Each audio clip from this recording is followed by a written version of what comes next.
The hero's story begins from the moment his father ordered him to leave his home and become the leader of Oberstein.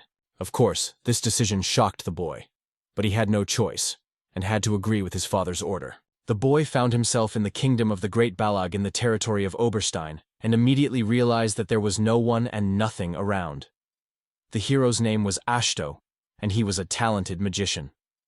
Looking around, he concluded that he needed to find water, a safe place to spend the night, and ensure his safety. The most important thing is to determine the location of the water source. Pulling out his wand, he used his search magic. Soon, luck smiled on him. A river flowed nearby. Going down to the river, the hero decided that he should find a place to rest, because he had lost his provisions. However, the hunger could be postponed until the next day, because there were supplies left for a while. The hero decided to move away from the river, because being near it was extremely dangerous. Suddenly, hearing some noise, he raised his head and noticed that birds were circling around. Looking around, I noticed a real diversity of animals, from agile squirrels to a graceful, beautiful starling. He laughed sarcastically, considering himself the newly elected ruler of this cursed forest. The most powerful kingdom on the continent was the realm known as the Great Link. The protagonist was the second son in the most powerful military family in the royal court, belonging to the prestigious noble house of the Astria family. The elder brother Ledger, known as the Thunder Emperor, went down in history as the youngest military commander. In addition, the family had a younger sister, Sherry, who, just a year after joining the military, gained the title of the most powerful mage in the kingdom. Through his tireless perseverance, his brother has become an unsurpassed warrior, boasting both strength and mastery of electric magic. Unlike him, his sister was born with a vital manifestation never seen before in history, and learned to control the power of blood. His parents were filled with pride for them, and protagonist felt a great honor to be around them. As for Ashto, his magic was practically exhausted. He possessed the magic of nature, and the discovery of its essence truly amazed him. Despite the fact that his sister and brother were always by his side, his life was ordinary, and his magic did not at all meet the requirements of Astria's military glory. Despite his best efforts, he never managed to match his brother in swordsmanship, and he was inferior to his sister in magic. His skill with swordsmanship and magic remained average. Although he earned a doctorate in biology to improve his magic, many other magicians proved to be much more gifted and intelligent. The teacher expressed high praise for Ashto's abilities, something his father never did. His brother's kindness always hurt him. In addition, he barely communicated with his sister. Although she had loved him immensely as a child, Sherry was constantly receiving new marriage proposals, but her youth did not allow her to rush into a choice. The hero smiled sadly, realizing that the next time they met again, she would probably already be engaged. Another girl, always polite and friendly to the hero, was truly enchanted by his magic. She was reserved, and always smiled gently when expressing her approval of his seemingly completely boring match. His childhood friend, whom they had known for many years, was always there. She supported him in the most difficult moments and happily congratulated him on achieving the status of a doctor. As a result, she decided to give him a new gift. Probably that's when the guy decided to propose. He didn't care about everyday life at all as long as Mew was around. Having written the letter, the boy decided that as soon as he turned 18 he would propose to Heron, so that he could leave this house and gain independence. So he decided to become a herbalist in the city and spend the rest of his life by my side. The hero was unwaveringly convinced of this, and steadfastly stood by him. The harsh reality knew no mercy. His father announced that the second daughter of a military family of a feudal lord was to be betrothed to Lodge. This announcement deeply affected him. His brother noted that their marriage would be a strong bond between the two military families of the kingdom. Ashto clenched his fist and realized that he should not judge his brother in any way, because it was not his fault. The hero could not continue to live in this house, because she was to become his brother's wife. The hero entered his father's room, silently bowing his head. That is why the father decided to turn to the earth with a question. What happened? He was not inclined to disappear abruptly, but the hero insisted on telling him something. To obtain permission to renounce your Strifa membership status. The father asked his son if he had heard anything about Oberstein, and the boy replied that it was a forest full of bitterness and cruel months. He said that humans and other races had once lived here, unaware of the true nature of the events unfolding around them. Meanwhile, this forest had been entrusted to the care of Astria for clarification, so my father decided to give these lands to them. He expressed his desire to leave this house, and become the Lord of Overson. Paying attention to the letter lying on the table, he realized his father had not even waited for his request, and was already determined to get rid of him. As a boy, he was kicked out of the Astria clan. But he didn't let this crush him, because he had all the necessary means to clear the territory. Moreover, the hero could grow medicinal herbs on his own farm, doing something he couldn't do in the kingdom. He even imagined opening his own herbal shop, although there would likely be few potential customers there. He continued his way through the forest until he came across a huge tree that unexpectedly struck him. He realized that he had found a real find and accepted it as Zero used his magic, calling upon the plants of nature to respond to his call. Ashto, in turn, called upon the ancestral spirits blessed by this land to respond as well. Thanks to his magical abilities, the boy created a wooden creature that emerged from deep roots. He leaned over and greeted the man warmly, saying that it was an honor to meet him. It seems that the man was unable to speak, so the young man decided to give him a name. The little creature began to happily jump around the boy, and the hero realized that he was only facing a burst of energy, so he suggested letting the wooden man win. First, they needed a house, so they could gather wood and start building right then and there, even though it would take a long time. Ashtak seemed to know what to do, but he was without hands.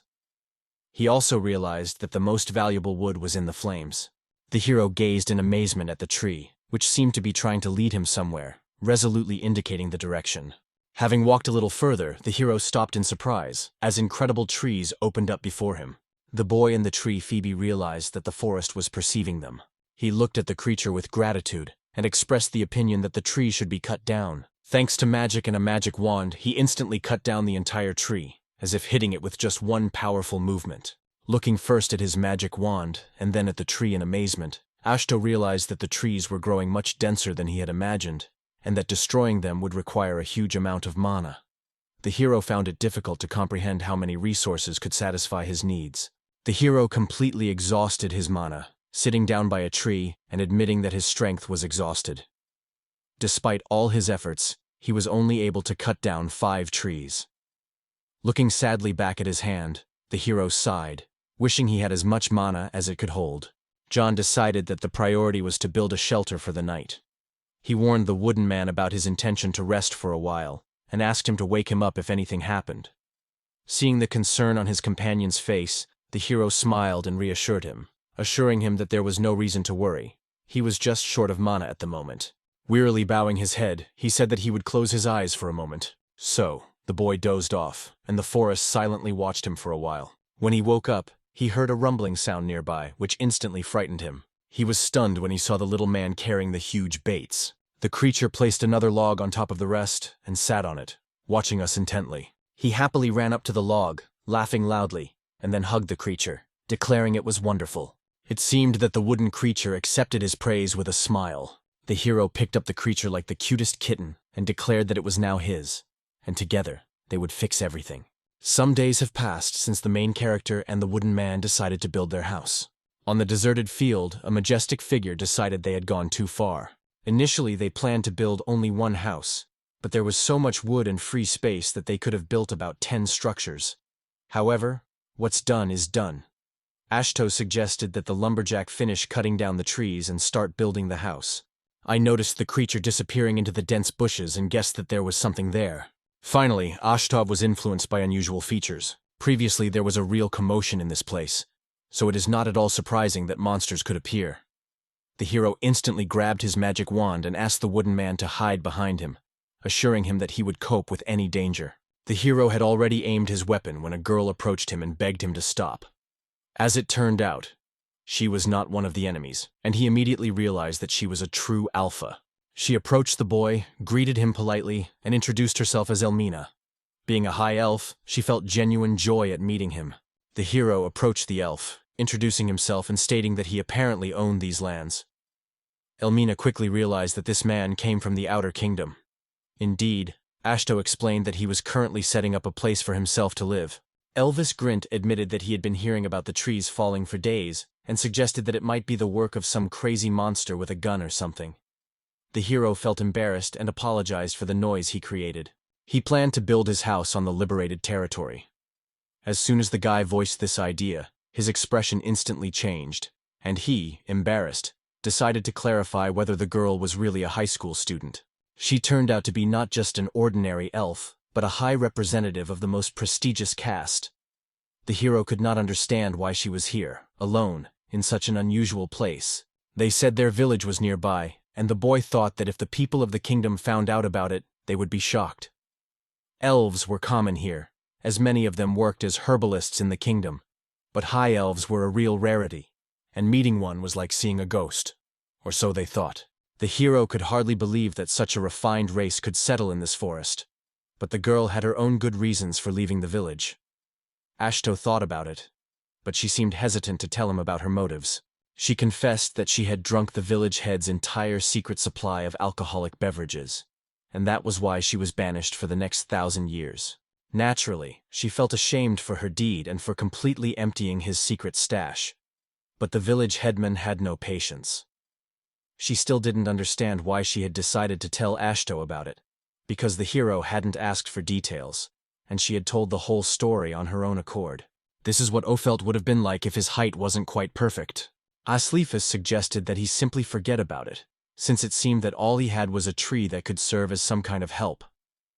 She emphasized that if the boy really wanted to build a house for himself, he would definitely seek support, because it was impossible to cope with such a task on his own. She was a true master of victory magic, possessed a wealth of knowledge, and decided to give Ashto a significant advantage. The hero sincerely thanked the elf for her help. Although her actions disappointed him, it seemed that she had no intention of causing harm. She turned away from the hero, quietly telling herself that it was wonderful. Now she had a place to live. However, the hero decided to tell her that she was his. Stowe smiled and politely asked permission to introduce himself again, as he had previously mentioned that he was the Lord of Oberstein. Alminus remarked that it was indeed a beautiful name, and thanked him for his shelter. In response, they shook hands amicably. The girl has been tirelessly supporting the guy, and over the past few days, their collaboration has brought significant progress. She turned out to be incredibly useful, much more than the hero could have initially thought, and he even began to assign her tasks beyond construction. After completing another job, the girl asked with interest what to do next. Here I plan to create agricultural land in the riverbed. After all, the basis of self-sufficiency is to provide oneself with food and water. In addition, it was necessary to equip a reservoir to collect river water, so Ashto turned to the elf with a request to create a magical hole. This task turned out to be extremely easy for her, so she immediately set to work. The boys, carefully watching her movements, realized that in her eyes burned the power of mana, capable of surpassing their own capabilities. Regardless of whether they were engaged in agriculture or construction, even with the necessary knowledge, they lacked the practical skills and dexterous hands to create real products. Realizing that the food supplies he had brought would soon run out, he smiled at the woodcutter who offered his help. He realized that if he could find real masters, his current situation would not seem so predictable. Finally, Ashto heard a roar and screams, and the girl turned to him. Zero hurried back, completely unaware of what had happened. But what he saw shocked him, and all of them girl tirelessly tried to help the wounded wires and called on the hero for support. She nevertheless hurriedly ran up to the boys and asked what had happened. One of the dwarfs apologized and asked the heroes if they had any healing potions or medicines. As it turned out, they had been attacked by a wandering monster. He also suggested that everyone return to the clearing where he could provide assistance and ask Elmin to go for help. He carefully examined the scratches and bite marks, emphasizing that the wounds should have been washed thoroughly. He hoped that the poison had not gotten into the wounds and immediately began to treat the dwarf's injuries. Ashto assured them that there was no reason for alarm. His knowledge of herbalism allowed him to act confidently and professionally. One of the dwarfs could not understand why an ordinary person ended up so deep in the forest. Just then, Elmina hurriedly returned with a wooden basin, and the hero expressed his gratitude to her. Throwing away his cloak, the hero promised to save them. He carefully treated the wounds of all the dwarves, applying the Goss remedy to them, and then bandaged them securely. Having completed his work down to the last detail, he left the dwarves without any tasks. The dwarves sincerely thanked the boy for his great help. The hero smiled and warned them that in about a week they would be able to walk freely again, but for now they needed to rest and avoid excessive movements. One of the dwarves, bowing, declared that from now on he would be forever in his debt, but the boy assured him that there was no need to worry about it. He was glad that they were all in order. Meanwhile, Asho did not know their names, and the bearded dwarf remembered that he had forgotten to introduce himself earlier. As for Nom, his name remained unknown, but everyone knew him as Augustus, who seemed to be the leader of this group. While traveling through Oberstein and setting out in search of ogres, they found themselves in this part of the forest, where they chanced upon a frightful monster. Having managed to escape, they soon found an elf on the banks of the river, who kindled. It was unclear to them what young Ashto was doing in this remote forest. However, the hero replied that this was a story that could not be structured in a few minutes. The dwarf was delighted that, despite their youth, they had already survived so many trials. However, the boy accepted the situation with a certain calmness and decided that once he had to settle here, he should enjoy every moment. Moreover, a life free from addiction could not be boring, because it opened up opportunities for him that were unavailable to him in the kingdom, or when he closed his eyes and confidently declared that he could be relied on. In the end, he kicked himself in the foot and finally made a decision. Indeed, when they wanted to express their sincere gratitude for saving their lives, they decided to swear to support the one who had appeared in their forest. "We need shelter and food supplies first," thought the dwarf. The older dwarves were ready to give all their strength and resources to this cause, and the man ordered the others to wake up because there was a lot of work ahead. However, embarrassed, he reminded them that the dwarves also needed to rest. He was quite surprised to learn that these very dwarfs were the elders. He was shocked. This extremely rare race was considered the ancestors of all dwarves. However, even if they wanted to help with the construction of the house, after a short rest, they were able to complete the work in just a week. However, it seemed as if the dwarf ignored the hero's appeal, immediately ordering his comrades to wake up. Could he not have realized what was happening? Soon, rare races began to appear one after another. Zero really asked for help, but he couldn't even imagine it. With great dignity, he picked up the wood with his own hands and realized that it was just... Meanwhile, Ashto's father was in his office, carefully reviewing the payments. The office door suddenly opened, and loud screams filled the space. The brother and sister resolutely demanded an explanation from those present. He couldn't understand what had happened, and glanced at the disgruntled, mumbling children. A family of aristocrats from the kingdom of Great Balog, Astria. You are talked about in every corner of the country, and there is not a single person who has not heard of it. The current owner of the purple warlord Ison has earned the respect of society through his many heroic deeds on the battlefield. It is said that his strength is comparable to the might of 1,000 warriors, and even though he is already in his 50s, his power continues to play a significant role in the world. One phenomenon constantly worried the powerful general. Go to Ludger and tell him what happened, and in the meantime the girl turned to her father with a question. Outraged that their father had dared to ask such a question, they remained indignantly silent. Approaching their father, they decided to find out why Ashtov was kicked out of the house. The brother urged the children to calm down, and the young man emphasized, "Listen to me." He never intended to marry the mutant the hero was fascinated by. Sherry, unfamiliar with such a topic, was stunned. Everyone knew that Asho and Moody had been inseparable since childhood. However, Ledger's father not only devalued his feelings, destroying their old friendship, but also kicked him out of the house. Ledger understood that he should also take some of the blame, because recently he had been too busy to give Asho the necessary attention. Despite this, it seemed to him that the decision was unfair. The father asked his son to take a deep breath and listen carefully to him. She looked down and calmly declared that she had never even heard of it. It had never occurred to her that Lou and Moody would be so upset. He was stunned that his father had so confidently hidden this information from Sherry.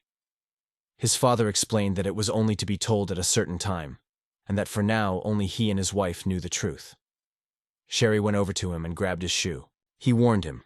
If he didn't want to experience firsthand what it was like to be frozen from head to toe, he had to tell the whole truth. Feeling a great burden on himself, he decided to tell them all the details. He thought this was too cruel an attitude, even for a political marriage. Ledger was loath to call one of his subordinates a messenger and address her as his elder sister. His father reminded him that the mutineer's sister had served as his aide-de-camp, and Ledger doubted that Lunaria would accept him as her son-in-law. He remembered that she could always be sent away. However, in Ledger's opinion, this would be an unacceptable step, and Gunkel himself would not be able to arrange such an operation. She explained to her father that these people were her childhood friends, whom she knew well. It was thanks to their help that everything turned out so successfully. Moreover, if both parties were against the marriage, One could only imagine the powerful support the organization could provide. It appears that Ashtov went to Oberstein, as her father testified. It is worth emphasizing that the boy's independent decision to go there was of great importance. Upon learning of the engagement, he tried to escape from the Astria family, and his father decided to transfer the land to him. The children were shocked by their father's move. Suddenly she decided to look 20 years younger and, with a strange smile, looked at her father. The father was stunned when Ledger assured the beautiful lady that there was no need to worry. The engagement would be cancelled. He even suggested that he and Moody put on a little live performance. In amazement, the father turned to the young man asking, "How can you say such a thing?" No matter how hard their father tried, the children wouldn't listen to him and just ignored the screams. Sherry smiled at her brother, feeling that it sounded great because this way Mew could finally relax. The brother smiled back and suggested that his sister trust him with everything while they could enjoy the fun time themselves. Luger and Sherry agreed to everything. They looked at their father with contempt and asked what he wanted. Their looks were so convincing that his father could not say a word. The hero was stunned by the huge 2-story dwelling and did not yet realize its true meaning. Aloran, overwhelmed with joy, announced that it was finally time to say goodbye to that makeshift home hidden among the roots of a tree. The guy certainly regretted that he had to create a dwelling from the roots, but now it was a thing of the past. He still looked sternly at the dwarves and emphasized that they had 7 days to fully recover from their injuries. However, the leader replied that there was no such period. They had already fully recovered in 3 days. One of his groups, I was amazed that the boys had managed what would normally take months and 4 days, and that their recovery had been so rapid. To be honest, the experienced dwarves had scared him to bits. One of the dwarves had announced that they would soon be making their home in several other empty buildings.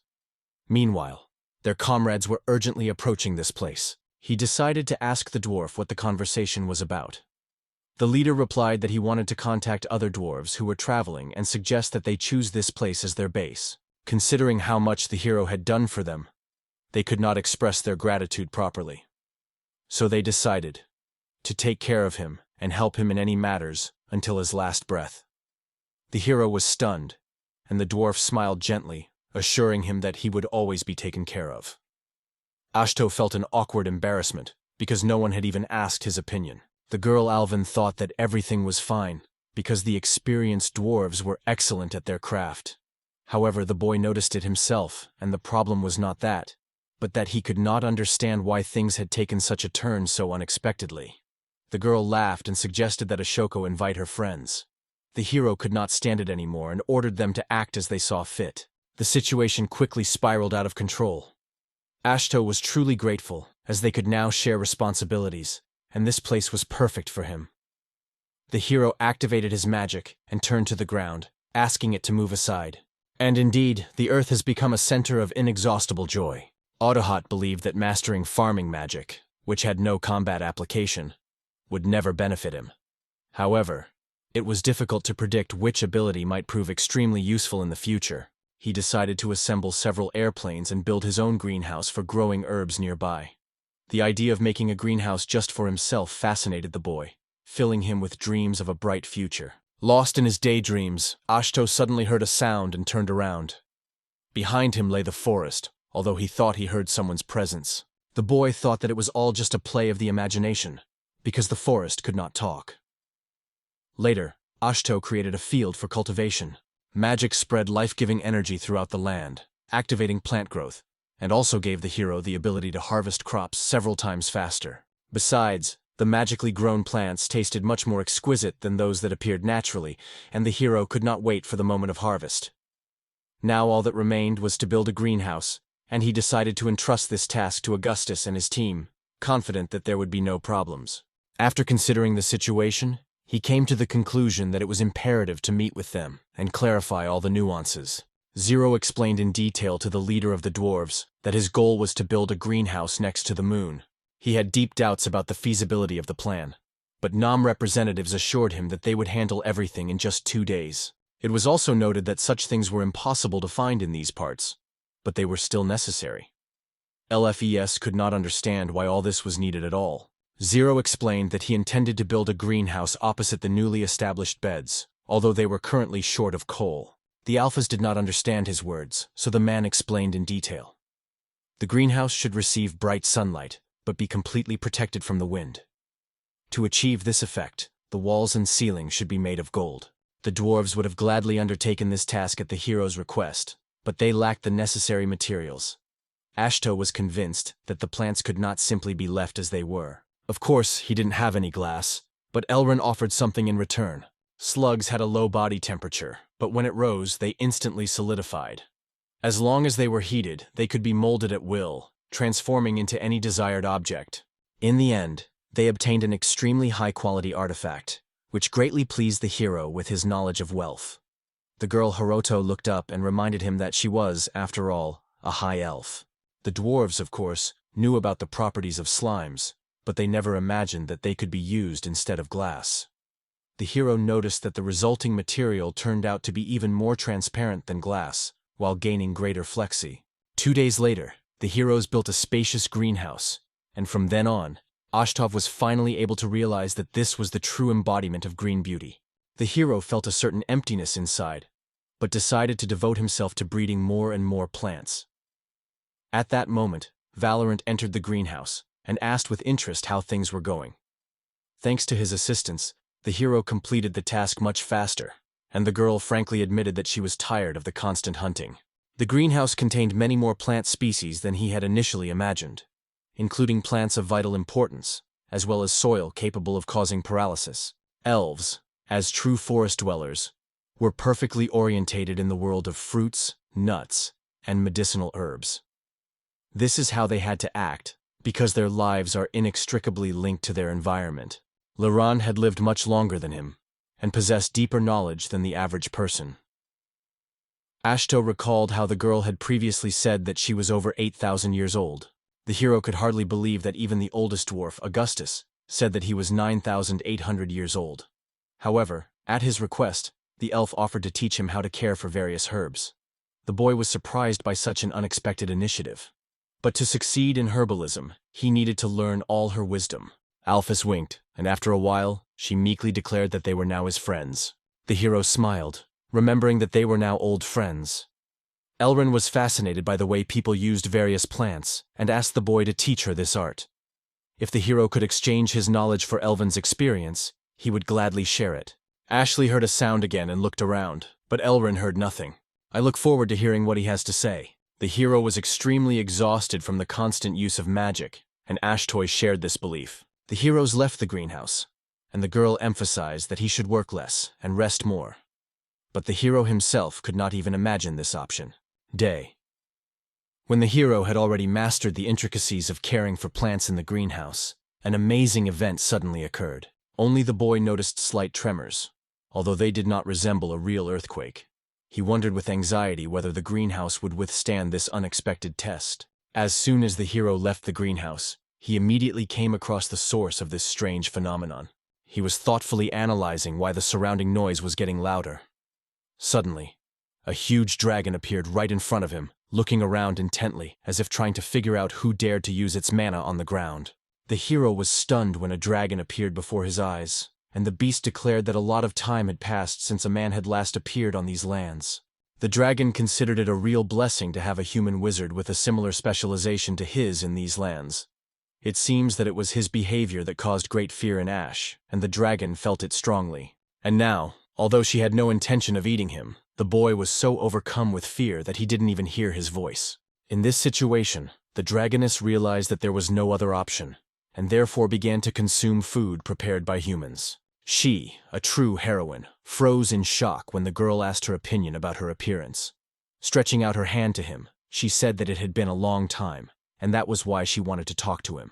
The girl added, "Asho, come here. Tell me, how much longer are you going to sit like this?" Smiling, she noted that she was thirsty, as if to imply that she would like to taste some earth. The hero regained some strength and started the kettle. During this time, he learned that the girl was the Emerald Dragon Marshal. The girl replied that she was, and asked to be called simply Shella. The dwarf was extremely surprised. He had never imagined that he would meet the goddess of dragons here, because it was a real rarity. And the young man thought, such an event is not just a rarity. After all, the Emerald Dragoness was one of the 7 legendary dragons of this world. Legends say that she created a vast expanse of grasslands, and her name itself testified to her incredible power, which led to her being revered as a divine being. The hero realized that he was already used to being in the company of a high elf and experienced two-roofed men. The dragon woman smiled and said that the tea was good and the wine was simply wonderful. The elf immediately felt a commonality of opinion and added that in their village wine was a real pride. By the way, the hero was interested in where Elmin was bringing this wine, because recently Ashto had noticed many unfamiliar elves. The elven girls apologized for not having met properly and introduced themselves. One said her name was Me, and the other was Lunara. Both of them were high elves from the same village as Elmina. Elmina explained that the high elves had read her letter and had brought many interesting things for her to look at. It seemed that more experienced dwarfs were gathered here. The hero was beginning to feel that he stood out among the rest, and Shelley remarked with admiration that the elder's brandy was truly excellent. Hero, without a mask, why don't we build a brewery that will become the basis for a hearty feast? One of the elves confirmed his idea, and added that it would be worth creating a vineyard before that. They didn't want to ask their friends to bring some drinks from somewhere. Meanwhile, working on the greenhouse, the dwarf noted that the seeds were already there, so the water supply could be increased. The elf added that he dreamed of enjoying the fragrant grape wine at any moment. Alf offered to take responsibility for the hunt, and the dwarf pointed out to Ashto that everyone was counting on him. The boy, unable to find the words, only laughed nervously, while Shelley smiled, remembering how long it had been since she had last had a good night's sleep. She liked seeing such a cheerful and lively crowd. She suggested that Shelley join her for an endless night of drinking, and added that it should be an all-female event. The other high elves were stunned to learn that Elmina was still 30 years old. He reached the river, settled on its bank, and bowed his head, as if telling the forest itself that paving an entire field by himself was no easy feat, requiring an incredible amount of effort, both in terms of construction and food. However, he felt that it also brought with it an excessive amount of monotony, and that the amount of work was beyond his capacity. Finally, the woman with the shell approached the hero, sat down next to him, and asked with interest what he did. Kai was surprised by her sudden appearance, as he hadn't even noticed her approach him. He was just resting, trying to find a way out of the situation that was unfolding in the middle of a wheat field and a vineyard. But something went wrong. The hero was also supposed to take care of the vegetable gardens and greenhouses, but this process turned out to be extremely slow. Shella replied that he had taken on too many responsibilities. With a faint smile, she offered the boy her hand. He had barely managed to speak when the girl's hand was already in his mouth. Shelley grinned with a slight sarcasm in her voice, asked the boy if he had really swallowed everything, and restrainedly withdrew her hand. The hero felt nauseous just thinking that the girl could do whatever she wanted with him. At first he was overcome with doubt and anxiety, but she confidently declared that he had already accepted her blessing. Only a few minutes later she cautiously asked how he was feeling, and the hero was surprised to realize that an incredible lightness reigned inside him. She explained to him that with her blessing, he would no longer have to worry about running out of mana and would be able to use unlimited magical power. Moreover, since both of them possessed natural magic, they complemented each other perfectly. Previously, the boy had never known anything about this blessing. So, ask the wooden man what exactly happened to him, and notice that he has become somewhat different. Unexpectedly, the animal spoke to him, which greatly impressed Ashtoff. The woodpecker tirelessly repeated, "this ... He explained that Ashtoff's magic was constantly growing. At the same time, the woodpecker was also growing, which amazed everyone. The creature instantly crawled into the boy's arms, and the hero sincerely shared his joy with him. The lumberjack turned his attention to the boy with pleasure, while Shelley Grand carefully watched the couple. The girl suggested getting back to work, as she was looking forward to the opportunity to taste this extremely delicious drink. Saying goodbye, the guy sincerely thanked her for everything. He looked down at his hand, and felt an incredible warmth as magic filled every cell of his body. It seemed as if his mana reserves now surpassed hers. He pulled the boy by the clothes like a child, after which the hero tenderly embraced him. He was filled with incredible joy. The creature had grown, and now resembled a real child. To be honest, the hero was stunned when he felt mana flowing through him like a river carrying its power unhindered. Such was the amazing blessing from one of the 7 legendary brawlers. He turned his gaze to the forest, wondering what events might come next. Elrin quickly ran up to the hero, and the young man came to the conclusion that their vine garden was, He was also impressed by how great the wood looked. He explained to the elves that his magical powers had increased thanks to Sheila's blessing. Hearing this, the elves were surprised, and the hero understood their condition, because at first he himself was so unexpectedly amazed. However, now he wanted to check something. He wondered what the hero was really trying to test by using the vine sapling. It seemed that the boy wanted to know how much mana he had left, so he invited the sapling to join the game. Having managed to use the magic, he watched in amazement as the seedlings instantly turned into real trees, taking root right before his eyes. We were delighted to watch a small sapling grow into a majestic tree in a matter of moments. But it seemed the situation soon got out of control, and hit the hero on the head, calling him a fool and noting that he went too far with mathematics. Stoke could only dream of such a thing, as his mana pulsed relentlessly, giving him a sense of boundless power. It seemed as if this state could last forever. Laren rushed headlong at the hero, impeccably sneaking up from behind, grabbing him and insistently demanding that he pay attention to him. Hearing their screams, the dwarves decided to find out what exactly was causing such a commotion. The heroes standing in front of the huge vine tree were confused and could not understand what exactly had happened. By the tree, Ashto and Elrin were in shock. The boy smiled nervously, and the elven girl could hardly believe her eyes at the absurdity of his strange mono set of equipment. It all seemed to belong to someone completely different. The alpha exclaimed that this guy had mana several times greater than that of ordinary people, which was certainly due to the blessing. Asht walked over and picked a grape, wondering how it had all come together, and it looked truly remarkable. The hero handed the bundle to the girl, and Elrin decided to ask his opinion. Meanwhile, the other elves carefully watched them during their training. He declared that the grapes were extremely delicious, and that he had never tasted anything like them before. Lurin found it hard to believe these words, but the young man insisted on confirming them, telling them that the berries had a wonderful sweetness, lard, and… The girl, having asked to taste the grapes, blushed with excitement. Only after chewing the berries did a warm smile appear on her face. The girl exclaimed that the taste was incredible, even better than the grapes that had appeared on their bill. Immediately after their reaction, everyone immediately wanted to taste the grapes. The elves noted that they were extremely juicy, and in their 8,000 years of life, they had never encountered anything like it. The head of the dwarves carefully examined the berry in surprise and declared, "It's a mind-bog." He informed the boys that it was time for a break and that it was time to split up. The leader said that they needed to form 2 teams, one to make barrels and the other to build a brewery. Their task was to build a giant brewery and cook a bunch of kebabs. This was clear evidence of the authenticity of Ashto's magic, as he was expected to help the weak flourish in the same way. Alphas asked May and Lunar to return to the village and collect as many seals as possible. She also offered to take some grapes for tasting, confident that the elder would be happy to help them.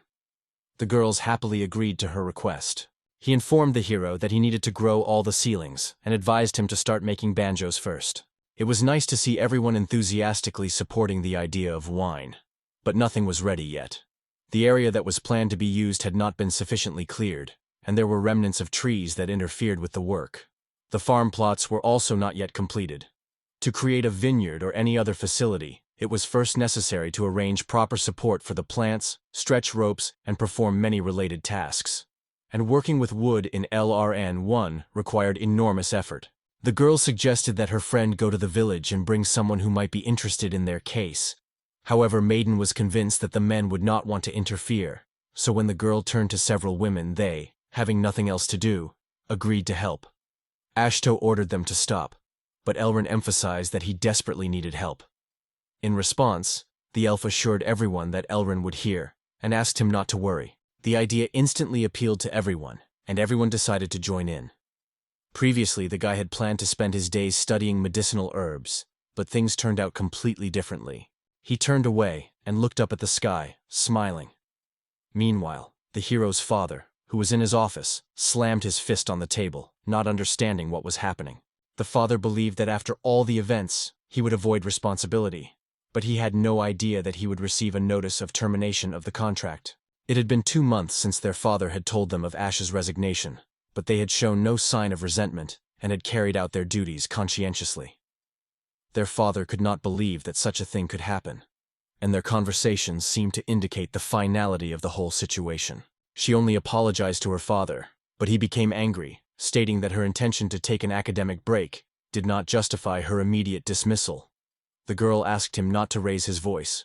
She was sure that everything was settled. He would never let her go. So she wrote the statement herself.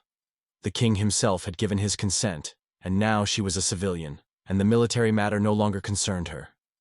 Her father was shocked, and she begged him again to refrain from such actions. Her father could not understand how she could leave the army so quickly, and suggested that the reason for this was connected with Ashto. The girl argued, despite his guesses, but later admitted that this incident was the impetus for her decision. She still pondered for a long time about what really happened to Ashto. She realized that she was already 17, and she had never been able to enjoy her youth. The father, looking at his smiling daughter in surprise, had no idea what she was talking about. Shelley always talked about her youth. She had been training constantly for as long as she could remember. But now she was eager to see the world. Having decided to set off on a journey, she finally dispelled her father's ideas about her destiny with her words. She also stated that she would take her subordinates with her, and Lu promised to make a positive recommendation for them to the feudal command. Again, shouting loudly, he urged her to listen to his words. He insisted that the girl was the daughter of a trusted mage from the Astria clan, also known as the Ice Princess. He couldn't let her arrogance get the better of him. The girl suggested that he deprive her of the right to appear before his eyes. In fact, she didn't care about the Astria family name, which ultimately led her father to a dead end. She decided that her father had misunderstood the point, so she explained everything as simply as possible. While she was outraged that he had kicked Ashto out, she also felt that she could not blame him entirely. Her father either never told her about it or didn't know about it at all. Plus, he sent him to the Oberstein forest, which was infested with monsters. Sherry couldn't understand how a real father could treat his child like that. She was absolutely convinced that to her father, this boy was just an eyesore, an unnecessary member of the Astria family. However, to her, as well as to Lu, Ashto was a true blood brother, and an indispensable part of the family. He couldn't tell him anything, because his father was obsessed with preserving the family's honor. Liu, in turn, regretted that he had never paid enough attention to Ashto and had hardly spoken to him. In fact, Sherry felt a similar disappointment. From then on, she decided not to regret anything anymore. She barely held back her tears, hiding her face with her hand. But her father insisted that she live. Father Sermace showed that she now understood everything. A demonic family of ogres settled in one of the houses built by the Dwarves.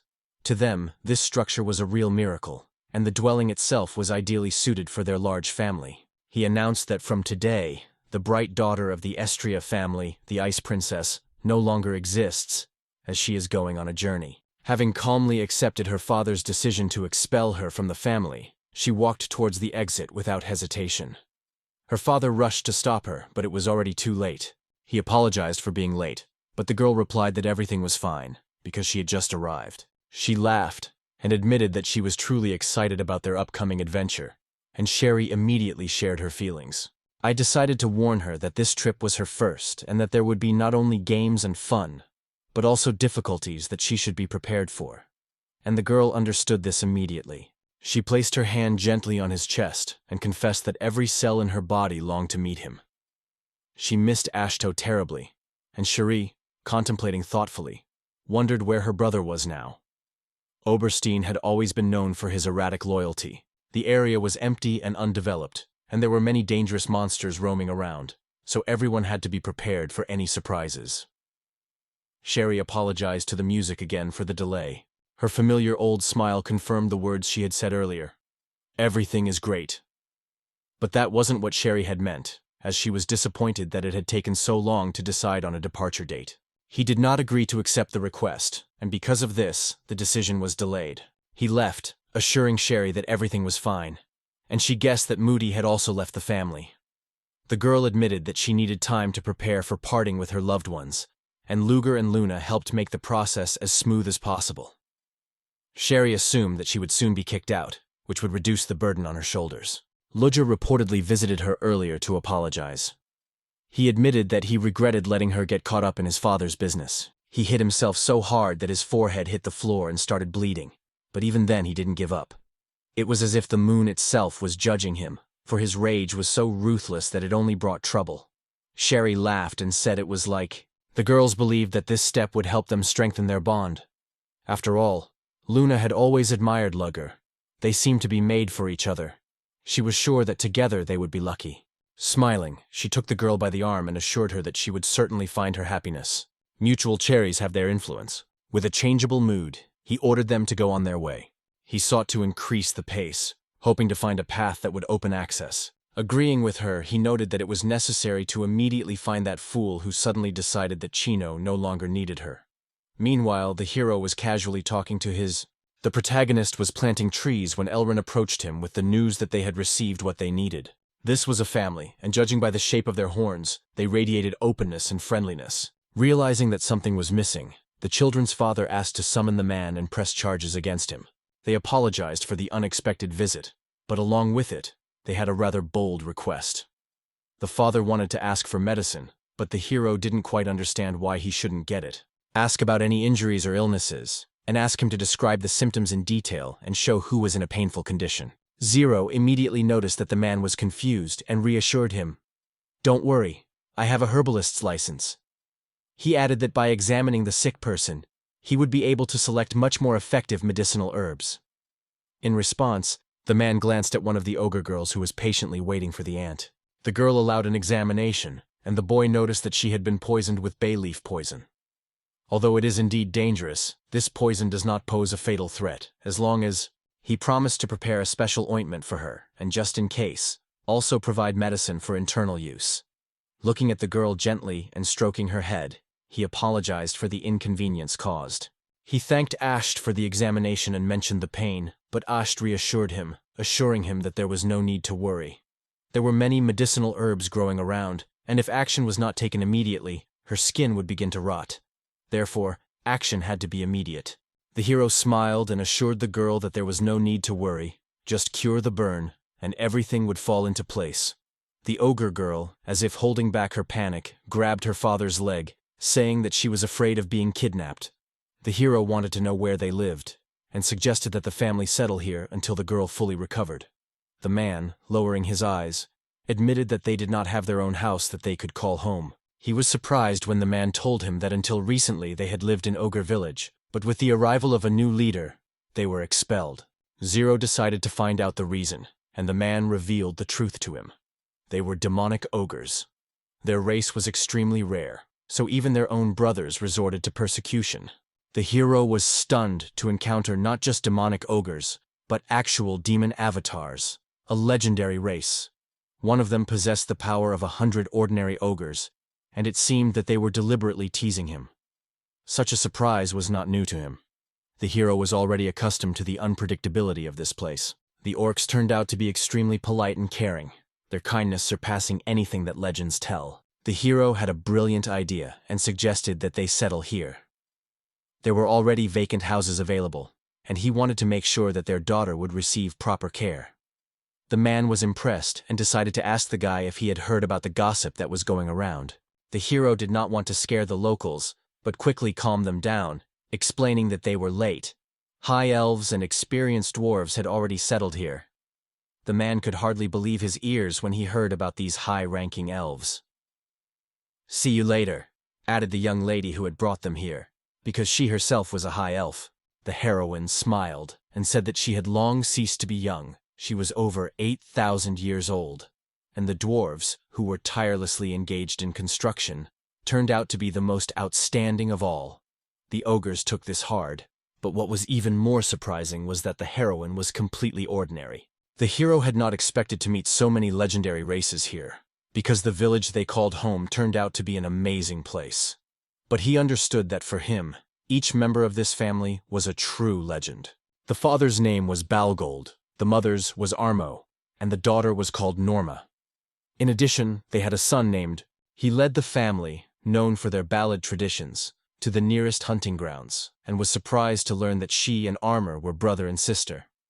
However, the man explained that it was common for ogres to marry close relatives, something the elf had never even suspected. This was a decisive factor for their people, for it was in their blood that the secret of strength was contained, through which children born between close relatives grew up to be extremely powerful. Strengthening his resolve, the man aimed his bow at the huge snake, which swarmed towards the enemy. In just a few moments, the huge snake was brought down by Balgold, who immediately loaded its carcass onto his ship. Can the dwarf guess how long they can hold this creature? considering it is almost 22 years old. He didn't see anything extraordinary in this. Everything seemed completely normal to him, and declared that they would celebrate it. After that, on Balgal, he began to delight them with daily prey. One day, he brought them a huge... People accumulated so much food that there was an urgent need to build a separate warehouse to store it. Thanks to the demonic ogres, the food problem was finally solved.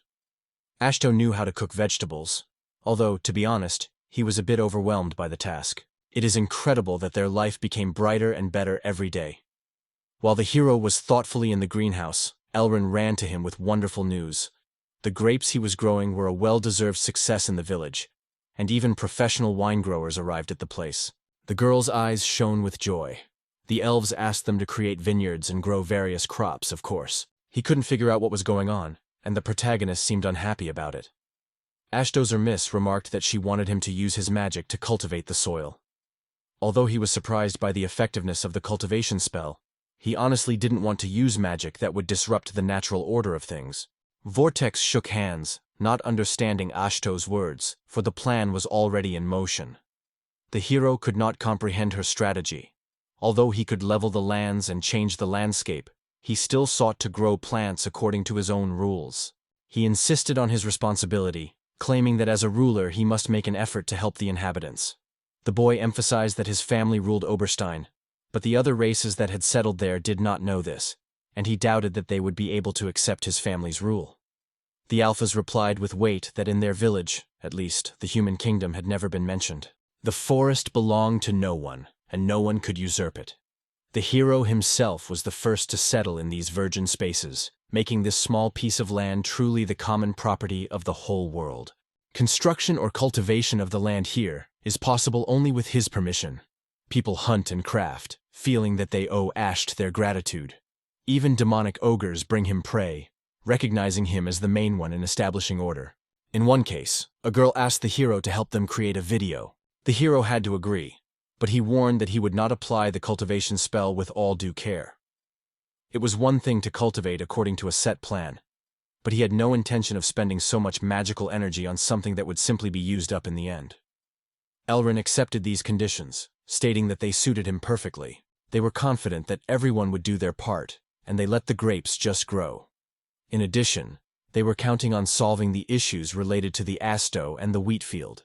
In the meantime, they were building the equipment necessary for the production of whiskey. In addition, the girl said that about 10 wine growers were coming to settle here, so everything needed to be carefully organized. In this regard, the elf girl said goodbye to the hero, explaining that she needed to find August and the rest, and also suggested building a few more houses. The guy believed that she could not simply bring such a topic into the conversation and go her own way. Suddenly, Ashamela appeared behind the hero, noting that Elrin, although quite loud, was pleasant. Not fully understanding what was happening, the guy agreed with her and admitted that he had never met such a person before. There was an awkward pause, after which the hero turned around abruptly, not expecting to meet Shella. Hatton noticed a girl approaching him, which caused him an unexpected elation. She smiled gently and said that she was pleased with his words. Earlier, he had admitted that he did not want to use magic that destroyed the natural order, because he sincerely respected nature. Smiling, the girl added that he was a really good guy. Remembering a certain detail, Ashto decided to ask for the blessing of Lady Shallow, who for some unknown reason had gently touched his hand. Her role reminded him that there was no need for formal addresses. It was enough to simply call her Shella, like the heroes. She reassured him, saying he shouldn't worry about the magic she had given him. In fact, their minds were now linked, and the magic he was using was coming through Shella. The boy was embarrassed and admitted that he finally understood how it worked. With a smile, Shella pointed out that his spell would not harm the earth or the plants, but there was something much more important. Her ancient voice whispered to her that it was pleasurable, but the hero had no idea what it was. Sheila had been asleep for a long time and had not wasted her mana, so she felt the ancient constricting magic suddenly begin to release. However, she felt a real pleasure, and this caused new magical power to begin to accumulate. Then she whispered softly in Ashto's ear. "Did you see this?" She approached the hero, but he suddenly moved away from her, which amused Sheila. He looked like an innocent, childish boy, causing a slight smile. The girl stood up and admitted that it was all just a joke, although it was still very sweet of him. The guy, stunned, looked at her, as if not realizing that the whole situation was meant to be humorous. Smiling, he declared that he had the right to decide how to use her magic. He could either show respect for the ground beneath their feet, or lend his support to Elmina. Either way, the choice was his. When leaving, the girl sincerely wished him all the best. Zero was beside himself, and felt that something extraordinary was hidden in this girl.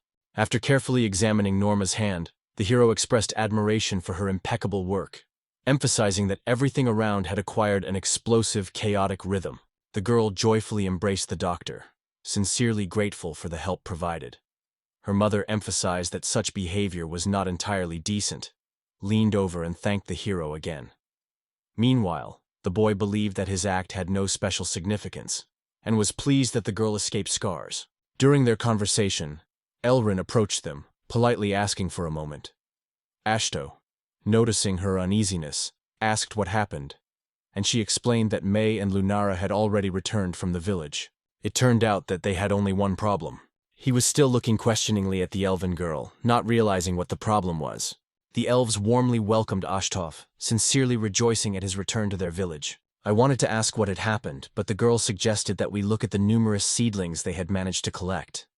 Smiling, she could already imagine how a whole grape grove would grow from them, and she couldn't wait to taste the wine made from these berries. Ashto leaned towards the alphas and once again supported her idea. The hero had already heard that 10 more elves were to join them, but he could not understand what the problem was. He was also surprised by how many beastmen had ended up here. One girl in a maid costume was particularly striking. Her ears looked as if they had been roasted to ashes. Mr. Smith informed them that he would be there immediately. The girls, all from the Silver Cat clan, approached him. They sought to settle in this settlement in order to serve their lord Ashto. However, the land was so surprised that it apologized, not fully understanding what was happening. 50 cats bowed their heads in respect and sincerely thanked Lord Ashto for his welcome. They said that they belonged to the Silver Cat clan, a rare race, and their strength increased significantly when they served their master. Without human companionship, they could only use a small portion of their strength, making them significantly weaker than the rest of the clan. Worse, with the loss of their master, they would sink into fatigue and weakness, sometimes to the point where they couldn't even eat properly. Becoming so weakened, they became easy targets for other beastmen or monsters. These girls lost their master to illness, which forced them to leave their home. She met them while they were raging against the monster, looking completely exhausted. Besides, with a child around, the elf couldn't just walk past them. The situation was doubtful, but the boy understood everything to the letter. In addition, the hero urgently needed help with the care of the vineyard, and the girls could be extremely useful. They were extremely resourceful and ready to do anything for him. Even the dwarfs could provide support, so it is safe to say that their help is of great importance. Finally, exhausted from everything, he apologized. Upon closer inspection, you could see that the girls looked quite shabby. He noticed a child clutching one of the girls in his arms and looking at Ashto with a glimmer of hope in his eyes. The hero agreed and asked with interest how they had ended up outside the familiar world. Everything turned out to be much simpler. The hero just had to declare that he would become their master, as well as the master of the ash dogs. He could only remember those quiet days when the solitude of the forest surrounded him on all sides. Turning to all the girls of the Silver Cat clan, he asked them to listen carefully to his words. He announced to everyone that from tomorrow he would become their master. His words revealed a magic unknown even to him that ignited the hearts of the people. Thus their contract was concluded, and the girl expressed her gratitude to Mr. Ashtov, promising that from that day on, they would become his faithful servants. He asked him to give them orders. The hero asked in surprise if it was really necessary to constantly control them, to which the cat replied that the Silver Cats would do their best to please their magic. It was also said that in the future it would not be necessary to give them orders. However, by their nature, they had to carry out the instructions of their masters first.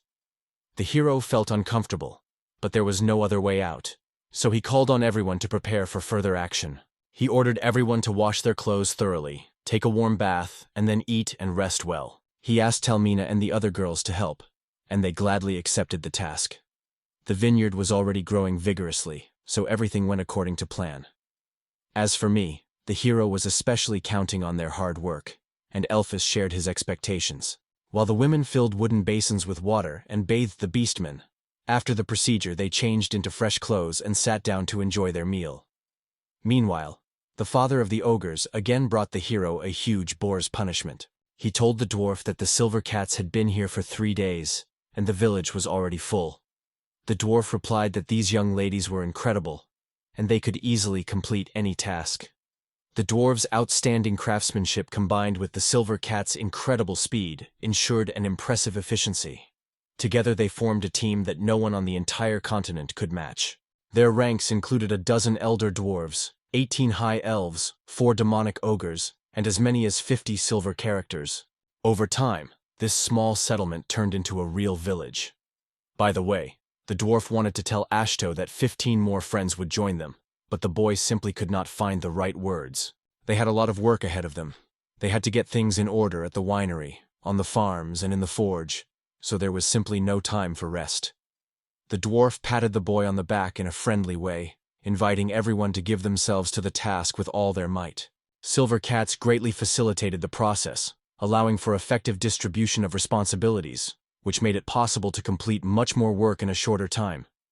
It was thanks to them that the dwarves were able to expand their possessions so rapidly. Of course, the hero was sincerely grateful for this, and realized that these dwarves would settle here permanently. Suddenly, a girl appeared on their trail, who decided that this young man belonged to her. Joyfully meeting them, the hero noted that the problem with the silver cats had been taking up too much of their time. The elf sincerely apologized for not introducing herself earlier, and adjusted her glasses slightly. Her name was Ashera, and considering that her family made a living by growing grapes, she confidently believed that she would be able to help the village of Ashto. The hero shook her hand, and thanked her for her help. The hero noticed that the girl was an extremely knowledgeable elf. Elmina radiated a special aura, and it was the first time he had met someone who had made such an unforgettable impression on him. The girl politely asked permission to ask him a question. One hero asked another to expand the vineyard, stating that increasing it 20 times would be more than enough. However, the interlocutor, convinced that he had heard something wrong, decided to ask a clarifying question. As the problems in the village grew, the boy's life began to change dramatically. The little beastman gently woke the hero, reminding him that it was time for breakfast. He patted the girl on the head, wished her good morning, and thanked her for waking him up. Every hero starts his day by being woken up by a small silver cat who is sure that he belongs to him. As he left the room, he greeted the Salmeria gently, wishing her good morning. The girl smiled and gently informed the gentleman that his breakfast was ready. Mario was the leader of the silver cats. She and Maya lived and worked in the hero's home. At first, when they approached him with a request, he refused, but their displeasure made him reconsider his decision. Originally, they wanted him to take care of all 50 cats, so this option turned out to be acceptable. Lyro could not keep everyone together, so the clan decided that Somaeria would represent them all and live with him. Maya, the youngest and most attached to Somaeria, also stayed here. Thanks to the milk and chicken that Maya brought from the village, the meals became especially sumptuous. As they sat down at the table, the boy realized that soon they would have to shelter here for the rest of their lives. He looked at the cats and said that he had repeatedly invited them to sit at the table and have breakfast with him. However, the girl replied that since they were his servants, they had no right to share the same table with him. I explained that if they ate together, cleaning up after the meal would be much easier. Plus, by finishing their meal faster, they could immediately join in helping others. Also, Maya was obviously hungry, so Maria looked sternly at. Thinking over the boy's proposal, the girl agreed, and they took their places at the same table together. Ashto had already explained everything to them earlier, but he insisted that they eat with him, and the cats readily agreed to this condition. Maya looked like a kitten from their neighborhood, just as small, with fluffy ears. He looked down sadly, remembering how Nudie had taken such good care of. He supposed that if she were around, she would undoubtedly appreciate the place. However, a doubt pierced him. Would she appear in the next video? As Sherry and Moody boarded the next train, they were filled with hope that next time a true hero would appear on their journey. She looked out the window with a smile, enjoying the magnificent scenery and dreaming of meeting him on her way. The hero carefully studied the books that outlined the various plans that were offered to him. She served him tea, and the boy sincerely thanked her for her concern. He was still peering out the window, making sure the harvest was going smoothly. Outside, People were carrying 4 barrels of various crops, animatedly discussing their affairs. They wanted fields of extraordinary size, which initially worried the hero. A few days before, all the seedlings had been. Smiling, she advised them to do their best. Thanks to her guidance, the vineyard gained vitality almost instantly. All that remained was to use heroic magic to bring the seedlings to life. A group of fans gathered in front of his creation, loudly declaring that it was Ashto's hands that would determine everything. The hero looked at the girls and noted that they were behaving as if they were celebrating a real holiday. Shello was delighted by such a large-scale event, and Ashto again did not notice how she quietly approached him. While Shello enjoyed the magic of impatient waiting, the hero remembered that she always appears, as if from nowhere. It really did feel like a real celebration, even though the hero only used magic to grow plants. He couldn't understand why they were putting on such a show, and she was sure Ashto had noticed. He was the source of life for the ancient dwarves and high elves, creating this amazing drink for them. Moreover, the hero reached incredible heights in an extremely short time, and even the demonic ogres tasted his wine with joy. Such divine power, no doubt, further impressed the silver cats. Of course, the girl herself couldn't wait to taste this wine. Although she was sleeping peacefully, Ashto had managed to wake her up, and she intended to enjoy every moment of the fun. The guy smiled ironically, watching the event. What would his future hold? Shello was convinced that the brightest and most joyful days of his life awaited him. Hawker ran his finger over his heart and said that now he should keep their hope in it too. Looking at the excited people, he realized that this was exactly what he tried to live up to his parents' expectations, daily tormented by his lost love. However, fate turned out to be completely different. Now everyone believed in him, and every day was filled with anticipation of new adventures and joy. The boy understood that he found himself in an extremely unusual situation. Without wasting time, he took out his magic wand and immediately got down to business. His magic revived the world, giving birth to young sprouts that captivated everyone around with their radiant aura. At that moment, Ashto remembered Newt and sincerely wished her a happy life. Well, Ashto decided to do everything possible to ensure a happy life for herself even under these circumstances. When it was time to harvest, all he had to do was tend to the greenhouse and the beds. It was a relief, as he could finally immerse himself fully in his herbalism.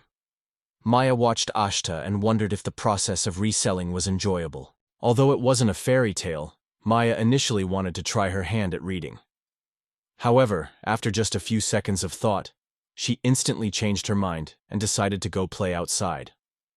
Of course, as you would expect from a child, she dismissed the idea of a story. The guy was surprised by the tea the girl brought because he had never thought about other drinks. The drink tasted more like warm water than real tea. The hero decided to figure it out because he had already spent time with water more than once. Remember Shelley's words, she promised to definitely taste this exquisite herbal drink. The book the scribe had given him contained information about tea trees. If he had used search magic, he would have undoubtedly found them in the wild. Ashto took this as a great opportunity, as it gave him a better understanding of what was going on. He suggested that they find a tree together and go for a walk, to which the girl readily agreed. The protagonist, quietly walking through the forest, felt how far this corner of nature remained from human influence. The forest was striking in its diversity of plant life, and finding tea leaves turned out to be much easier than he could have imagined. Turning his head, Ashton was surprised to catch May swinging lightly on the branch of an old tree. He shouted to the girl, warning her of the danger, and asked her to come down. May agreed, detaching herself from the tree branch, and, as if taking off, headed for the ground. The second, who performed the attacks during the flight, feared that she might injure herself. As he approached May, he slipped and fell helplessly face down on the ground. Meanwhile, May landed softly and carefully. He asked if the gentleman was feeling well, and Ashty realized that silver cats really did have acrobatic skills. Maya warned the girl not to repeat such dangerous tricks, to which she immediately agreed. Meanwhile, Ashty heard the rustling of a tree and approached, asking, "What happened?" The hero understood why she ate the leaves. She could also get nutrients from the roots, but he didn't know that this diet was limited to a certain period. He pointed to the bushes of the tree, and the heroes guessed that they were just tea leaves. To be sure, he carefully looked for their description in the text.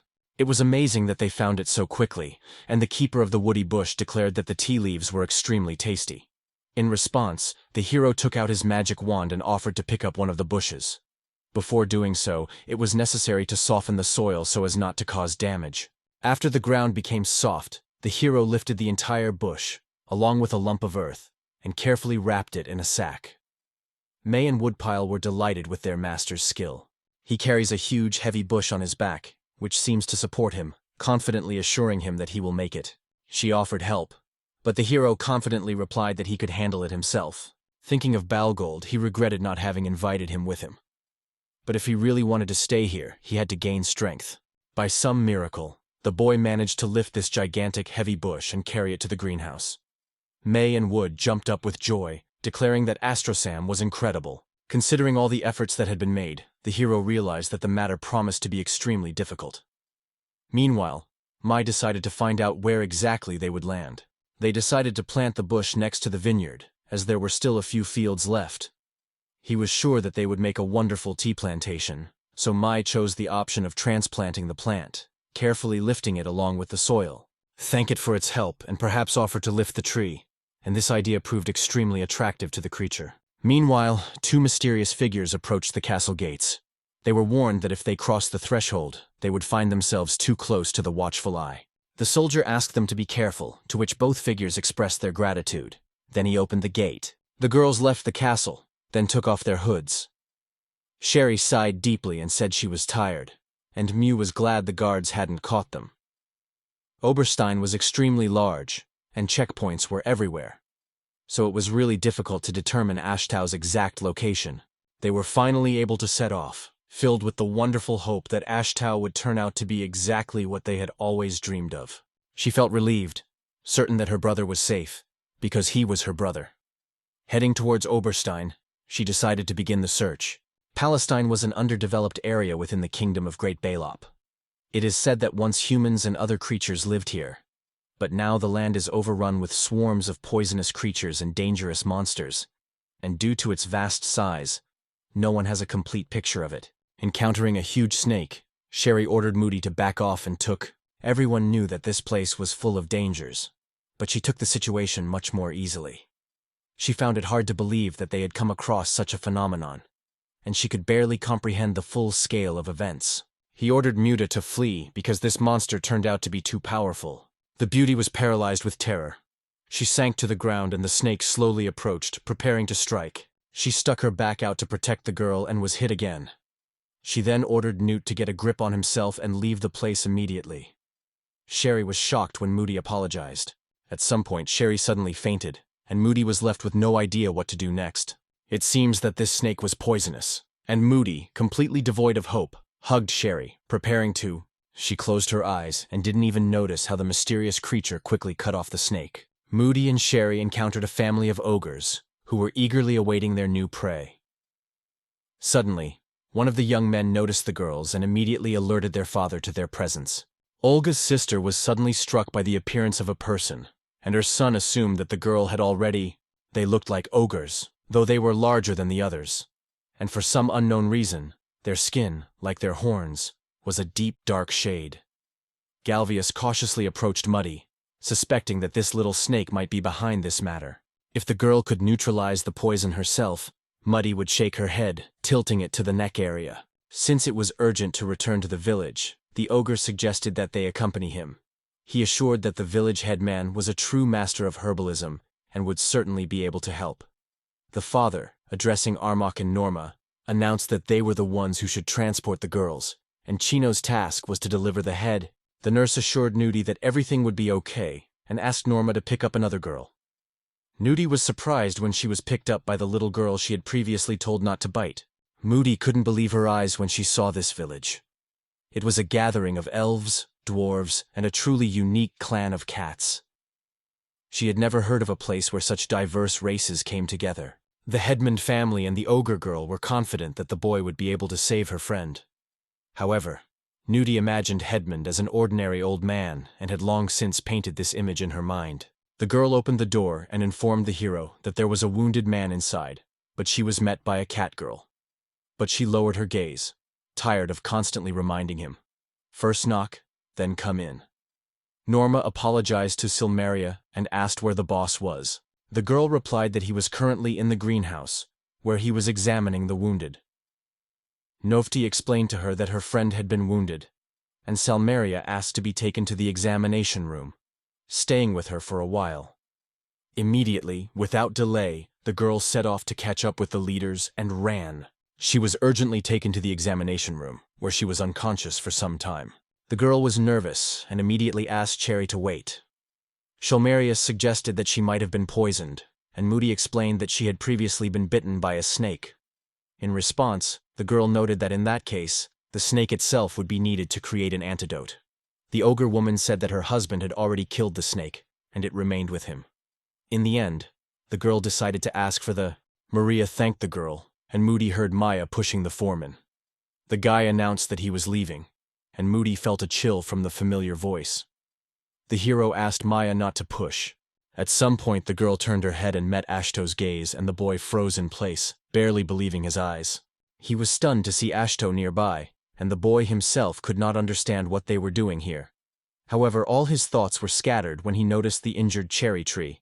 He immediately suspected that it had been poisoned, and Muddy explained that they had been attacked by a poisonous snake from this world. Maria explained that Armo had preserved the remains of the snake, thanks to which they would undoubtedly be able to prepare an antidote. In this regard, the hero asked for hot water and asked Cherry to wait a little longer. He had many questions, but he was convinced that he would be able to save the situation. The girl lifted her friend up while the boys diligently mixed the antidote. Having finished preparing the medicine, they drank it together, adding sugar. Smiling, she assured Muiti that everything would be fine. All that was left was to take care of the upkeep of her condo. The hero apologized to Selma for the inconvenience, but he needed to prepare a room for Muti. After the girl left, they were finally able to have a frank conversation in private. He smiled sadly and said hello. An awkward silence fell between them, and the hero decided to find out how he and Sherry ended up here. However, Mutai believed that everything was obvious. They had come here to solve this mystery. He was shocked, because such a decision was planned regarding the Miute. He coldly declared that she would not marry Ludger, adding that it was Sherry and Ludger who had helped break off the engagement. Moreover, Ludger himself was against the marriage. During this time, many events occurred in which Sisman, Ludger, and Sherry were integrally involved. She was able to find it too. The girl felt like she was simply exceeding all limits. The hero lived in the same house with a rather attractive woman, and Muddy realized that there was no place for her in his life. He suggested that she not rush to decide whether she meant Solmeria, because this question was beyond her usual ideas. The man explained that Solmeria was his housekeeper and reliable assistant. Although everything remained the same, the hero realized that there was no point in lying, and firmly declared that there was no one else. This news brought them true joy, and they smiled sincerely at each other. She wanted to know about his life here and the work that this hero was doing. Besides, she did not know what happened after he left home. The hero remarked that the story was extremely long, and expressed doubts whether Mew could bear all the details. The girl wanted to know everything, and besides, she had many stories she wanted to share with him. Covering Sherry with a blanket, I waited patiently for her to wake up. The hero heard a slight rustling and realized that Sherry was beginning to regain consciousness. He cautiously approached her bed and asked her not to. She could hardly believe her eyes. The hero with such a noble smile turned out to be Ashto. Indeed, her brother was standing before her, and Sherry, unable to hold back her tears, began to cry. The hero calmed her down, confidently assuring her that she was now safe. Her brother is happy to see them gradually reveal the traits of true heroes. Isto assured her that Mute was fine too. Seeing that Sherry wanted something to drink, she offered her a cup of tea. It was unclear where they had ended up, so Isto decided to explain the circumstances to her in detail. He carefully dressed the wounds of his sister, who listened attentively to his every word. According to him, it was he who led this village. The hero could not refuse such a role. It happened naturally and unexpectedly. He decided to ask his sister what the plan was, but it was obvious to Sherry that she and Mew would definitely stay by his side. That was why she had turned down the role of the face. I glanced at Mew, and the girl nodded approvingly. Mew smiled, looking away, and declared that now they could always be together. Suddenly there was a knock at the door, and May told the man that she had brought tea. The hero let her in, and the girl apologized for the interview. The cat girl was incredibly charming, so Sherry decided to ask his brother who she was. Asht explained that she was his assistant. With a tray in her hands, she greeted the girls with joy. As she introduced herself, she heard each of the girls also introduce themselves. Sherry smiled at Maya and invited her to come closer. The girl picked up the other one vigorously and hugged it as if it were a stuffed toy. Sherry was sure that her brother thought the same way and found Maya extremely charming. The boy shared this opinion. She had fluffy ears and rather silky hair. Suddenly remembering tea, she quickly jumped up and asked them to wait a moment. Turning back to them to follow her, Astro thanked her for. I apologized and made sure everyone had already left. The hero decided to introduce the guests and introduced his little sister Sherry, as well as his childhood friend Mute. They were now to settle here, and the hero apologized for the unexpected change, hoping that Selmer would be polite. He introduced his housekeeper to the girls, who bowed politely to her. The woman was delighted to meet her. Silma asked Miss Moody to follow her to introduce her to everything she needed. She asked what her brother did, and the hero explained that he kept records of all the patients, meticulously recording their injuries and illnesses. He had barely finished filling out her medical record. Smiling, he noticed that Cherry had gained a little weight, and the girl instantly guessed that his smile was meant to be a hint at her excess weight. However, the hero only smiled gently, assuring her that he had meant nothing of the sort. She had simply changed beyond recognition since the last time they had lived together. The hero couldn't even tell how many years had passed since she had called him brother, and she became the commander of the elite troops, demonstrating incredible potential. Her relentless busyness left little time for home, and the last conversation with him took place when he was still mastering the art of magic. That meeting was more like a brief greeting than a real conversation. It was a real revelation for him. He did not hide how extremely pleasant it was to see and hear her, especially when she wanted to stay. Suddenly, Sherry declared that he was responsible too. Her work in the army was so demanding that she had little time even for her home life. But everyone was worried about her. Zero found it hard to accept such words, but the girl firmly assured him of their truth. Although their relationship began to grow distant, they never allowed themselves to disrespect or show hostility towards him. When the hero realized the power of his magic, he tirelessly continued to study in order to maintain a significant place in the family. Look at it from another angle. It seemed that an estrangement had arisen between him and his husband. She hoped that her brother had truly grasped the essence of events and accepted reality for what it was. He didn't say anything to her. That was typical of a loon boy. The sister called her brother a fool, but despite all the misunderstandings, she had come a long way. He looked at her sadly, smiled, and admitted that it was his friend. For the first time in a long time, she hugged her brother sincerely. Maria didn't have all the details, but for some unknown reason she felt better. Muddy shared her mood and watched with joy as the situation finally changed for the better. It had been 497 days since the girls arrived in the village. The hero remembered hearing that she had invented her own spell when she had failed to master many cruel spells. However, no one had imagined that she would use the magic of explosion in such an unusual way. The wounds had healed, and Hero hoped the pain was finally gone. He asked if she was experiencing any unusual symptoms, but Sherry confidently said that everything was fine. Besides, she had no intention of staying in bed forever, and asked Ashto to show her the village. Here we should have expressed our gratitude to the Ogrov family, and invited the girls to follow us. Meanwhile, the Ogrovi family was busy processing the carcass of a huge bull. The little boy, without hesitation, tore off one of the horns of this animal. Just then, the heroes appeared, and Asht was disgusted to watch how the kid managed to break the horn so easily with his small hands. The boy was delighted to meet their dog. The orcs recognized the girls, and Muddy sincerely thanked them for their help. Because without it, she and Sherry would have died long ago. It seems like everything is fine now. Muddy thanked them sincerely for the feeding that saved her and Sherry. The mister asked his husband not to worry and not to apologize for him, because, as it turned out, he was not at all used to receiving thanks. The son noticed that his father blushed, and the hero felt uncomfortable just thinking about the most powerful demon in this village. The children ran up to the girls and, with smiles on their faces, happily shared that now he was amazed by the incredible scale of the farm, and even the accompanying hero was interested in how it was possible to expand it so much. He went out to meet him to ask his friend about it. Sad said that it was his little sister Sherry and his childhood friend Muti, whom he had already mentioned. The girl exclaimed that it was wonderful, and was glad that everything was fine with them. The elf, looking at Sherry, noticed that she did not at all resemble a real hero, and the boy asked her not to be so rude. He thought Sherry resembled him since she was his younger sister. But Elrin didn't even realize how caring her brother could be. She grabbed the hero by the hand and ordered him to be quiet. After that, the girl smiled brightly and thanked the elven woman for watching over her brother. She also introduced herself to the inhabitants of this alley. Alphys was extremely pleased and happily introduced himself, giving his name. She, happy to meet him in the village, immediately caught Moody's attention, who found her incredibly beautiful. However, the hero believed that her true charm only bloomed when she smiled. The hero suggested finding Augustus and other experienced dwarves. The elves informed the protagonist that Augustus had gone to get the necessary materials, and the young man decided to introduce them to the girls and 2 other companions. The effect of overdying turned out to be much more impressive than they could have imagined. He decided to ask the girls one more time just in case.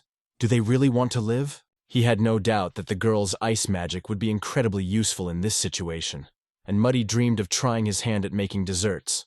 The hero laughed heartily and thanked her gratefully. He was happy to welcome them to the village, and Sherry thanked her brother for the warm welcome. While they were discussing this, Sherry, upon hearing his sister say the words "Ashto blow," suggested that the mutants take up residence in the hero's room. The next morning, Muddy decided to take a walk through the village. She was already near the ogre's children and was happy to meet her friends. She decided to cook some treats for everyone, and the ogres sincerely thanked her for the treats.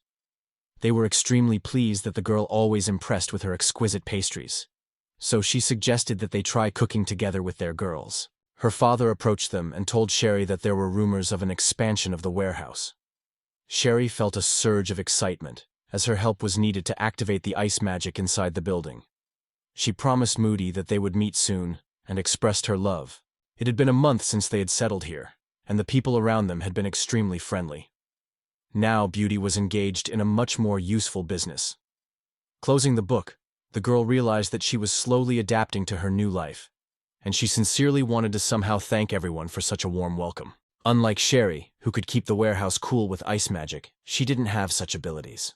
Moreover, without the proper tools, preparing unusual delicacies was impossible. Standing by the door, she was deep in thought when suddenly there was a knock. It was Maya, apologizing for disturbing her and informing her that she was the one who had brought her home. I will always remember that she had to add the tea leaves first. She was overcome with deep shame and felt as if she had been maimed. As he thanked Maya for the delicious tea, he didn't realize that she was simply trying to cheer him up. She was upset about his slowness in making the drink, but Moody gently patted her on the head, reassuring her that it didn't matter. He was sure that Maya would improve her tea-making skills in time. The girl sat down next to them and smiled gently. She wondered if they really meant that much to Mr. Ashton. In the end, the Lord was angry when she appeared in the village with another lover. But, as if pleased, they decided that everyone would live until all of this was true, and Muddy openly admitted that Ashton meant a lot to her too. He clearly cared about more than just her, which matched Sherry and Merc's claim that she was aware. She explained that if a person is important to the owner, then they become important to her as well. Maya's words touched her deeply, and she expressed her gratitude by lightly stroking the girl's head. This was the appearance of the second daughter of the Atwaite family. At first glance, she was striking in her modesty compared to Luna's older sister Maria, but her magical abilities and swordsmanship were definitely impressive. He compared her to the second son of the Astria family. There were also rumors that the eldest son, Luger, was close to Lady Luna Maria. In their opinion, a natural understanding should arise between these talented individuals. He had been taught from childhood to belittle Moody long, even before their paths crossed. A child from a family of higher rank than the Atwats found himself in a similar situation. Everyone was convinced that he had undoubtedly suffered even more than she had. Her sister Luna Maria and the eldest son of the family, Astria Ludger, were the same age, and their family roots were similar enough that they could buy necessities together. Luna Maria was celebrating her birthday today, and one of the people present didn't miss the opportunity to remark on how great she looked in that outfit. However, feeling embarrassed, she begged him to stop complimenting her and admit that she wasn't used to wearing such clothes. Moody sat silently on a bench, deliberately isolating herself from everyone, and waited for this stage of her life to end. She thought that even if she ran away from home, no one would even remember her absence, but she could not dare to take such a step.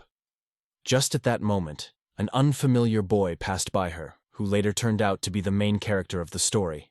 Radiating surprise, they exchanged glances and simultaneously asked which family each of them belonged to.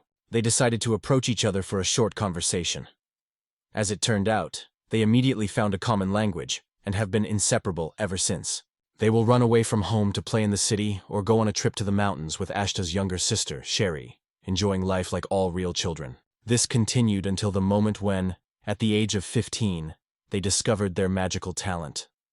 The drink tasted as if it had been aged for 10 years, and Silmeria offered the Lord a taste of it. The hero was amazed at how instantly she brought a glass and opened the cupboard. After the hero discovered his gift of feeling nature, he immediately immersed himself completely in his studies. From then on, he hardly left his home. Not only was she incomparably beautiful, but she also possessed a unique talent for explosive magic. Upon hearing about her abilities, people immediately began to show great interest. The latter magic was considered one of the key skills of the wizard army. In just one moment, her family began to treat her very differently. She had to develop her magical abilities in order to one day achieve the power of the Ice Princess Sherry. That was what her father encouraged her to do. However, this meant that she would have to undergo special training and master magic capable of causing massive destruction and killing huge numbers of people. Because she was unable to achieve this, people's attitude towards her deteriorated sharply. She talked about how she was gifted with incredible magical power. But in reality, her abilities were limited only to the ability to entertain people with useless magic.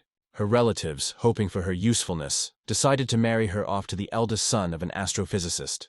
The girl opened her eyes and couldn't remember when she had fallen asleep. It was as if she was thinking back to the old days, and Maya, peacefully nestled in her lap, was also sleeping peacefully. Outside the window, Moody noticed that it was all over. Among the huge buildings, including the manor, the sky looked much more impressive. It was then that a brilliant idea struck her. Soon the villagers began to gather in the very center of it. He wondered what was happening.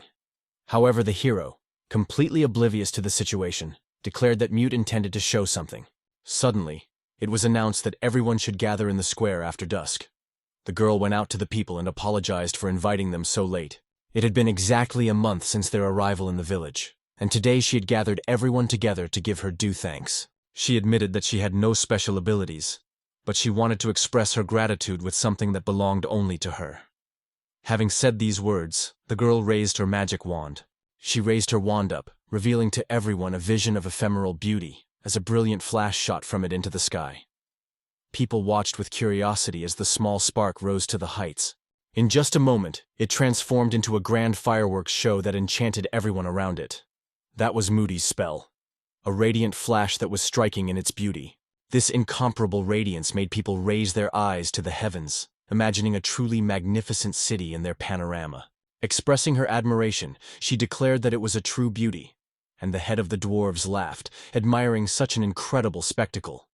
None of them could have imagined that this girl was capable of creating something so wonderful. To the elf, the fireworks looked like blooming flowers, and she had never seen a night so full of magic. Or, when asked to bring drinks, they immediately decided that such an impressive light show could not do without a glass or two. He suggested enjoying the amazing gift that this girl had brought to make the evening even more memorable. Approaching the girl, Mevdi asked Ashtov about his impressions. He smiled and replied that it was incredibly beautiful. Ashtov silently enjoyed the fireworks, watching together as their bright performance came to an end. Morning came, and Sherry greeted Muda politely. She had already prepared milk and eggs for her friend, for which Muda thanked her warmly. However, Sherry felt that she should express her gratitude herself, because Muda brought delicious treats every day. The ogre's children were happy to welcome Muta. The children asked for more of those fluffy treats and round crunchy delights, because it had been 2 months since Muta and Shia arrived. Using ice magic, he cooled the refrigerators in all the houses, allowing the residents to store food in a frozen form. Cold drinks became extremely popular among those who worked away from home, and the Mutts baked delicious pastries and distributed them to the residents. The children simply adored these treats, and the hero often saw them sweetly asking for more food. The hero's humble hut gained new life thanks to 5 friends, as well as Elmira and Maya, who worked as his maids at the time. At first the house seemed too spacious, but now everything was perfect. Every day was filled with a glow of happy smiles, but Ashton still felt that something was bothering him. The hero carefully examined the barrels under cover of night, and decided that replacing wine with whiskey would greatly simplify matters. It was hard to imagine, because people drank too much of it every day. Silmeria crept up from behind and asked what exactly it was about. He thought about experiments, but the girl did not fully understand his plans. He was sure she was well aware that there was no alcohol in the store at all. Ashto picked up a large barrel and carefully placed it on the ground, while the oldest dwarves and the tallest elves argued about the complete absence of alcoholic beverages. The drink that was being prepared in the village was not yet ready. However, since it was made from pure natural ingredients, the boy decided that his growth spell could help. Despite everything, everyone was working tirelessly to raise the village from its knees, so the young man decided to test his magical influence on the barrels. Silmira understood his intention, and told the Lord that this was an excellent idea. He couldn't understand why it was necessary to act secretly at night. Ashto wanted to avoid noise, unlike the noise that was heard in the vineyard. Besides, even if the plan worked, he couldn't imagine how things would turn out if the girl was left to watch. But Ashto obviously didn't mind and just let herself go. I took his magic wand and used the magic of growth. Using magic, the hero was stunned. The barrel itself began to show signs of life. He could not find the words to answer, and the boy perceived it as absolute madness. The aroma and color of this liquid clearly surpassed the quality of all the wines they had dealt with. Maria watched with great interest as Asht confidently took a few steps. His face flushed, and he noted that the taste was mild, but with a faint sourness. The drink also had a distinct aroma, reminiscent of a mixture of special ingredients. It was difficult to find words, but the overall impression satisfied him. He handed the glass to the maid and asked her to create a picture for him. Arya took a few sips, and a cold shiver ran through her entire body. He blessed and informed the master that his experiment had been a success. He could hardly believe that he had achieved success so quickly. The next day he decided to apply the resulting growth to all the barrels in the village. He could never have imagined that Asht was capable of such amazing deeds, and therefore decided to boldly continue with his plans. However, the hero did not understand at all what exactly the intentions were. It seemed that she had already said it, but she had not yet been able to say it definitively. Meanwhile, the dwarf loudly shouted that several more storages for drinks should be built, and a few days later, a new guest came to their village. A clan of hellhounds who are sincerely happy to meet. No one expected to find such a clan here. So everyone began to assume that Ashto held the position of mayor of this place. The hero was convinced that the hellhounds had disappeared from the kingdom many years ago, so he had never had to deal with them. He chose Sherry and Balyamer as his guards, although they did not look at all threatening. The leader of the lions, bowing respectfully, turned to the Lord with a request to grant them shelter. He had heard that this particular village had become the home of rare creatures that could no longer find solace anywhere else. Not only demonic ogres lived here, but also high elves, ancient dwarves, and even a cat. The leader of the hellhounds said that their village had been struck by a terrible epidemic. Most of them had died, and now they were wandering through different lands in search of a safe haven for their families. The boy asked them not to rush, and asked with interest what made them believe that rare creatures, deprived of any other shelter, had gathered here. The leader of the tribe replied that there were certain rumors about. They say that someone is collecting rare creatures on their own, intending to establish a settlement and develop these lands, like ashes falling on a village. The hero could not imagine who could spread such news. The leader of the hounds knelt down and fervently appealed to the hero with a request to provide them with shelter in the village. Ashto did not object and allowed them to stay. But in this village, everyone had their own duties, so wishing to settle here, the guests had to participate in common affairs. The leader of the hounds happily agreed, stating that their men were excellent hunters, and the women were not inferior to them in agility and skill. People could do other things if they were given appropriate tasks. The hero thought for a moment and ordered the men to go after Bogull, while Sherry took over the leadership of the women. She also decided to seek support from the mutants and offered to negotiate with the dwarves to build a dwelling for the new settler. He noticed a child hiding behind a dog girl who looked scared and decided to find out who she was. The dog girl introduced him to Laura, emphasizing her special uniqueness. The plan was always to have 3 children, but Laura was the only daughter. Among the hellhounds, children deprived of brothers and sisters were extremely rare, which made Laura special. As it turned out later, her parents had been taken away by an epidemic. Seeing the baby's legs shaking, she concluded that the child was in pain. The hound girl didn't even know about it and turned to Laura with a question. Maya reassured her, reminding her that the Lord could heal the baby instantly. Due to the situation, they decided that Lara would stay here temporarily while they were shown around. The girl sincerely thanked them for their help and asked to look after the child. He noticed that the girl had the same symptoms as after contact with the poisonous substance. Lara was clearly in a lot of pain, and the situation was taking an even more ominous turn. Her husband was convinced that she would have to spend a few days recovering at home. The hero turned to the crying girl, firmly assuring her that everything would be fine, and with proper care the wound would heal quickly. An unknown beauty passing by decided to ask Lara where she was. Mute was too scared and depressed to approach her. Meanwhile, Maya did something different. She cautiously approached the girl and asked where she was going. Lara was a little surprised by Maya's harshness, but replied that they came from the northern part of the forest and had traveled there for 3 months.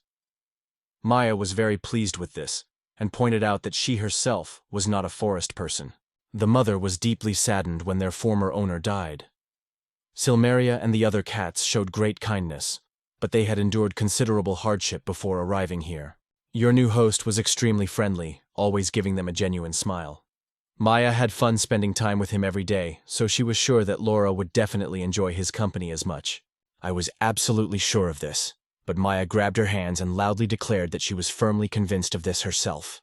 The girl admitted that everyone else had brothers and sisters, and she remained an only child. Despite everyone's care and kindness, she felt lonely. There was no one to talk to, no one to share joy or support with, as those who had brothers and sisters could do. That is why Maya suggested, in such a situation, let them communicate with her. She suggested that they dive into the game as Lara began to feel better. That was when a real smile appeared on her face for the first time. Mute was extremely happy to see her happy face and felt a warmth in his heart. On their territory, flax fields, a silk farm and a textile workshop appeared. In just a few days, thanks to the addition of the hellhounds, the production of fabrics increased rapidly. They made not only ordinary clothes for the inhabitants, but also various costumes. At the same time, the men joined the Balagold daily team, and over time, their hunting skills improved significantly. It all started with a majestic tree, around which a village grew over time, and life relentlessly gained momentum. They owned royal sheep of incredible size. The hellhounds were amazed by their size. The thought of how much flawless wool they could collect instantly lit up their eyes. Besides, they still had dozens of wonderful sheep, which seemed too fabulous to be true. The hero could not understand how the girl could remain calm.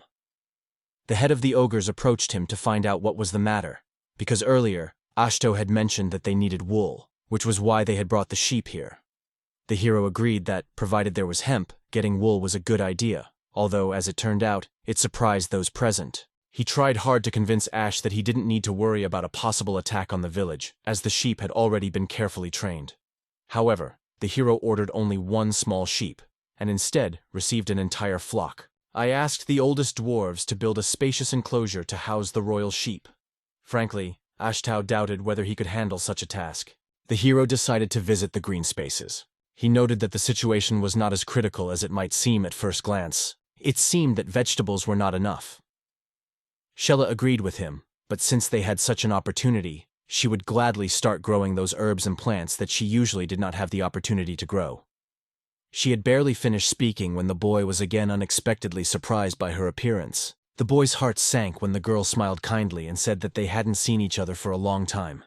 She constantly scared him, appearing suddenly, as if from nowhere. Since this was bothering him, the girl decided to give him some unusual and magical plants. Ash was overcome with strange thoughts, but Shella smiled and assured him not to worry so much. He reported that the older dwarfs had built him a new greenhouse, so he could try growing them. No doubt they will appeal to him, and to us as well. Ashtov had barely asked her a question when the shells appeared. Only a few hours passed in the new greenhouse, where the boy planted seedlings obtained from previous efforts. He was convinced that the scheme would work, although the shade of the plant made him feel uneasy. The seedlings seemed to look normal, but leaves and stems of this shape were completely unknown to Ashto. For us, he could use this growth, but he recognized that it could turn into something dangerous and uncontrolled. Once back on his feet, the hero decided to take a risk, to try a small increase, focusing on only one side. The hero took his wand, deciding to be careful to avoid immediate growth. Then he applied the growth magic to the plow itself. The hero was enchanted by the incredible aroma of the plant, combined with its attractive pink flowers, which were simply mesmerizing with their beauty. I intended to boost their development a bit, but it seemed like they had already reached their full maturity. The fruit ripening on the tree was impressive in its size and exuded an incomparable aroma. Ashtov found a special joy in it. Resembling ripe peaches, Shella was amazed that they had already ripened. This time the boy no longer paid attention to her appearance, but curiously asked what trees these fruits came from. I will share a small part of your story. She had obtained this sapling long ago, in the days when sorcerers were called celestials. Moreover, she said that if you soak this fruit in water overnight, you can get a wine with a naively simple taste that really attracted the attention of those interested. After all, they could even be eaten raw. Shella suggested picking up a few samples for them directly in Ashtoga. He looked intently at the hissing cauldrons, wondering if they would really produce wine. The impatient Shella could no longer wait until tomorrow and suggested that the hero taste her creation today. He had no idea how to properly savor them, so Shella suggested simply cutting them. She immediately noticed that the boy was adept at this, and he explained that he had often done this during his time in the kingdom. After he had carefully sliced the peaches, he came to the conclusion that this was a great option and he turned to Capiche, asking the hero to open his mouth, while Ashto insisted that she stop her actions. The girl had given him the seed first, so logically she should have been the first to taste it. That certainly made sense, but in the end he helped the sprout to grow, and Shella forced the peach into his mouth. He was embarrassed, and Shella relished every moment of his response. After swallowing the peach, the boy felt that the fruit was incredibly fresh and tender. Just one bite of it revealed a truly explosive mixture of juice and sweet nectar, which instantly filled his mouth. This extremely delicious fruit opened up a new world of taste sensations to the hero, which he had never suspected. Shella was delighted with his sincere words. It seems that this tree grows exclusively here and nowhere else.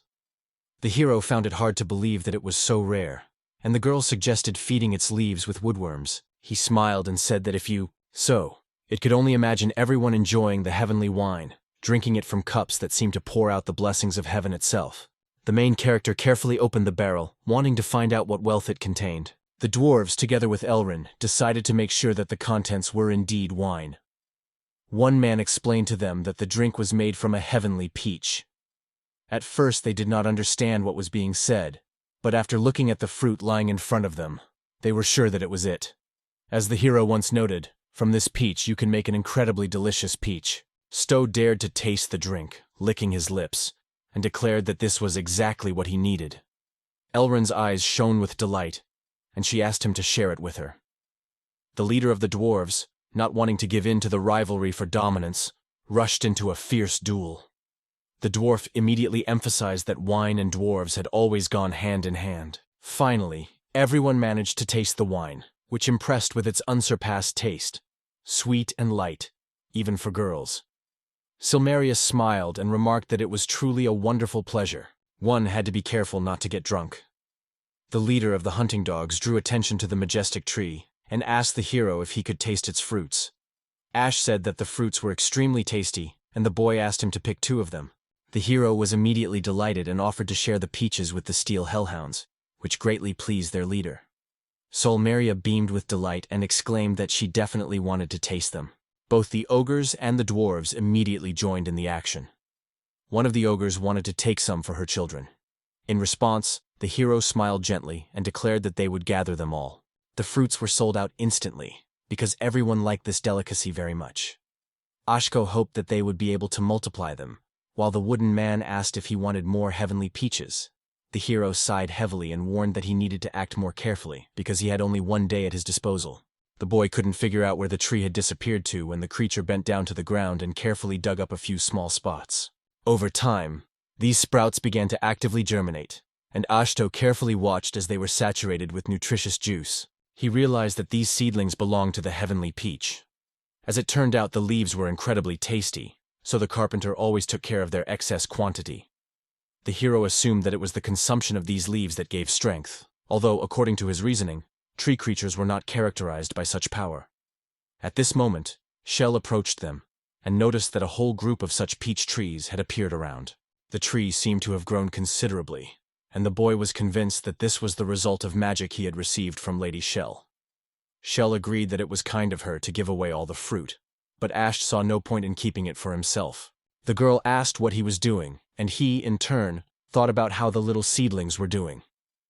Previously, he had not used the acquired ability to grow at all, and had completely forgotten about it. He still couldn't figure out what kind of seedlings they were, and even Shella couldn't give him a clear answer. Ashto watched the girl closely, hoping that these little creatures weren't poisonous, and Shella, smiling softly, assured him that there was no need to worry. However, if he was so interested in the question, Shella suggested an idea. She wanted to try to use the ability of these little ones to grow, and was sure that this suggestion would be useful to him. He hesitated but decided to try. He took his magic wand and activated the magical growth ability on the spring. For a while, the boy was melancholy, as his growth had not taken effect, which was rather strange. Shella suggested that perhaps they lacked additional magic. He gathered himself, clenching his fist, and declared that he was ready to give everything he had. Despite all his efforts, he failed, and it hurt bitterly because he felt his powerlessness. Shella smiled and said that everything would be fine. She suggested that he take a closer look, because the sprouts had actually begun to sprout. Astro, looking with surprise, drew attention to the jug with the sprayer. Zero couldn't understand what was happening. He had already stopped the spell, but for some reason the sprouts began to move actively. Over time, they turned into amazing creatures in the form of girls named Mandrake and Arl. While Moody and Silmeria were making the pie and Sherry was watching the process closely, she deduced that this dessert was made from heavenly peaches, not API. Earlier, she had a lightning-fast idea, and the result exceeded all expectations. Sol Maria noted that the dessert would be incredibly sweet, and was sure that even adults would appreciate its taste. At that moment, the door of the house opened, and the children exclaimed that the buyer instantly smelled the aroma and wondered why this odor barrier was created.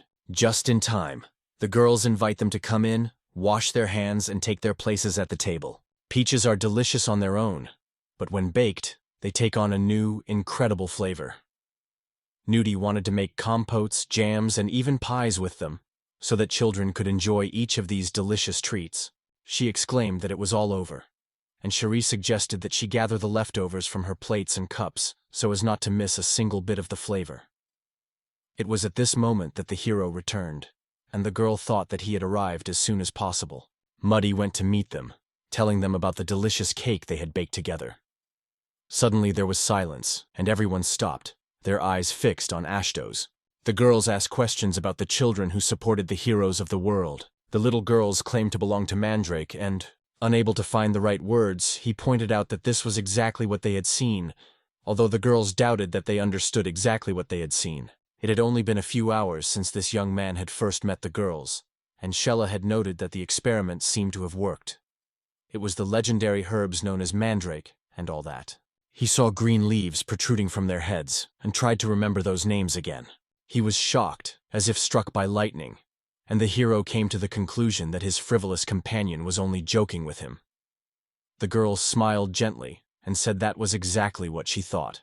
These leaves were used to make remedies, which gave the hero the ability to create a legendary medicine.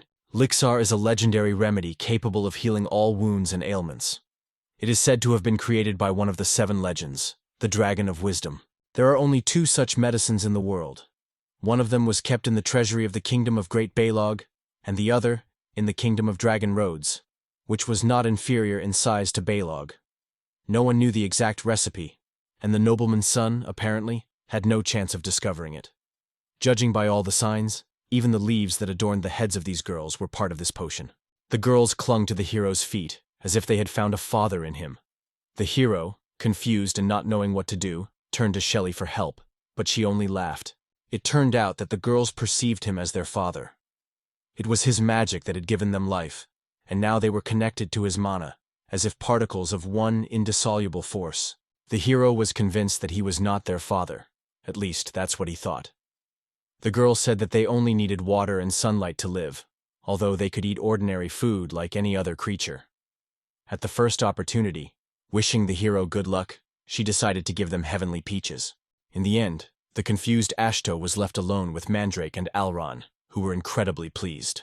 It so happened that after he used the magic of growth on the seedlings given to Mrs. Shella, 2 girls appeared. Now Sherry realized that he had become a kind of father to them, but the hero again denied this, claiming that he was not the father of the children. He tried to change the subject by noting that the pie that Mew had made was an urgent problem arose. Where to settle these girls because there was no more room in the house. The hero again emphasized that he was not their real father, and Mute suggested that they should find. On the first floor they had a living room, a special room for watching TV, and a room for storing medicine. The hero decided that this was the place to put the children. However, on the second floor, there were 5 rooms, but they were all already occupied. Another option was to put the children in Mute's room, but it would probably be too cramped there. She said she was completely well and could join the others if they wished. Ashto explained that he meant something completely different from what had actually been said, gently patting the girl on the head and emphasizing that this house belonged to her as much as to all of us. He asked her not to even think about Lee. Hellhound had said that each should have 3 children, but Lara remained alone, which Ashto did not like. His original intention was to look after Lara until her wounds were completely healed, but things turned out differently. Lara and Maya quickle. The girl decided to ask the children if they wanted to go with her, while Sherry explained that she was the one going to go. The little girls looked really adorable. Sherry decided that her room was too big for one, so they would be much more comfortable together. Eventually, Sherry and Muddy each took one of the girls, and the hero realized that they had become much prettier to them than he had originally expected. Without wasting time, the hero got up from the table and announced that everything was ready. He thanked the girls for their help, to which Sherry replied that it wasn't a problem for her, because they were really great. One of the girls was already asleep, and Ashto assumed that she was probably just. According to the information, Drake is being housed with Moody, and Alaron is being housed with Sherry, and it has been several weeks since then.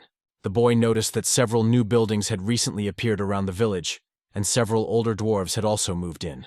He owned 3 wine cellars and several buildings, the purpose of which remained a mystery.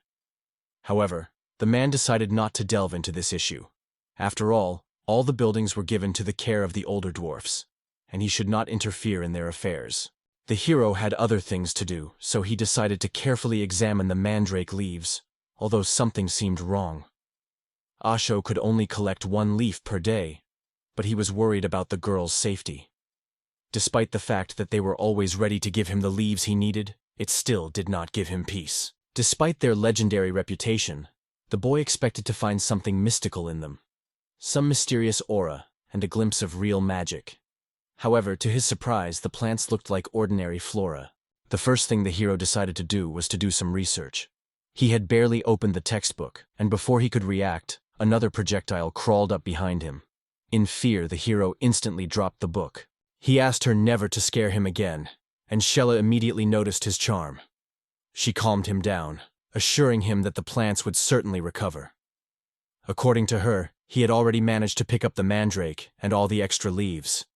The hero told how they were simply torn off his head, which really scared him. He thoughtfully asked where they were, and the boy replied that they were playing near the greenhouse with Maya and the others. However, considering that they were still children, Ashto concluded that at that age it was much better to enjoy the game than just wandering around aimlessly. A smile appeared on her face when she realized that she had not made a mistake in entrusting him with the implementation of those plans. She also looked around the village, noticing that life was still bustling. It seemed like everything was going great, because everything in this place had been built thanks to the elder dwarf. He noted that the village was growing steadily, as if trying to reach the boy's chins, and urged him to continue working tirelessly. At some point, Chella kissed the guy on the cheek, promising that they would definitely meet again. I blushed, completely not understanding why this unexpected effect had occurred. He found a simple recipe for an elixir that detailed all the necessary ingredients. Among them were mandrake leaves, alram leaf, and the philosopher's stone. Nectar of immortality, a unicorn horn, ancient dragon scales, and a brand new find, and a golden cauldron. Throwing his head back wearily, the man exclaimed. As he leafed through the pages of the book, he realized that the recipe was extremely complex and full of legendary details. But it was exactly what he needed, and Asho decided it was worth the risk. The Yokon was playing casual music, and his mind was full of questions. Where could he get the scales of an ancient dragon? Thus was born his unexpected idea. This book exuded incredible magical power. He carefully turned its pages, but the text seemed endless. It contained recipes for other medicines, as well as detailed instructions on where to find the necessary ingredients. I said goodbye to my surroundings, smiling, thinking that he was lucky to receive such a blessing. Finally, he thanked Lady Shell for this, and decided to get acquainted with ambrosia, which could grant eternal youth. The hero also heard about the existence of a counter-essence and feelings that could increase debt. It was incredibly hard to believe that this could be. Unfortunately, Ashto didn't even realize he was here when the sun had almost disappeared over the horizon. He opened his eyes because he heard Moody calling him. She didn't like him sleeping in such a place. Besides, it was time for. Looking around, he couldn't believe it was so late and wondered when he had noticed it. He noted that he should get rid of this bad habit of completely immersing himself in his own life. He took it easy, and she was glad to learn that he had hardly changed. Besides, since he was gone, it meant that his absence was permanent.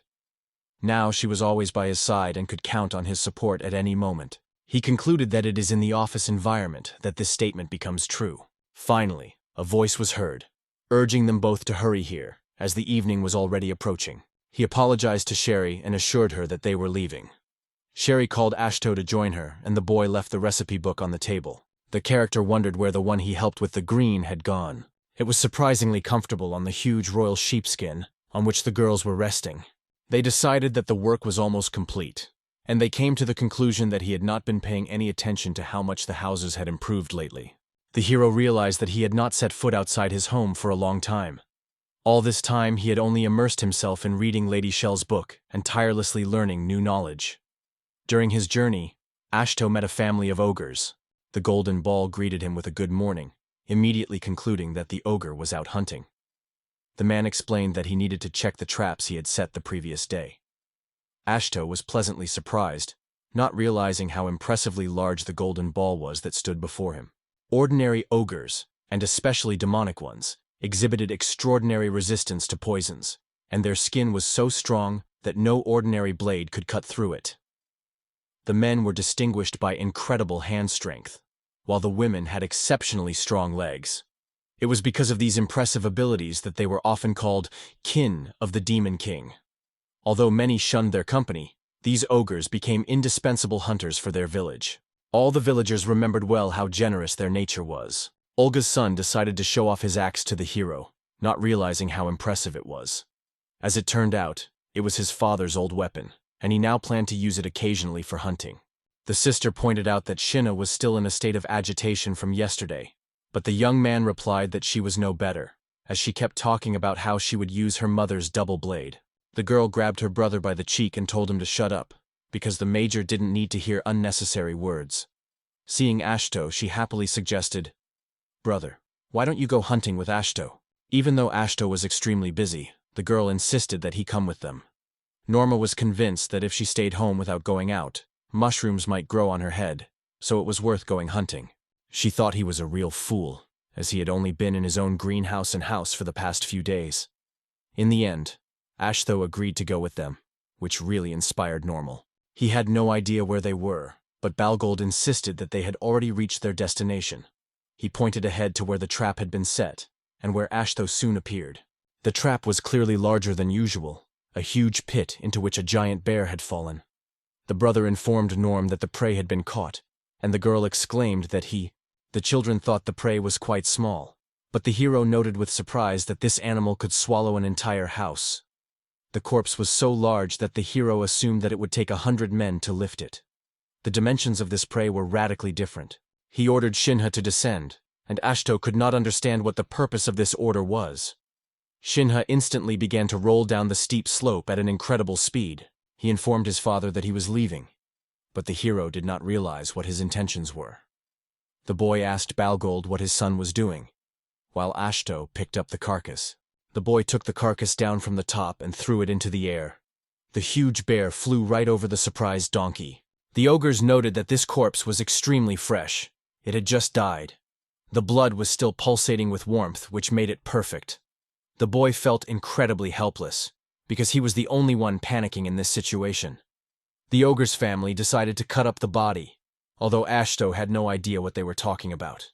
The couple began to cut up the carcass, and the hero, curiously asking what was happening, replied that if they started dividing the prey here, a huge amount of blood would be spilled around. Its scent would attract even more large beasts, who would appear in droves. This news caused concern in. Finally, Russell's voice was heard from behind the bushes, and when the hero turned around, 2 huge wolves appeared in front of him. The boy, overwhelmed with joy at their appearance, instantly grabbed his. He said that when they saw the carcasses, they would attack everyone at once. And Ashto could do nothing. He could only watch from the sidelines. He noticed that the hero's face had turned white and hoped that he was okay. Apologies poured in profusely for scaring him, a typical hunting tactic for them. Ashto hit the ground, assuring them that nothing had happened. Thanks to the tireless hard work of those around him, the boy almost forgot that they were in Oberstein. Before them spread out a forest full of monsters, where no one dared to settle. He heard a rustling in the bushes and realized that other monsters might be hiding nearby. Suddenly a little girl with horns on her head emerged from the bushes. He still noticed her dark skin and white hair, as well as the fact that her horns were slightly different in shape. This led him to assume that she belonged to a superior race. He decided to learn more about this beagle, and the information he received only confirmed his suspicion.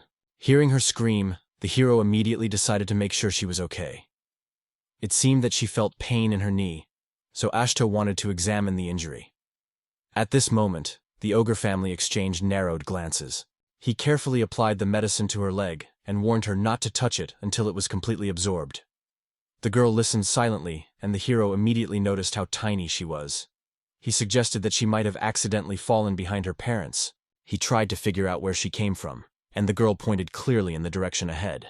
A tall, muscular man suddenly appeared in front of Ashtov, and the hero was convinced that he had a real star in front of him. The daughter rushed to her father, and Ashtov's jaw dropped in surprise. The man gently lifted her into his arms, and the little girl told how she had been injured. But her father immediately took care of her. He felt uncomfortable with the man's cold, unwavering gaze fixed directly on him. Inside, he hoped that this ogre would not be what he seemed. So, boldly ask him questions and find out if he is truly a being of demonic nature. He answered briefly that he did, and his voice surprised with its unexpected tenderness. Then the hero turned to them with a request. Wait a moment and return to the bow. After all, they were demonic ogres, and the hero wondered what they were doing in this place. He noticed an unusual ulcer on Balagold's face, who admitted that he had never met a representative of his kind before. It seemed as if he himself belonged to this tribe. Kosto hoped that the situation would not escalate, so he decided to explain himself. He said that the little girl had been injured, but their village was very close. The hero offered to accompany them to finish the child's treatment and, in addition, enjoy a cup of tea. Naturally, the young man did not insist, and the man was surprised to realize that a person was able to live next to a representative of a monochrome tribe. Zero noted that their membership includes high elves, ancient dwarves, and a multitude of other races. He replied that they had a family, and if she didn't mind, they would join in. It seemed that Ashto had succeeded in something he himself had not been able to do. He decides to introduce himself, as well as introduce everyone to the local hunters Boogaloo, his wife Armoanch. Iola and Ashto themselves felt at peace, because the ogre's daughter showed features that reminded them of themselves. He introduced himself as DMB, and Ashto was pleased to meet him.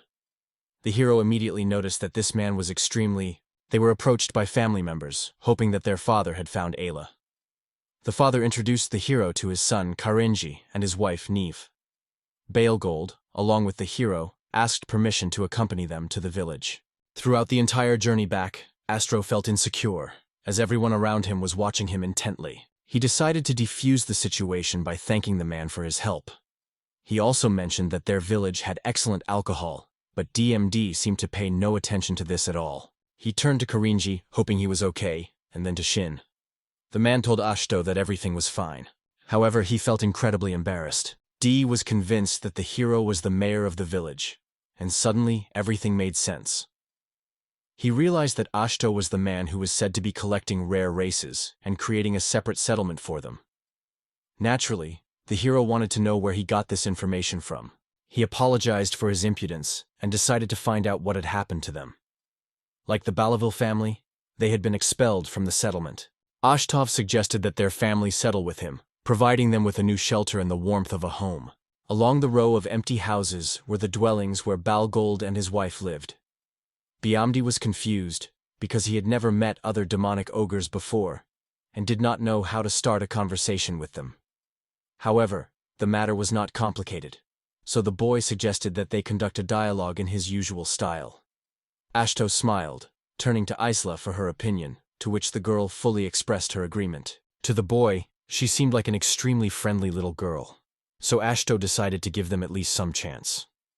He invited Isla to go with him and unexpectedly called me. He introduced Isla to Norma, informing her that she was also a demonic giant, and from now on they would live together. According to established tradition, friendship with her was defined as the norm, and no objections arose. Of course, she was a little nervous, but the hero was sure that everything would turn out great, because she had already established friendly relations with Maya and Maya. The girl held out her hand, introducing herself as Isla. Norma responded graciously, shaking her hand and giving her name. He invited DMD to pay attention to them, and noted that the girls had long been friends. The young man understood that even the smallest thing could turn into an opportunity, so he suggested that DMD invite Balbal for a drink. Balbal turned out to be really nice, and the hero was sure that his wife and Karinji would get along great with him. Smiling, the hero decided to give it a chance. However, as things were gaining momentum, Ashto couldn't understand how things had gotten this far. After all, it was supposed to be just a casual try. A fight broke out between the two heads of the ogre family, and Ashpodden could not believe how things had gone so far. At the same time, Elrin energetically supported his opponents, inciting them to action. A few hours before the fierce battle of the demonic ogres, the partner initiation ceremony, considered a key rite among the ogre clans, was to begin. He wanted to perform this ritual with DMD, provided the latter did not object. The boy carefully made sure that DMD agreed, and immediately got down to business. Although the excitement was still there was a wonderful harmony between them. It's great that they decided to perform a ritual to strengthen their bond, but the hero never realized what happened to the Nut Galley. It was nice to meet the reclusive Eshto during my stay in Greece. He didn't see himself as a recluse, but the elf accused him of lying. Besides, she hadn't seen him for a long time. She decided to remind him that their last conversation had been about the brewery, and suggested that Ashto leave the house more often. The hero was incomprehensible why such a large crowd had gathered around the slaughterhouse. As it had already become known, Baugold and the novice were preparing to conduct a ritual of initiation into friendship. The elf's eyes shone with delight, because even a ritual among ordinary ogres was a spectacle, and here demonic ogres performed on the stage. Without a doubt, everyone wanted to witness this unusual ceremony. Finally, the boys encountered two demonic ogres, but Ashti was still unable to understand the essence of the initiation ritual that had attracted so much attention. He was skeptical, but decided to contact Elminor to find out what exactly happened during the initiation ritual. However, it was obvious to the elf. The ogres would naturally fight among themselves. When Joe threw his ball gold and Dime split the ground beneath him, Elma only raised her voice in delight. Like all the other witnesses to the spectacle, the mighty ogres clasped each other's hands, and neither wanted to give way. The hero immediately felt a shiver run down his spine when he saw the two creatures surrounded by a terrifying aura. He could hardly believe that such an atmosphere accompanied the rite of initiation of the ogres.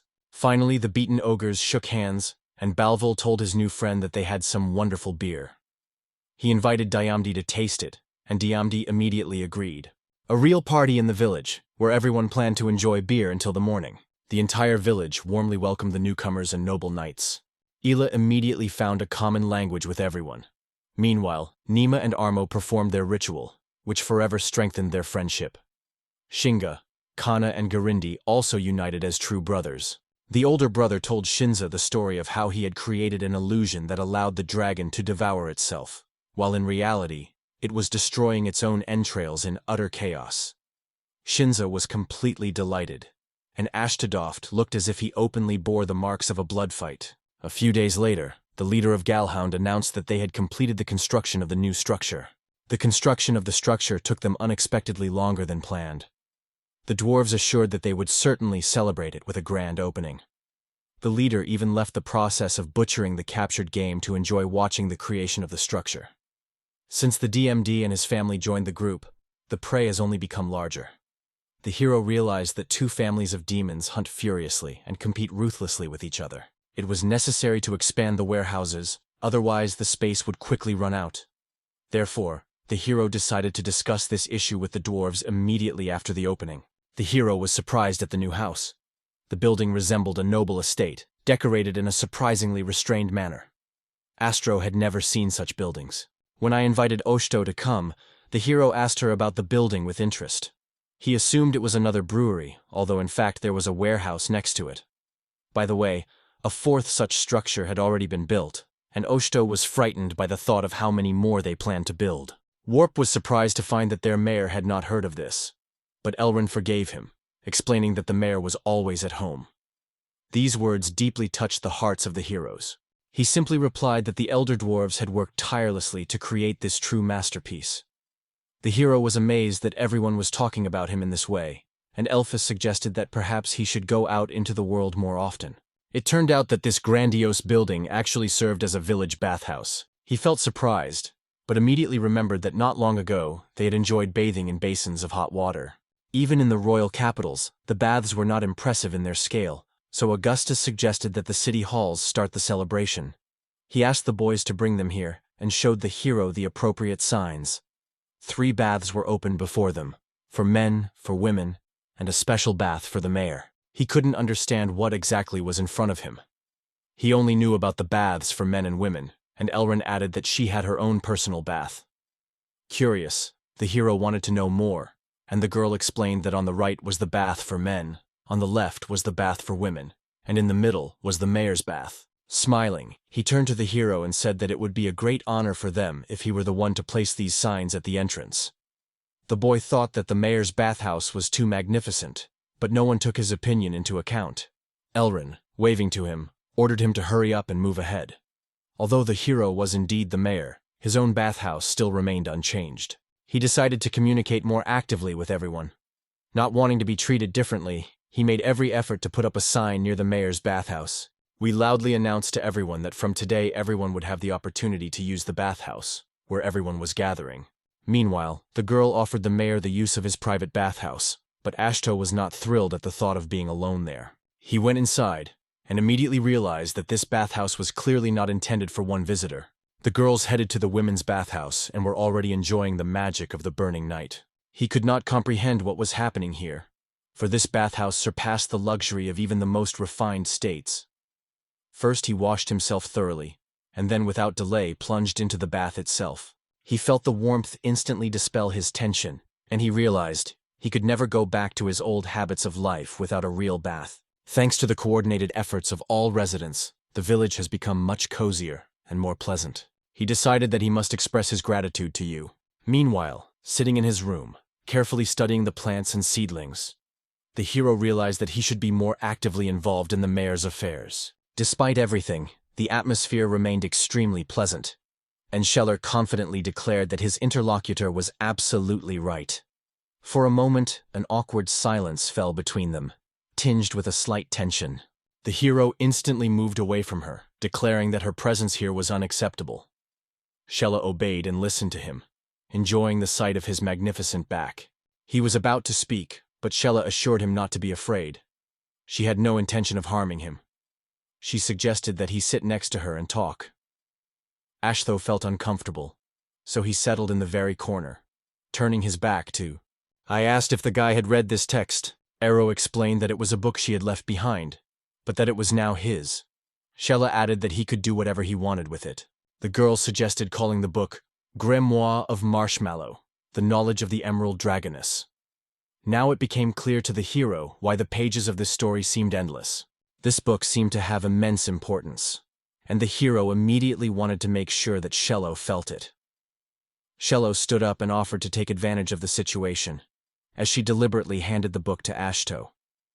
The hero sincerely thanked her for this gesture. He turned his head, unable to understand how that girl could appear and disappear so instantly. The baths quickly gained immense popularity among local residents. After a hard day's work, people could get rid of dust and fatigue by relaxing in the baths, and then return home to enjoy a warm dinner before going to bed. This rhythm became familiar to the residents. According to Augustus, they had a much larger bathhouse at home, and the one they built quickly disappeared from their lives. This bath had hot water rising from the ground, which the hero had never guessed. The dwarves called it natural hot springs and decided that the boy must have used them before. Asho, smiling, imagined the cozy home of the elder dwarves.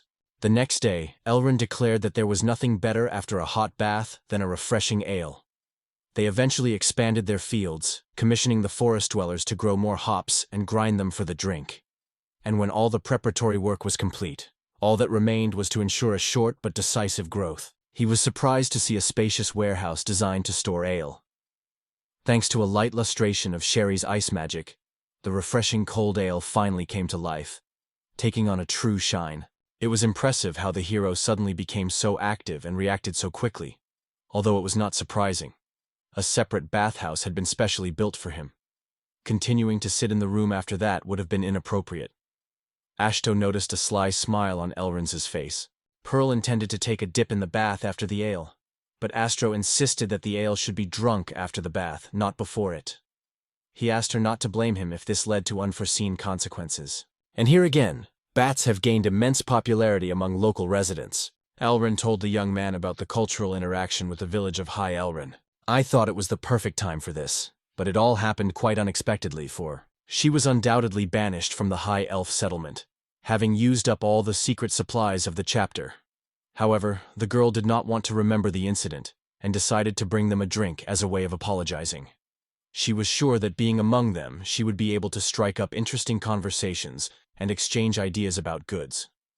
However, the character misunderstood the situation, because Elrond had completely different plans from the very beginning. With strong support, Elrond had been carefully hatching this plan for a long time. It was here that spirits and wine were made, and the dwarves were engaged in the manufacture of household goods and stoves. They could sell their wares to other races and forest villages, which would greatly contribute to the development of their settlement, starting with establishing cooperation with the High Elf village. The elf was sure that the alcohol here was incredibly delicious, since her grandfather had never had the opportunity to taste wine made from heavenly peaches. She invited the boy to accompany her to the High Elf village. Zero couldn't understand the point of this exchange, as they had excess supplies to sell. Ashto believed her village was far away, while Elrond insisted it was only a few weeks away. This village had all sorts of saplings that could be useful, and perhaps things he had never seen before. That was why he was considered a truly good man. The hero decided to bring alcoholic beverages, including peach wine, and visit them. This move could not only accelerate the development of the village, but also help eliminate the problem caused by alcohol, using it as a means of solution. They decided to carefully check the supplies they planned to take with them, and discovered that among them were 5 bottles of excellent peach wine, as well as 5 cisterns each of red and white grape oil. He believed that this would be enough to establish a connection and ask May to show them the right path. The girl smiled and, of course, agreed, because she was sure of it. And almost the entire village team gathered to go with him. He reminded the hero that they wanted to do everything as quickly as possible, and wondered if everything would go as planned. They quickly set off on the road to the elven village, although the path turned out to be quite bumpy. May and company were already on the road itself. First, they had to level the road a little to safely transport the carts and wagons. Toad held something special for Elrond. He handed her the book that Shelley had given him. And that's all I wanted to say. They came across something similar, which said that when trees grew on the road that were difficult to cut down, this very spell helped to part them. All they had to do was ask politely, and the trees would part, opening the way. The heroes decided to read this song. They did not fully understand the meaning, and doubted that with the help of this knowledge they would be able to pave their way. According to the book, it was possible to move the trees that were obstructing movement. He took out a magic wand and declared that the result would remain a mystery until they tried it. He approached the spirit tree, whose deep roots penetrated the entire earth, and asked them to open the way by moving this very tree. As he worked, he forced the trees to part, opening a wide and clear passage. She exclaimed to her brother with delight that it was incredibly cool, and Elrond shared her delight, expressing his praise. By the way, the hero was stunned that it really turned out that way. Now the delivery of food to the elven village promises to be without unnecessary difficulties. The hero smiled and gestured for everyone to move forward. He asked to pull the cart, hoping that this task would be accomplished, but for the other it was a matter of easy exercise. He was barely able to pull the cart as if it were just a sack of potatoes, and declared that he would pull it himself, leaving his son responsible for destroying the monsters. Shinha exclaimed that his father would be up to the task, and Ashto could not understand why a cart was even needed in such a situation. She approached her brother and said that the magic of nature was incredibly impressive, because thanks to it, they could create so many fascinating things. He wondered what his father would say when he knew how useful this thing had been. But no one knew about it, and he felt only genuine joy at being able to help the villagers. He pointed out to his brother that he sounded like a real mayor, to which the boy immediately asked him to stop mocking him. He was forced to let Sherry read the book, and the young man, without objection, handed the grimoire to his brother. According to the saying, this grimoire belongs to Lady Sherry, the Emerald Dragon. I asked his sister to stop, but Sherry couldn't grasp the essence of what was happening and just kept calling out this grimoire, and gradually realized what she was doing, watching her sister squeeze tightly. She could not understand why this grimoire refused to open, since it did not yield to her attempts to open it in any way. She turned to the boy, asking him to pay attention for a moment and help her open the book. At first, he thought she was joking, but Sherry insisted that he carefully read it himself. He took the book, but no matter how many times he tried to open it, it was in vain. It remained motionless, and Sherry and the sheriff insisted that it could not be opened. He guessed that this was perhaps a characteristic feature of Grimvar. It could only be opened by someone to whom Lady Shayla had entrusted it. The hero had barely managed to return his book when Shinna was already rushing to her father, asking him. However, the young man returned his book. It turned out that only he could open it. Those who tried to peer over his shoulder to see the gloomy war only saw blank pages. After several days of travel, the heroes finally reached the High Elf settlement. Ashto, who had never seen an elf village before, was stunned by its unusual charm. She explained to the others that strangers needed permission to enter the village. Therefore, Bold Gold and his companions had to wait here. As she was about to enter with the other elves to speak to the elder, she was stopped by Lunara, who reminded her that the entrance was not available to her. Pearl was so lost in her thoughts that she almost forgot about the 1,000-year exile that had cursed her. At the same time, the LFES replied that Lunaria was. This was the rule in the village, but the girls reassured her, telling her not to worry. They planned to talk to the elder and simply ask her to wait here with the other one. The 12 girls explained to the ogre that the distance still to be covered was short, and therefore they could use wind magic to carry the cart to the final destination of the journey. It seemed too late to ask questions, but perhaps there was a good reason why they needed to be accompanied by 7 tall elves. The girls approached the elven guards and informed them of their return. One of the guards looked back at May, Lunara, and the others, asking where they had disappeared to. Accordingly, the girls explained that they wished to perform in front of the audience. The parties brought this man here, hoping that everything would be fine. When the elf saw the man, he was shocked and could not believe that they had acted so thoughtlessly. He noted that there was a village nearby, several days' walk away, and that this man was its mayor, a man of incredible charisma. She has used fruits she has never heard of and made the most delicious wine in the world, so she insists that the mayor enter the village with them. The girl remembers the grapes she brought earlier and insists that the mayor enter the village because he has important information for the elder. In addition, their beer and wine surpass everything that has come before, and true gourmets simply cannot miss the opportunity to taste these impeccable drinks. Under the influence of the girl's persistence and ruthless alpha lust, she ordered, "Don't talk at the same time and stop pushing." The hero was frightened, because their numbers instantly plunged the guard into a stupor. The girl smiled and informed the hero that permission had been received.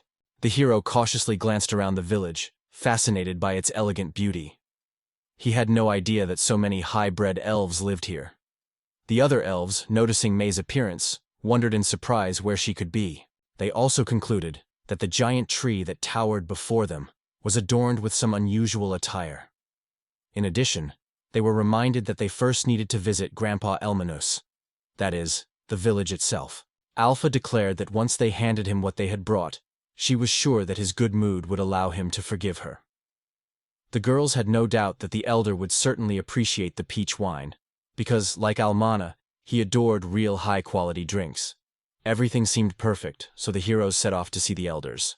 Reincarnated as a little old man, he noticed the girls, and was sincerely happy about their appearance. The girls from Elven sincerely apologized to the elder for their long absence, and he asked how Elmina was doing. He hoped that the girl had reconsidered her behavior, but all doubts instantly disappeared as soon as he saw them. The elven women introduced the mayor Ashto, who founded the forest village, and informed him that Elmina now also lives here.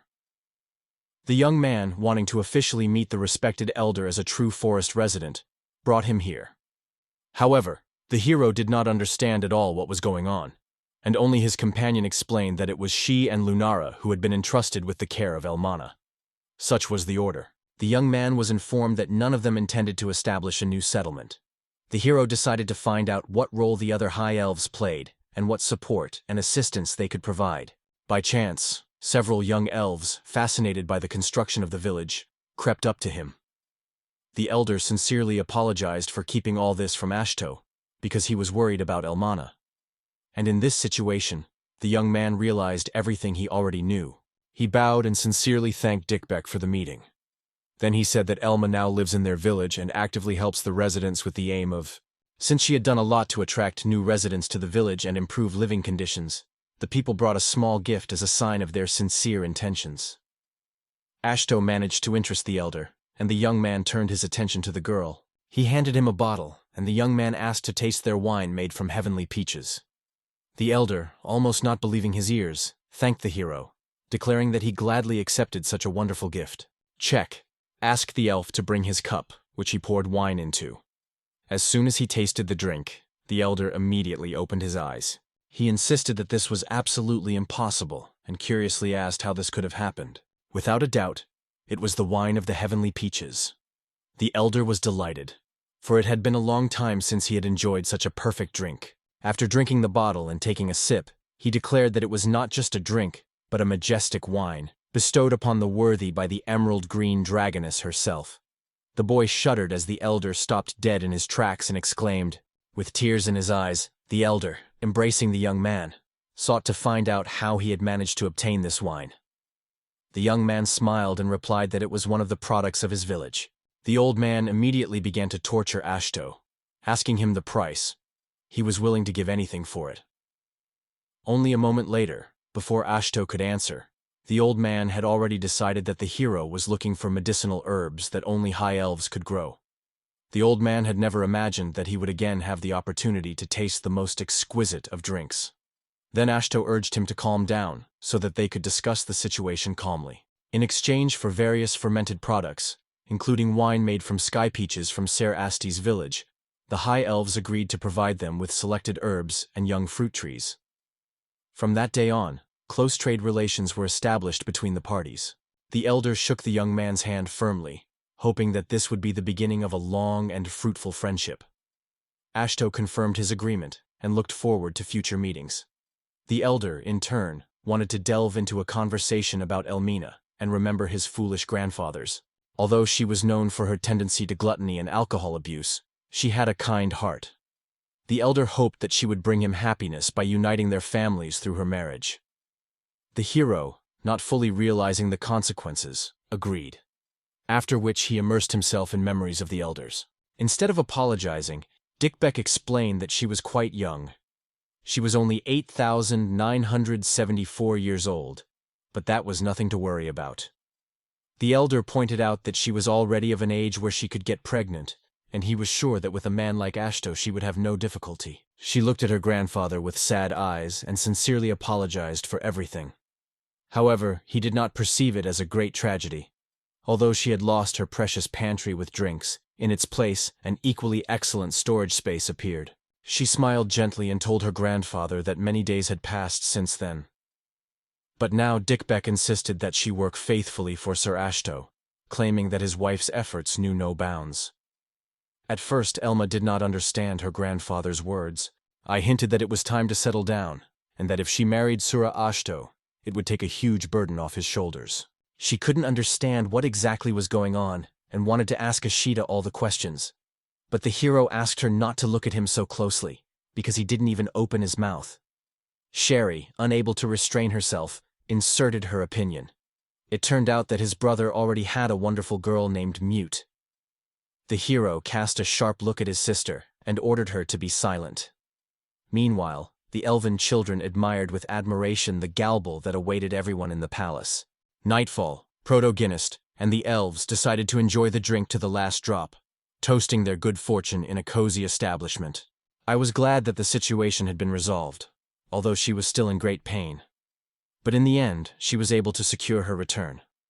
Meanwhile, the little elves talked with Halbold's son, trying to figure out how his father had achieved such success. Alder believed that meeting Sir Ashto had brought him real luck, and the young man shared this feeling. Dick Beck was convinced that the hero had finally abandoned his intention to betroth his granddaughter, but the young man was convinced of the opposite, and thanked him for such an offer. Alder asked if the young man had thought about marriage, but again he heard a negative answer. Finally, Dick Beck calmed down, and the hero decided to learn more about the huge Yggdrasil tree. The next day, I was allowed to examine it more closely, and the old man apparently had no objection. In fact, this created a number of problems for them. The hero guessed that the tree could cause pain, but later it turned out that the situation was completely different. It is said that a monster recently appeared at the roots of the tree. The villagers tried to drive it away, but its lair was so deep underground that it was simply impossible to reach it. If the situation continues like this, even the indomitable Agrasso will not be able to withstand it. Although the event was not to happen for 200 years, the boy felt uneasy, realizing that the legend was not invented for nothing. The problem was that the goddess who guarded the tree, personified as the majestic wolf Fenrir, was howling incessantly. Hashtu could not decipher the meaning of this sign, but a strange sound was already heard outside the hut door, exactly what the elder had warned about. She howled, as if to say that she had become an unworthy guardian if she could not drive away the beast that appeared every night, and the elves could hardly bear it. The hero felt extraordinary compassion for her. The hero remembered a monster hiding underground, right at the foot of a majestic tree. If he tried to dig it up, the damage to the root system could exceed the damage caused by the monster itself. In fact, the situation turned out to be much more serious. He tried to find a way out of the situation and apologized to the elder. Opening his grimoire, he remembered that it clearly stated that he was a man. I asked my elders for permission to tackle this monster. It seemed like he already knew what solution would help him. As he approached the tree, the hero was surprised to notice that it seemed even more enormous from this angle. If he had more time to examine it, he would have done so. But first he had to solve the problem with the monster. Lowering his head, he noticed the paws of a majestic she-wolf appeared right in front of him, and Elmina approached her, gently greeting Fenrir. She explained to the girl that a lot of time had passed since their last meeting. After gathering all the evidence, the boy realized that it was the powerful she-wolf standing right in front of him. This creature was extremely furry, and the boy longed to stroke it. The very thought made him blush. Elrin noticed that the she-wolf herself had thrown it into the water, and Fenrir replied that they tired her out every day. Notice how the boy, together with Elrin, introduced her to the mayor of the village where she lives alongside other residents. The wolf stood up to examine the young man more closely, while Ashtov, unusually uncertain, turned to her. Elrin understood. The Fenrir were in trouble. They had warned that some creature had settled in the roots of Yggdrasil, and her premonition, as it turned out, was not in vain. The wolf was powerless in the face of this situation, which greatly disappointed her. Having declared this, she completely collapsed to the ground, and Elphys assured her that she should not worry. They had come to help. She asked Ashto to immediately take action, and the hero took a few steps forward. He decided to use the Dark War to find a way to resolve the situation. If a plant needed help, this spell could save it. To do this, he had to transform his own mana into a powerful repellent and allow it to penetrate the soil. This method would be effective against the subterranean pest, even if the monster was underground. He took a deep breath, daring to try. Raising his magic wand, he summoned his mother's blood. Meanwhile, Fenrir wondered what exactly was in her ears for one head. Sensing the horrible smell, Fenrir turned and started running away, exclaiming that everything stinks incredibly. Ashto was stunned by this reaction and could not understand what was going on. One of the people present understood the essence of the matter, and the boy came to the conclusion that it only worked on magical beasts. He decided to continue the experiment and began to drip the mono blood onto the ground under. At first there was silence, and the hero wondered if his plan would work.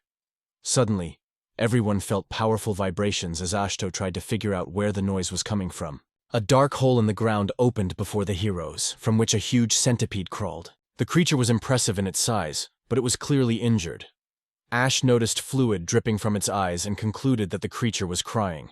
and I decided to take on this on my own and move on. The hero persistently asked him to refrain from this act, because he felt that something was wrong. He firmly believed that all the inhabitants of the forest were true friends.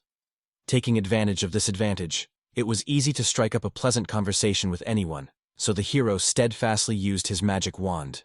He used magic on himself, hoping the power wouldn't harm him. As Peta screamed, her eyes immediately lit up with unbearable pain, and she couldn't understand why this power should penetrate directly into her. Moreover, the substance that remained in the corrible state finally revealed its meaning to Ashton. The hero turned to the centipede, trying to strike up a conversation with it. He assumed that it was she who was devouring the roots of the agrat, and the creature was surprised that the man understood him. Zero asked the creature to stop gnawing at the tree roots, as it was causing enormous problems for the high elves. Centipede could not believe her eyes, doubting that an ordinary person could understand her. However, the real purpose of the conversation was different. The boy insisted that she stop damaging the roots. He got the monster to promise that she would stop immediately, otherwise he would have to destroy it, which would be accompanied by his regret and apologies. It would be great if the monster really understood him. The hero informed the elder that he had received a promise from him not to harm the roots.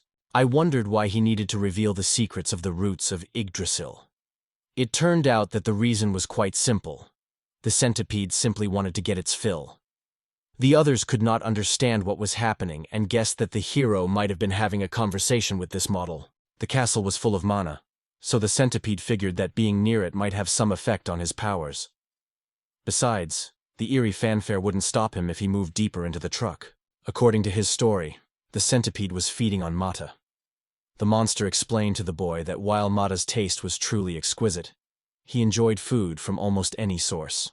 The forest had been in complete chaos for the past few days, and even he could barely find prey here. The boy wondered if this creature was truly omnivorous. It might be content. As a result, she informed everyone that the centipede would become their assistant in the village, which made Elrond doubt whether the boy was serious. The centipede promised to work tirelessly for her, and the boy himself, smiling, declared that he was a rather pleasant person. If he insisted so much, Sherry decided to agree with his words. He, despite everything, recognized his name, and the monster replied that his usual name was Royal Millie. In this case, Ashto decided to call it Millipede, and the creature was delighted to meet him. She promised that she would never forget the kindness shown to her, and was surprised that the hero had given her such a nickname. When Ashto noticed liquid pouring from her eyes, he asked her to stop. The problems were resolved, and the boy sincerely thanked the elder from Dickbeck for all his help. He hoped that relations between their villages would develop for the better, and it was thanks to the elder's actions that this became possible.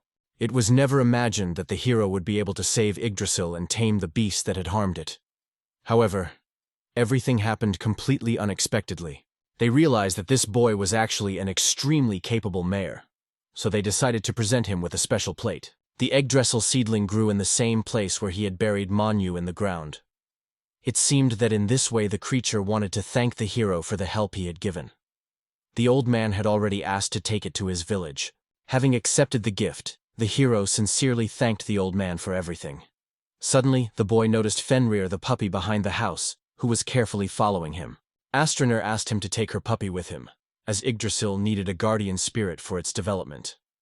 Although Astria himself hesitated to make such a decision, the puppy, having its teeth embedded in his clothes, seemed to have already chosen him as its master, and was frantically begging him. He carefully picked up the puppy, a gentle smile appeared on his face, and all things were carefully packed, and the hero tasked Amnosh with the first task, asking if she was ready for it.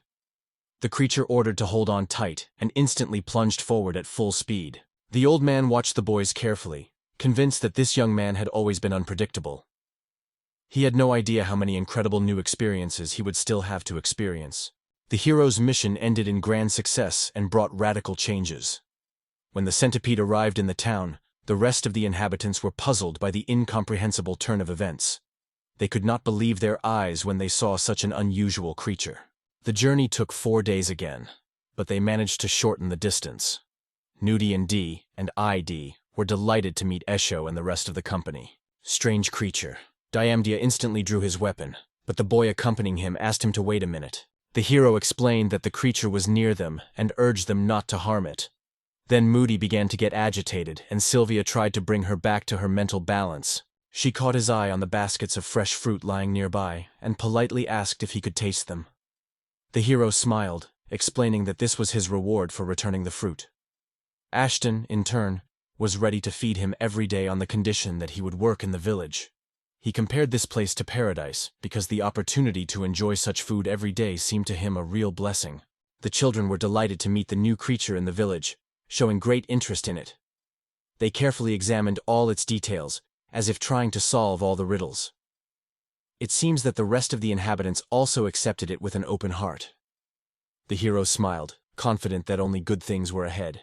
Apple's main responsibility was transportation. He made regular flights between their village and the High Elf settlement. Every 10 days, the inhabitants sent alcohol and fruit, receiving medicinal herbs and books in return. Ashto was pleasantly surprised by the abundance of useful and fascinating works that came from the elves. She told the hero that her grandfather adored literature and kept about 800,000 books in his warehouse. Curious, she noticed that the book the man was holding could be a story about extraterrestrial rebirth, or about superhuman warriors with magical abilities to deceive. However, the range of works exceeded the possibilities of placing them in the hero's house, so he immediately ordered the construction of a library. In the village, another newly arrived resident showed remarkable abilities, not limited to working at the mill. It should be noted that under the influence of favorable forces, he had grown considerably. Ashto greeted his new guardian, whose name was Shiro, and noticed that he had been standing near the tree all day. The wolf cautiously sniffed his master's sleeve, evidently pleased with this meeting. Zero knew that even if he let it go, it would immediately break free and run straight here. Maybe it was time for a break. Here we will delve into the grimoire universe to learn about the legend of the majestic Hickdrag tree. The branches of this tree were included in the composition of the elixir, occupying the third position after the leaves of our lotus and man. As if sensing his intentions, Shiro instantly climbed the tree. Ashtro, noticing the animal's unusual behavior, immediately asked, "What happened?" The kid with the cuffs went down to the ground and handed Ashtro a branch that could be used as a ladder, for which Ashtro was extremely grateful. This branch unexpectedly turned out to be a fruit that amazed the hero. He wondered if the egg grass could also bear a similar fruit. On the branch was a small fruit that resembled an apple of a yellow or golden hue, despite its insignificant size. Since Shiro brought this fruit, Ashto decided that it was safe to eat. Sherry agreed and suggested that they eat it, keeping it a secret. The hero suggested that the girls take a break and sit down. At home, they carefully cut the fruit into thin slices and put it in a bowl. After the hero tasted the magic fruit, he immediately realized that its taste was extremely rich, reminiscent of honey. Sherry and Moody supported his opinion, noting that the fruit combines sweetness and a slight sourness, which is much superior to ordinary apples. Fortunately, one apple was not enough for them. They were eager to enjoy its taste. The heroes took a short pause, regained their strength, and continued on their journey. Every time Ashto looked intently at the village from a distance, he noticed how the number of buildings inevitably increased. On the way, they met Elmina and Mai. The elven girl was happy to see them, because lately she had often come across him outside the house. Elmina, teasing the boy inside, declared that he was no longer a hermit, but the hero asked her to stop saying such words. It seemed that the girls had already finished their work at the Vineyard's harbors. Elmina explained that they had come to worship the Grassel, a sacred tree revered not only by them, but also by other high elves who often came to it with prayers. They prayed to this tree, because it could bear the fruit of life. The hero did not understand what the elf meant, but she explained that everything was nothing more than and LVL. It turned out that Yggdrasil had only produced fruit once, and the girl had never witnessed such a miracle before. It was said to be a small fruit, similar to an apple. Newt, Shelley, and Ashto could barely contain their shock, almost ready to disappear underground. The elves were confused as to what was going on, as all three of them were sweating profusely. Sherry was eager to know what would happen if 1 to 8 of this were applied. She announced that the fruit of life, also called the fruit of longevity, ensures long existence to anyone who tastes it. It's hard to believe this actually happened. The hero told Shelley all the details, and she realized that they had tasted the fruit of the abyss. However, the boy was only worried about their safety, and the girl, smiling, sincerely congratulated him. The hero has transcended the boundaries of human nature and ascended to a new level of existence. Once, according to legend, the elves had tasted a similar fruit, thanks to which the higher elves were born, and he himself had gained a new level of human potential. However, there was no reason for alarm. His lifespan remained as limited as that of the higher beings. A soft smile filled her lips at the thought that although his body would age slowly, he would always remain young. And all of this could be due to just one thing. Elves knew from birth that they were extremely long-lived, while humans were neither ready nor able to live that long.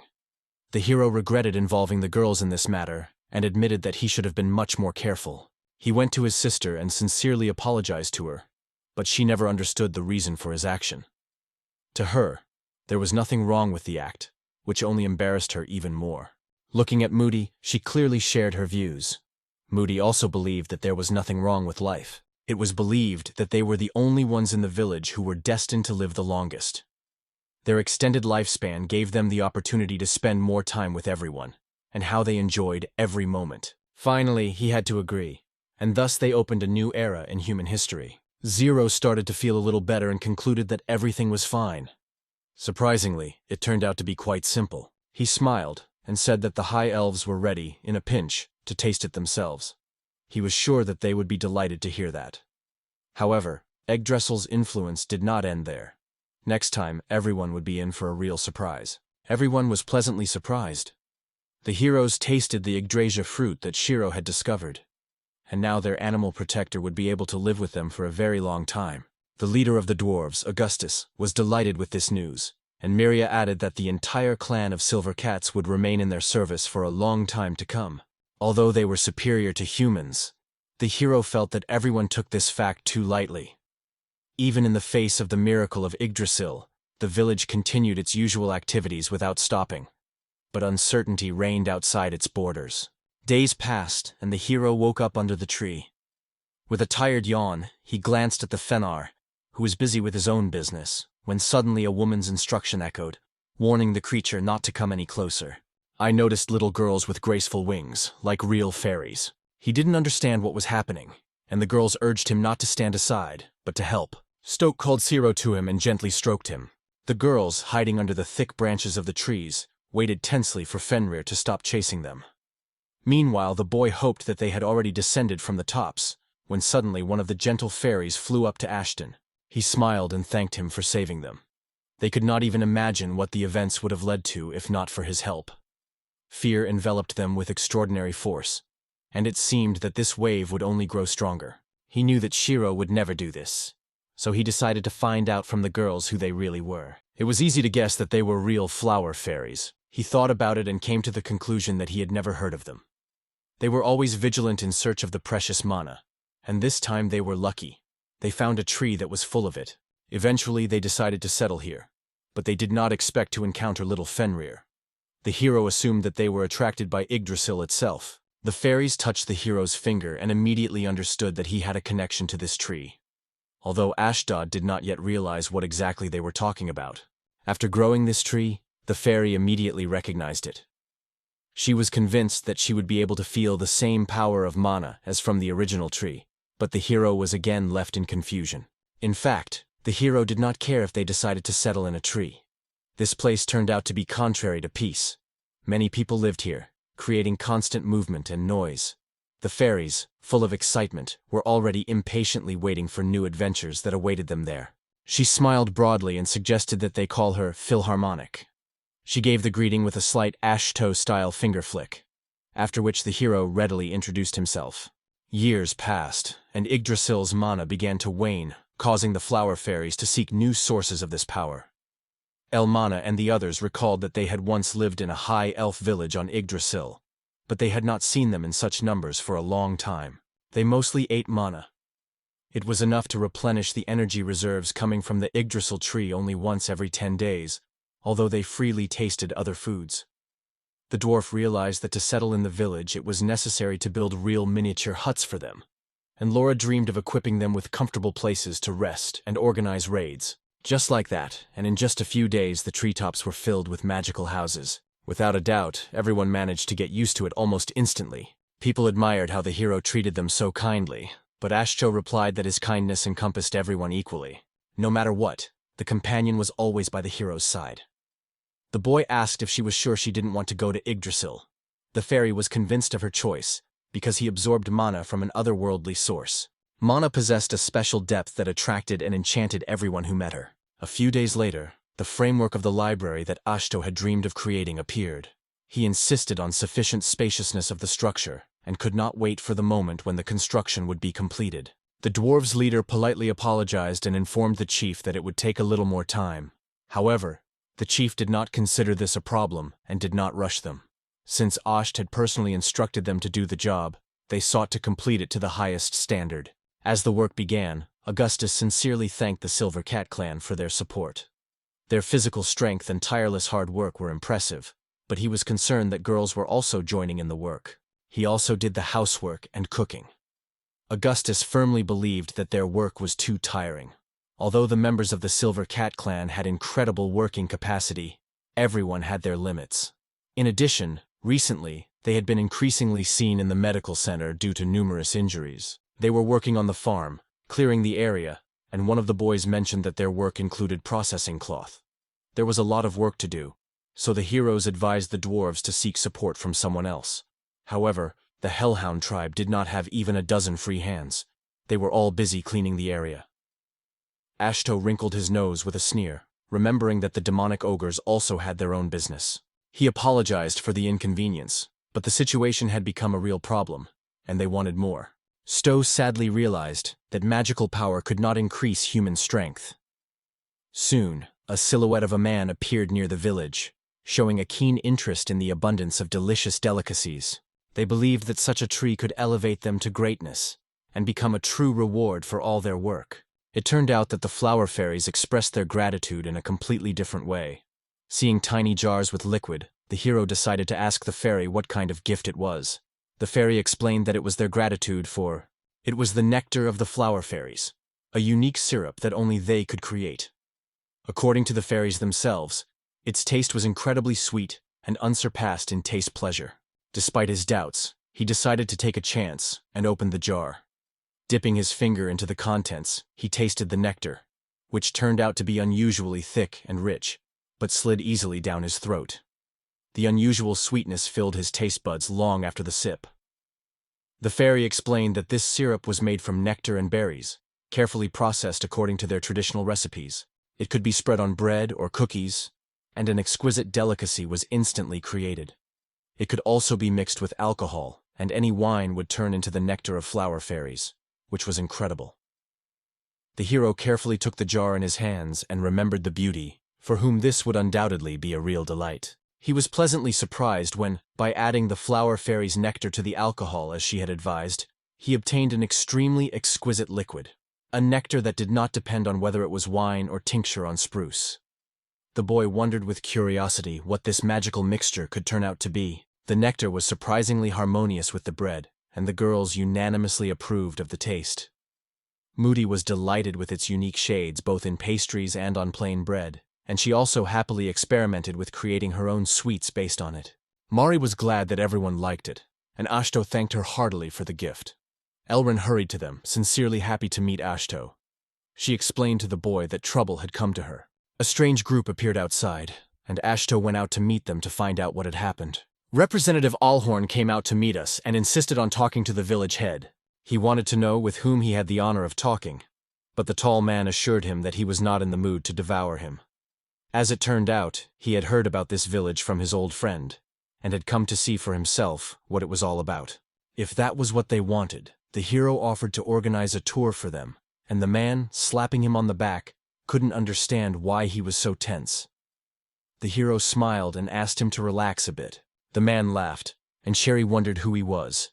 He didn't seem to be in the ranks of criminals, but the hero squinted as he looked at him.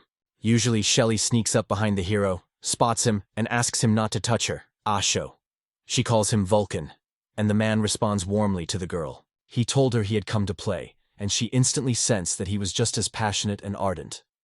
Sherry and Ashtov watched them closely, beginning to notice certain details. He asked for his name again, and the man introduced himself as Vulcan, which means fire dragon. He was genuinely happy to meet Ash. Finally, the heroes reached the bar, where, raising their glasses, they made a toast and decided to drink to this establishment. I thought it was extremely cool that there was an entire banquet hall here, and the accompanying lizards completely shared this opinion. To the boy, these creatures looked like lizards, not humans. He considered them a unique species, creatures with a completely different anatomy compared to animals, and that was probably all he knew about them. It was none of his business, but Ashton noticed how they lined up neatly. Vulcan reassured him, reminding him that they were his students, who had chosen the path of superiority. He decided to ask Vulcan what exactly brought them here, and the dragon replied that he would like to make a request to her, namely, how he recently grew an inch and hasn't enjoyed a hot bath in tens of thousands of years, which has had quite an effect on Ash. So he wants someone to take care of these guys while he relaxes in the bath. Of course, this did not bother him.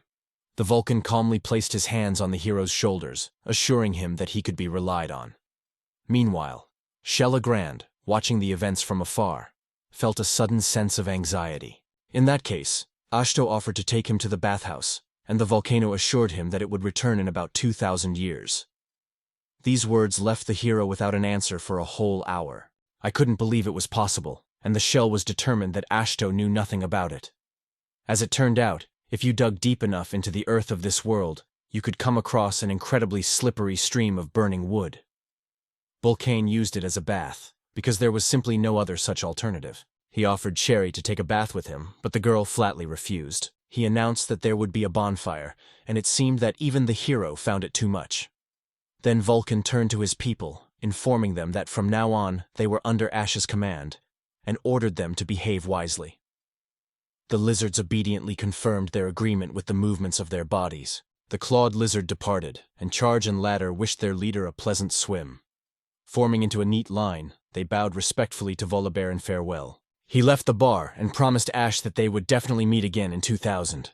Zero didn't have time to respond when a strong wind forced him to cover his face.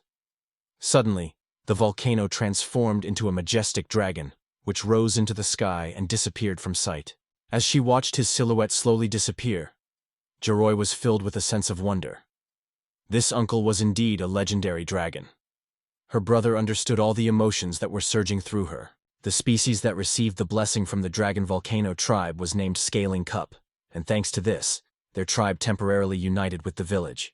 This effectively addressed the labor shortage problem. The dragons actively supported the courts, which were responsible for managing the construction. This turned out to be extremely convenient for the young man, as they stayed with him for a long time. The dragon tribe, addressing Ashko as uncle, expressed gratitude for his work, but the hero alone could not understand the reason for such a manner of address. The demon tried to convince him, noting that the hero refused to communicate with the me. The dwarves brought the young man a wonderful pot and informed him that he had done exactly what he had to do. The young man thanked Mr. Reed of heartily, and the dwarf replied that he could create a pot in an instant. Having lived for over 9,000 years, he had never encountered a request of this kind before. Furthermore, he had never made a pot of Orachel kombu. We are talking about the legendary Orichalcum Camor, an incredibly rare aura that was distinguished by its unparalleled hardness and ability to absorb magical energy, the properties of which cannot be compared even with the durability of Damascus. I'm sure you're familiar with the story of the North, who wondered in amazement how the hero acquired such unique power. The boy had just time to answer when a mole appeared nearby. It crawled out of the ground, filled with joy, because it had finally achieved its goal. Radovan stared intently at the mole, unable to decipher its essence or understand what it was up to. Augustus approached them, and it seemed that he recognized the mole known as Pontus.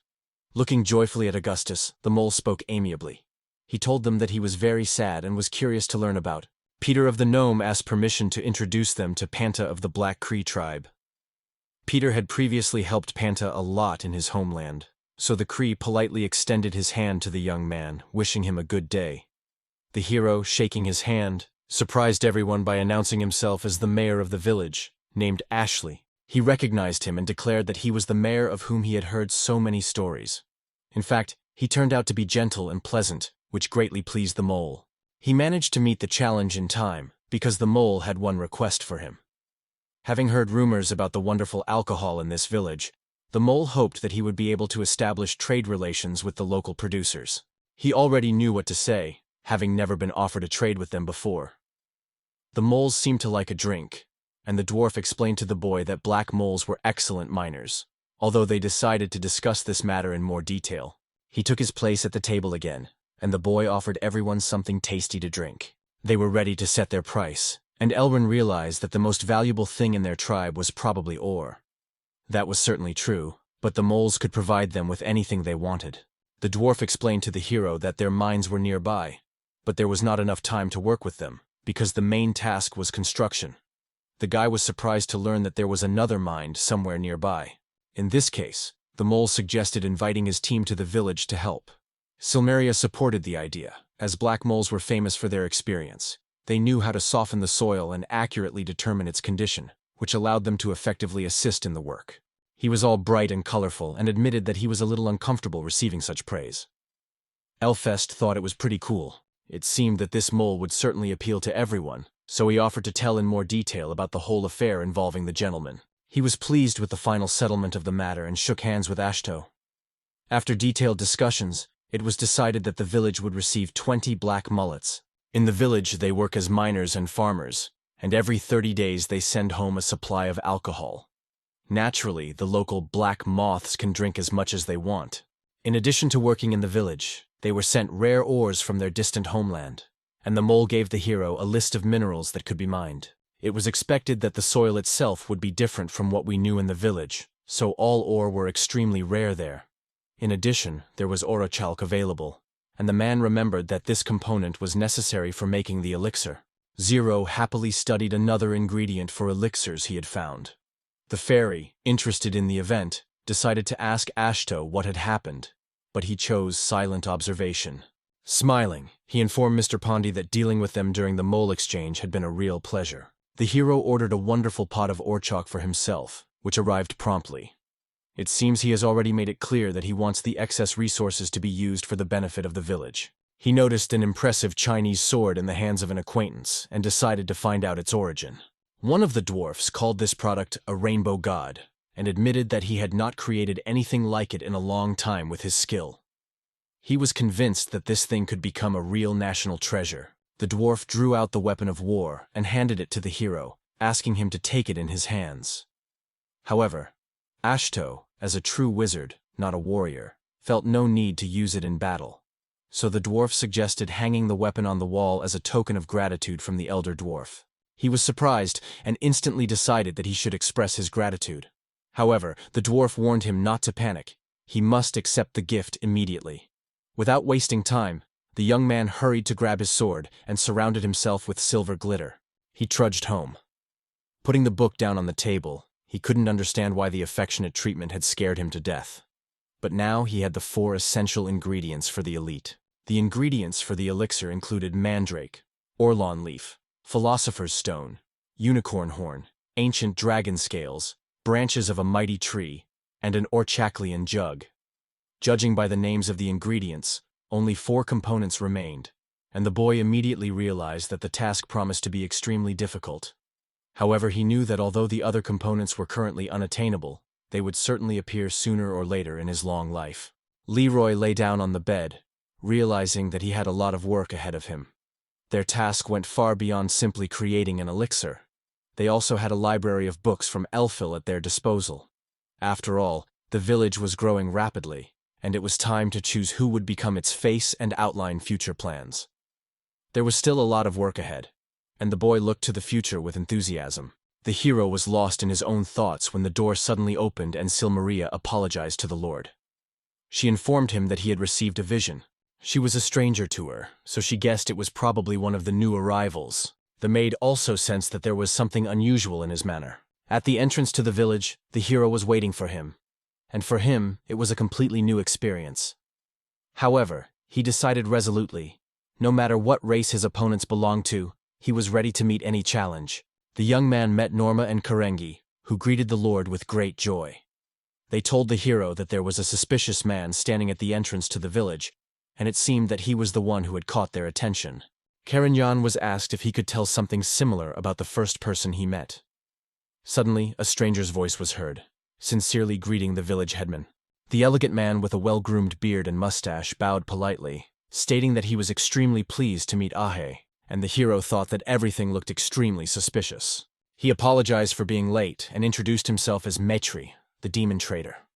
He was extremely pleased to meet Ahe. The merchant became increasingly suspicious of Ashto, and the man walked around the hero from all sides, carefully examining him as if he were some kind of special figure. He felt that the hero was giving off a rather interesting smell. Finally, a demon trader decided to go to things, but it's interrupted Ashto, having addressed to Norms and Coringe with request to take away its back. He not could understand why these children, yes, it's entertained. For a moment, Ashtov agreed with him, but when he saw the demon's thoughtless smile, he instantly abandoned the idea. He turned away and announced that he would leave immediately, and the ogres began to drive the suspicious demon out of the village. Coringe forcibly detained the demon and demanded that he stay away from their settlement. As a reminder, they once visited Australia House. At that moment, the ogre tried to chase away the unwanted guest, insisting that he leave the meeting. Harry flew up to the exhausted Ashto and offered him a snack, which he accepted.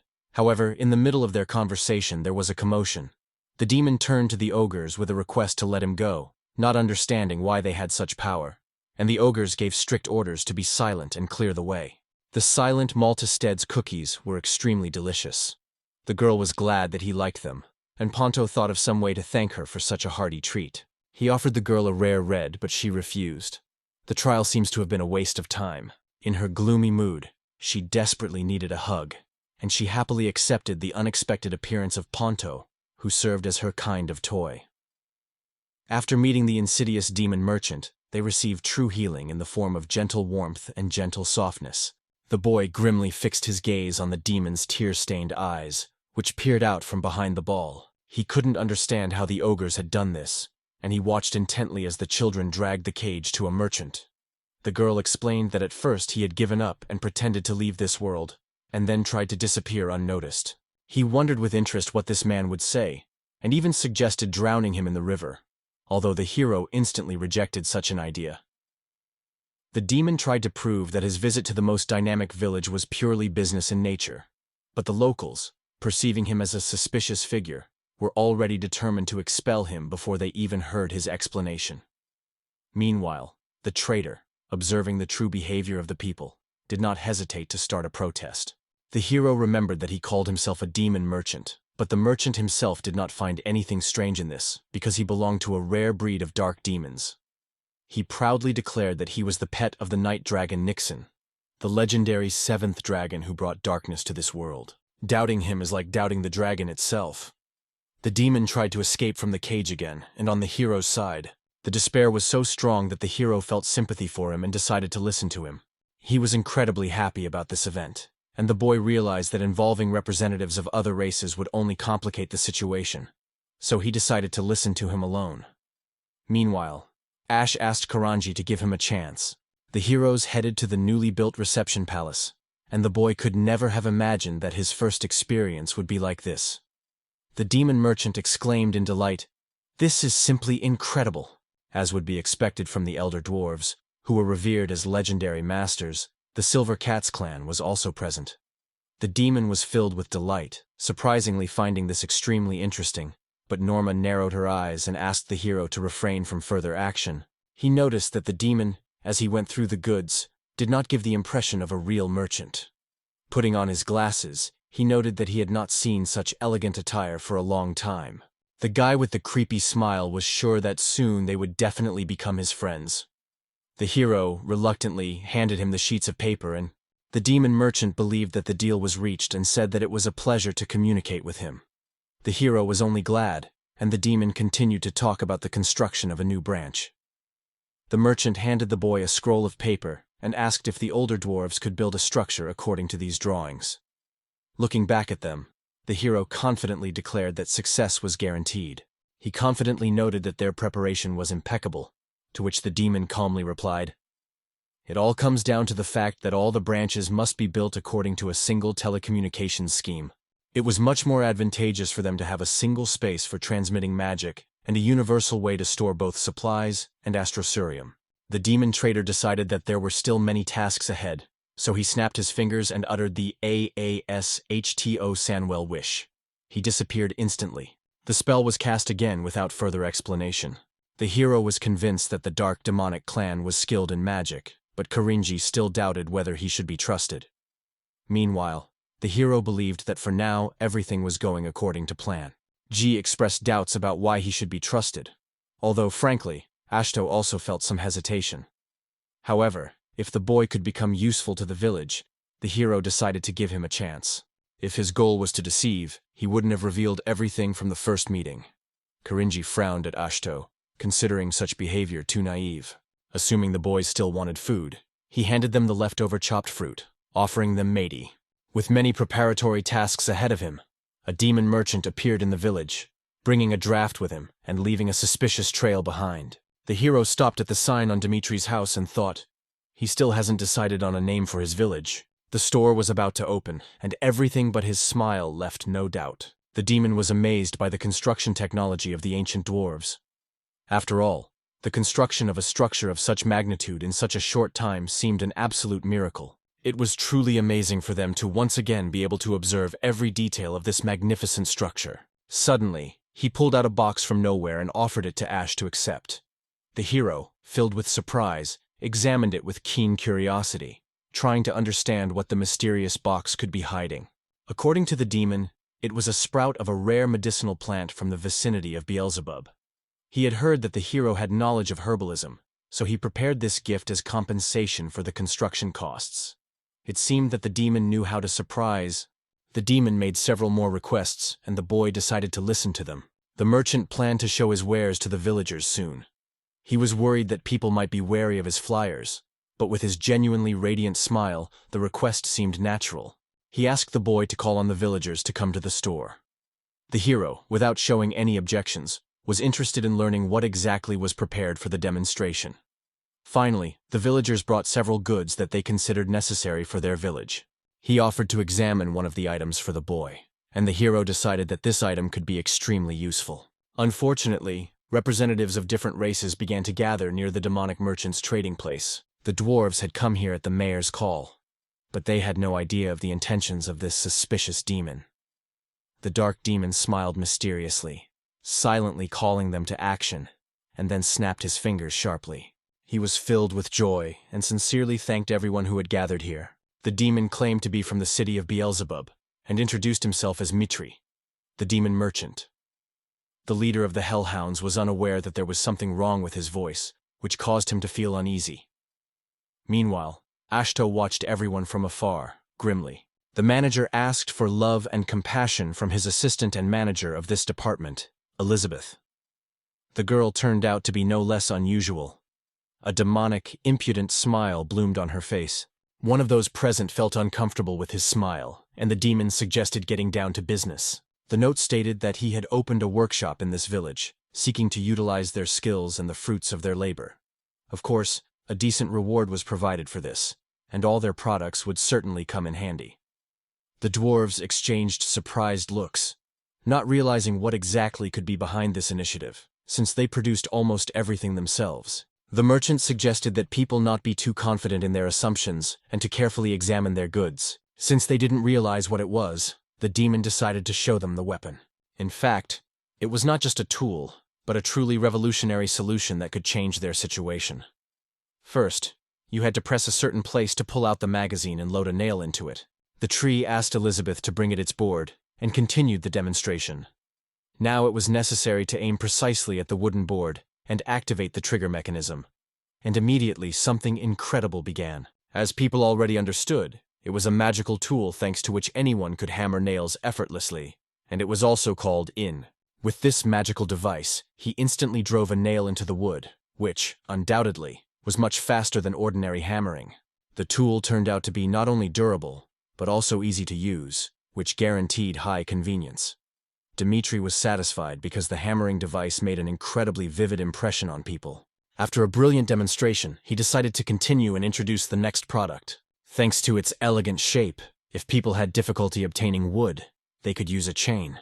According to him, they wouldn't even need an axe. It would all happen instantly. After that, Dimitri cut the log and showed it to the dwarves. The demon assured them that with these two products their effectiveness would increase by 10 or even 20 times. This time, as a token of gratitude for opening their branch among the dwarves, These incredible products were provided free of charge, and the dwarves gladly accepted such a unique offer. The demon, urging them not to be shy, continued his story. They also had a wide selection of products suitable for other races, and decided to introduce them gradually. The hero smiled when he realized that the audience was showing considerable interest. At the end of the demonstration, the demon expresses gratitude to the boy for his cooperation. Patri said that it was great advertising for them, and the hero admitted that everyone was really impressed. But some points remained incomprehensible to him. At first I was a little worried, but as it turned out, Dimitri turned out to be a real ace in sea travel. The goods that were here could be exchanged for products from the village. Of course, things that were necessary for all the inhabitants could also be purchased through individuals. In addition, they took orders, so Dimitri suggested that the hero contact them if he needed anything. He could visit them at any time, and the hero realized that this would be incredibly useful. Eventually, everyone in the village agreed, and things went much better than the young man had expected. He smiled and announced that he would send 10 bottles of Seth to celebrate the opening. The demon merchant, showing his sharp teeth in a smile, assured him that he was very gentle. Extending his hand to the hero, Dimitra once again expressed his willingness to establish a strong and long-term cooperation with him from that moment on. Thus, his store gained the respect and trust of the entire village. With the increasing availability of goods, the village's development gained incredible momentum every day, and the construction of the library was almost completed. At the same time, the arrival of Demetrius brought new, unforeseen problems. But that's another story altogether. He glanced at Dimitri, determined to make sure that his store really had everything he needed. The demon smiled and declared that there was a huge assortment of goods for every race, every age, and food, luxury items, books, kitchen and sports equipment, mobility aids, etc. In addition, there are baby toys for all ages and types, as well as children's clothing, educational toys, and other baby care products.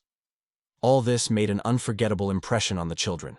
The demon assured them that they had things that could radically change their personal lives. But the boy, hiding his cherry eyes, considered all this absolutely terrible. He sternly asked Demetrius to keep quiet. The trading shop actually contained everything they needed, and if the heroes were nearby, they should definitely stop by. She had been unusually energetic lately, and the reason for this was obvious. She turned to Ashto, who was lost in thought. She wouldn't let go of the guy who tried to ignore her, and no one even knew what was going on between them. Elmin wanted to say something, but the hero made her shut up. It was already obvious to the hero that the elf intended to confess something to him, and the girl offered to continue the company. However, the hero resolutely refused to accept another glass. She hurried to beg him, wanting at least 1 bottle. According to the rules, on the day of payment, everyone was given an equal share of alcohol and other luxuries. The outer elves were not at all surprised by this order of things, because knowing Pearl blushed slightly nervously and declared that she had already become sufficiently familiar with all the intricacies of alcohol, and, naturally, she wanted to try it to the last drop.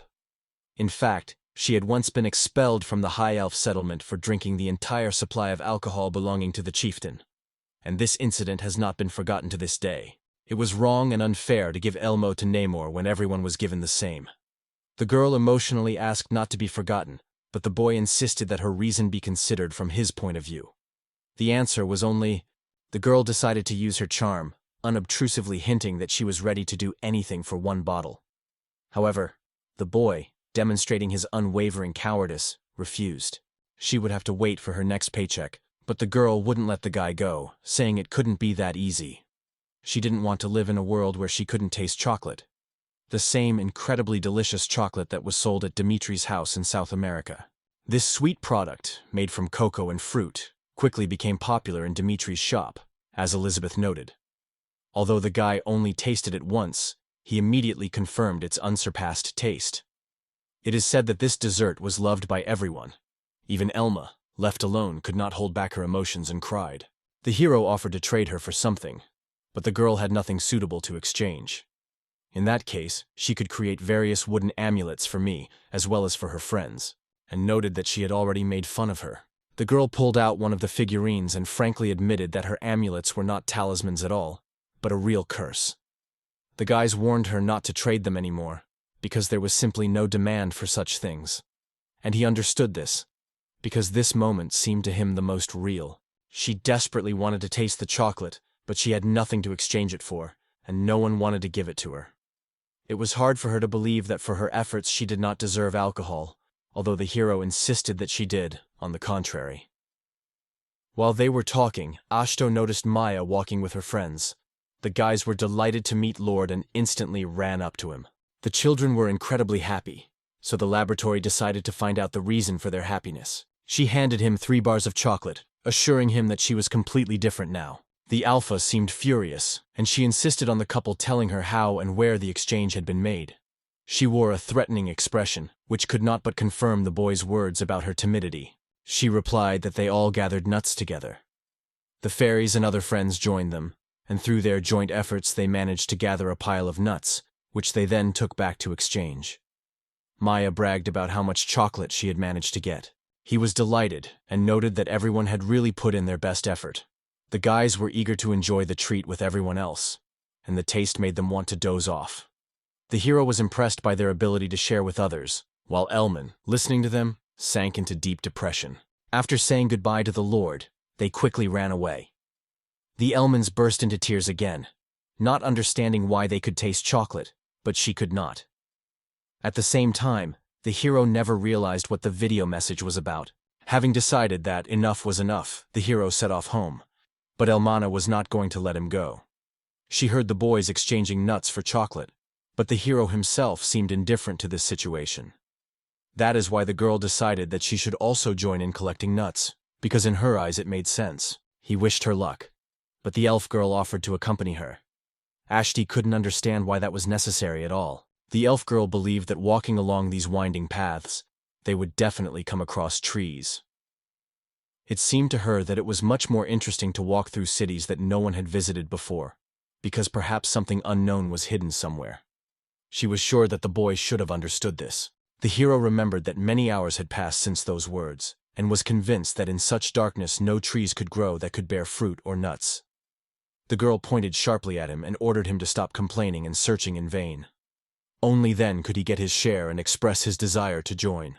Since the nuts were extremely strong, the girl wondered if they could hide under the thick leaves, but if even the cunning forest elf could not find them, then Ashta would certainly leave them untouched. Passing by another tree, the hero heard some unusual noise, and suddenly stopped, but he was interrupted by Almanac, warmly warning, "Astonate, be careful." When the boy noticed the berry she had found, he immediately realized that it tasted delicious. It was a black pomegranate, an extremely rare find, even among the high elves of the Dilver. The heroes hit a real jackpot that opened the door for them to return home. LFS was in 7th heaven with the thought that the chocolate would finally be hers, when suddenly a mysterious stream appeared and raged throughout her body. He still couldn't figure out what it was.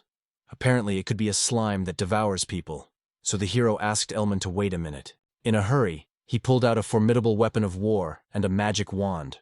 According to legend, this slime devours clothes, a special kind of it, which invariably attracted beauties. Once trapped, they found themselves facing imminent disaster. The clothes spread, creating a surprisingly erotic look, although its only vulnerability was flame. The hero could not fully understand all the details, but he realized that his own essence was extremely precious and must be protected at all costs. He was in great danger, but Ashto barely knew how to use offensive magic, let alone its firepower. The boy suggested that perhaps there was another way to use the Emerald Dragon Note's terrible war. Another way, but its use could lead to the end of the world. He created a tree that would suck the life force out of all beings, and everyone would die, except for one girl and one man. Therefore, it was necessary to act very carefully.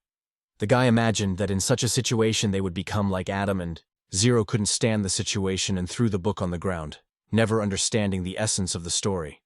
What kind of absurdity? To him it all seemed completely pointless.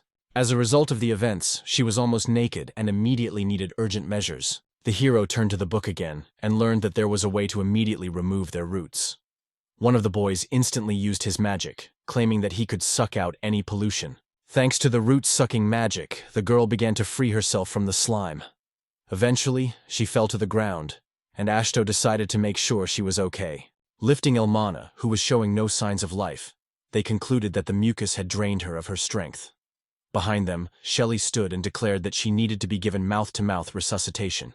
Zero, as always, was impressed by her appearance, but the girl asked him not to show such surprise. Feeling pleased with herself, she begged Ashtho to do something that could help her. As a mentor, she instructed her to pinch her nose until she felt a pulsing tension in her head, and then take a deep breath of air, as if filling her consciousness with it. Exhausted and reluctant, with all his heaviness, he approached Elmina. He had barely provided assistance when the girl vomited up all the mucus that had accumulated inside him. When O gasped and admitted that she felt terrible, she was surprised to see Miss Shella there.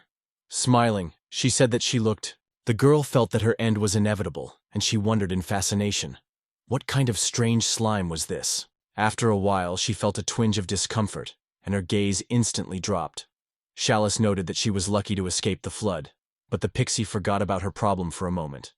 Suddenly, she realized that she was wearing nothing at all, and her screams echoed throughout the fortification. She received an undeserved blow and turned away from his gaze.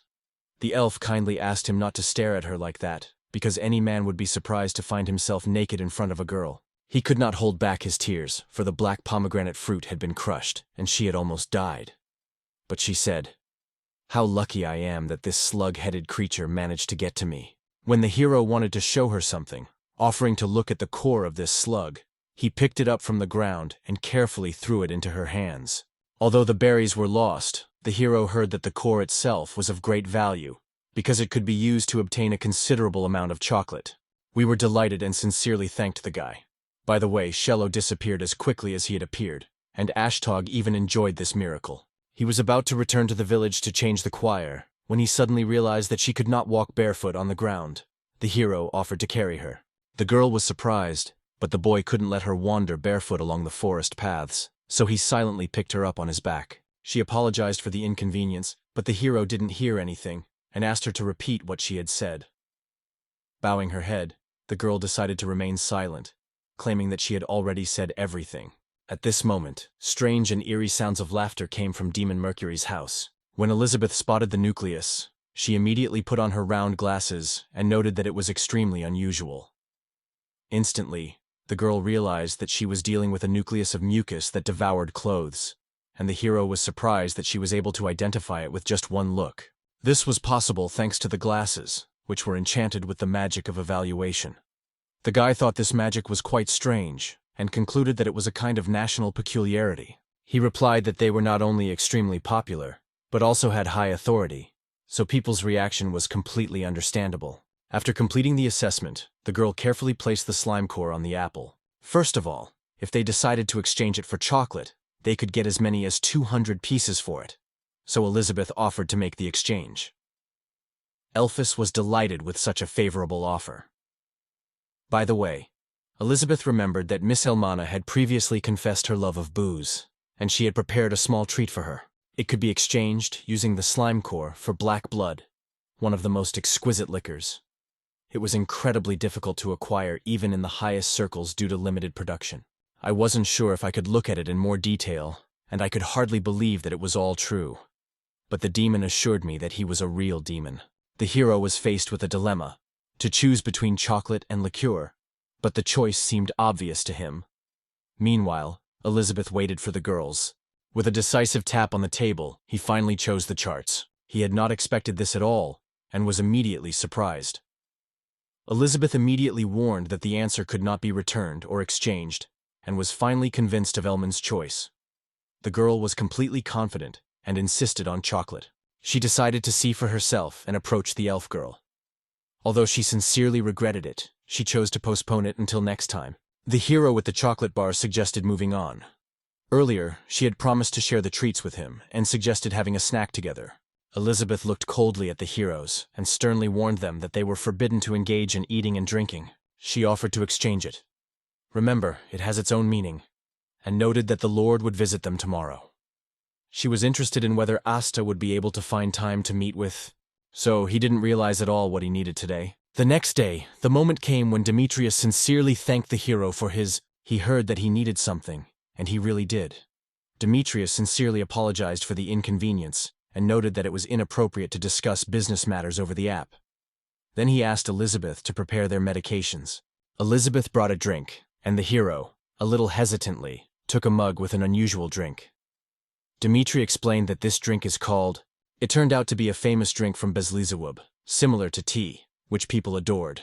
The hero, fascinated by its peculiarity, decided to try it for himself. He barely took a sip when he immediately spat out all the liquid right into Dimitri's mouth. A distant path stretched before him. Ashto was approached by a person who explained that the drink had surprised him at first, but later turned out to be incredibly addictive. Moreover, with the addition of milk and sugar, its taste became even more appealing. The unusual light bitterness surprised Ashto, but as they savored it, the drink became even more refined. Its taste became softer, which made the drinking process more enjoyable. According to Dimitro, it was truly smooth and wonderful. Kofi had the ability to eliminate drowsiness. He perfectly removed the taste of sweets from the mouth, and perfectly kept in shape while reading. The hero fully shared this opinion, because he felt a surge of energy that left him no chance of falling asleep even for a moment. Zero couldn't tell if they were actually selling this coffee or looking for raw materials. Demon explained that their plan was to offer it in a retail store, and urged them to get down to business immediately. After being seriously injured, the demon merchant declared that he had a much more important request for Ashto.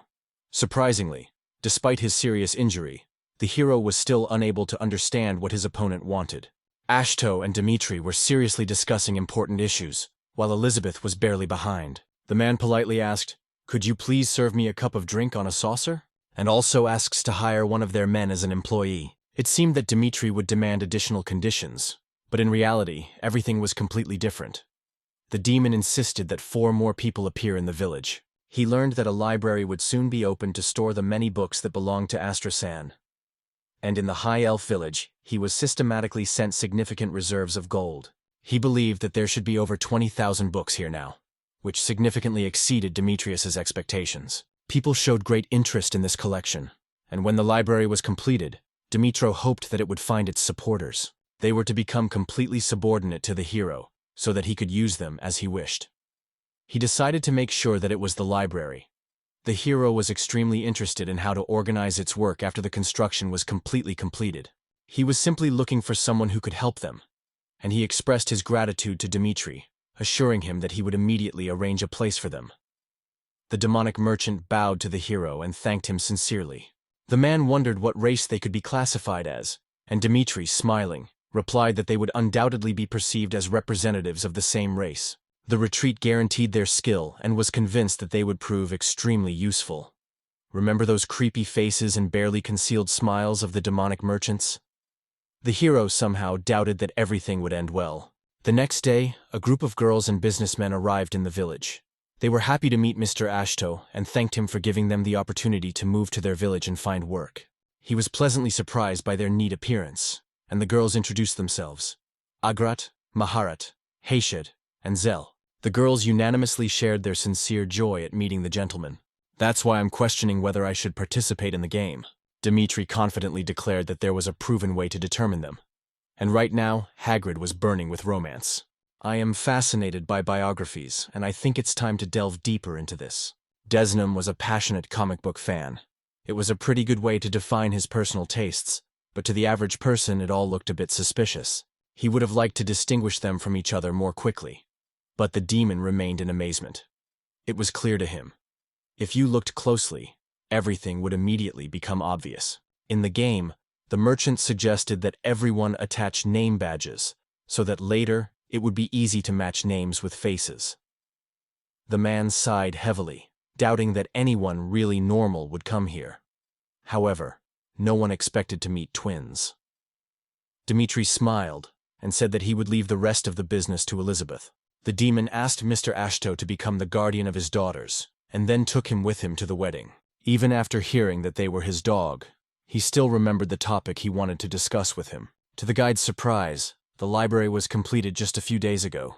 Each floor features an impressive bookshelf that holds up to 10,000 volumes. For comparison, the Royal Library of the Great Baloth Kingdom contained around 30,000 books, underscoring the incredible scale of this place. The reading space has been designed with meticulous attention to detail, and some floors have created cozy drink areas where you can relax. It was undoubtedly the largest building in the village, and now all that remained was to move the books into it. Among the dwarves, Augustus wondered how many books they had.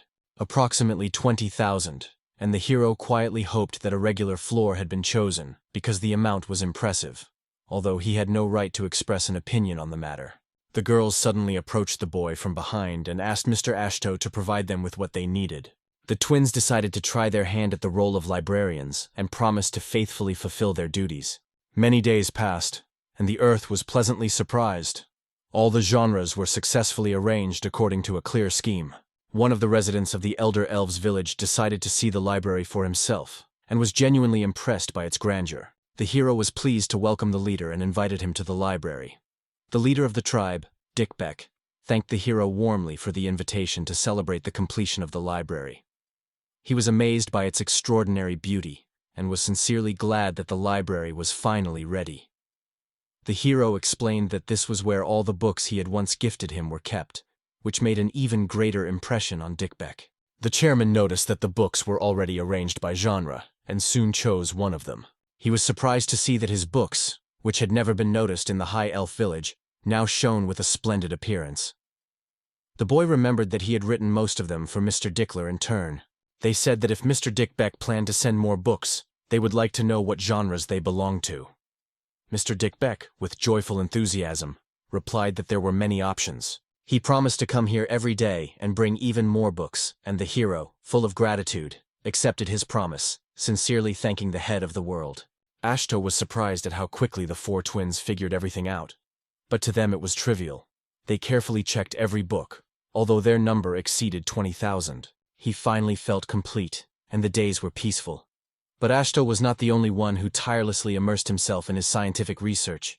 The four sisters deserved gratitude for their careful study of the books, thanks to which the hero found a publication on medicinal herbs that came in handy during his research. During one of the experimental sessions, Mrs. Solmeria from Astoti visited, and the young man sincerely thanked her for her help to be able to do this. Smiling, he noted that the drink was less tart, but still extremely tasty. It seemed that the Silver Cat tribe had been putting a lot of effort into cultivating tea leaves recently. The hero wondered how the same leaves could acquire different flavors depending on the method of processing. He remembered something and said that he had once found information about tea in a book on medicinal herbs. This made Selmeria decide to check the authenticity of what he said. The guy decided to give them a tour and then go to the library together. Selmeria smiled at the hero, happily agreeing to accompany him. After all, this is exactly what this building was created for, so that you can relax and enjoy reading. Finally, Shelley appeared in the window directly opposite Ashto and informed the boy of the emergency. The event was so unexpected that Ashto found himself on. I glanced at Shelley and couldn't understand the situation she was in. He couldn't understand what the emergency was. Shella smiled, explaining that it had to do with the children, and turned her head again. Near the Ashto house, under a mighty tree, lay a girl and a child. Their clothes were covered with bloodstains, and they appeared to be unconscious. He explained that they had been attacked by gargoyles, and the boy was convinced that the injuries were very serious. He immediately decided to help and asked Silmeria to boil water. The guy carried the injured man into the house, and then immediately took off his jacket. Pay attention to the shape of the horns on their heads, which resembles an intricately crafted sketch. It wasn't the first time I'd seen them, but I thought they needed healing. This time, Somaeria had already brought the boy water, and the hero sincerely thanked her for her help. He thoroughly soaked the tar-soaked towels in the water, then applied them elastically to the walls. Zero urged them to be patient and wait a while, assuring them that everything would soon calm down. Then Ashto began to treat the wounds using a brush dipped in a special medicine. All that was left to do was to bandage the wounds, and the matter was considered complete. Now the hero had to mix the herbal infusion he had prepared in advance with the monster's liver powder. The resulting mixture had to be dissolved in hot water and carefully applied to the affected surface. He was very pleased and told the boy that the job had been done perfectly. However, in such a situation there was always a real risk of significant blood loss. Stowe looked closely at the wounded again, but he couldn't remember exactly where he had seen them. If these creatures were indeed dragons, they undoubtedly belonged to the Dragon King's domain. Speaking of the Dragon Lords, it is worth mentioning that a few years ago a messenger came to the Great Balagan. However, he turned out to be human. The girls had horns that were remarkably similar to those that adorned the back of the house. He thought about it, and remembered that the royal sisters had also been the messenger. While the memories filled his thoughts, Shelley asked the hero to look after them during her absence in Ashtog. His memory cleared a little, and he wondered if her name was really Lori. In a majestic castle that rose on the highest point of the city sat a man with horns. Grasping the throne and remembering Lorelei, he burst into bitter tears, loudly calling out her name. A woman's silhouette approached him and sternly ordered him to be silent, but the man could not understand how he could be silent at such a moment. She had never returned home so late after a regular walk before, and the girl with horns admitted that it was indeed too late. In addition, Claire Bell was nearby, but there was no news from them. Obviously, something had happened. Laurel suggested that they might end up in Oberstein, but her husband thought the idea absurd. Laurel was with her as she was heading for that magical place. At that moment, the girl interrupted the hysterical husband, asking him to restrain himself. Everything will be fine. The girl noted that it was necessary to strengthen the search teams and go to Oberstein to search. Her partner immediately came to life and confirmed that this was the right decision. She poked him in the forehead with her finger and declared that he would stay here. In the end, this man turned out to be the King of Garland, who came from the kingdom of the Dragon Lord. It was not acceptable for a king to be far from his own home, but he did not share this opinion. The girl smiled and replied, "Don't worry, I am a dragon myself." She was convinced that Oberstein's demons would not stop them, but the silhouette behind her assured her, "That's not necessary at all." The girl could barely hear the quiet voice in her mind.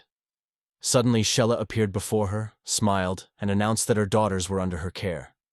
It turned out that Shella was behind all this trouble, and the connection between Ashto and the two patients remained unclear. The dragons were quite surprised to see Madame Marshal Ego here.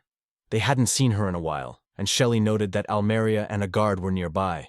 She claimed to have their daughters, but neither Maria nor Hard understood what exactly she was talking about. He ran to Shelley, threw himself on his knees before her, and begged her not to let his daughters die. Shelley smiled at Riley and declared, "If you want your daughters back, it all starts with a hot cup of tea." Almeria demanded an end to this farce, and an explanation. They decided to put aside their jokes and explained that there had been an accident. The king clutched his head, but Shella calmed him down, assuring him that he had no reason to worry, as they were in the village, where their safety was guaranteed. Korea offered to take them to the village, and Sheila agreed on the condition that everyone remain calm.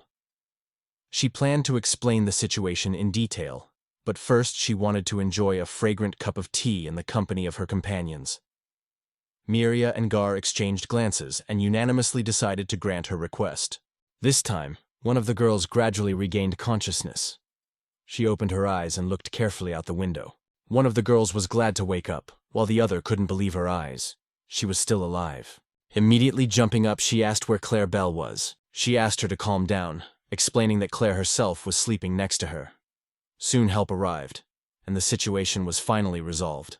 It was truly wonderful, and Ashtov realized that the other girl's name was Clarabelle.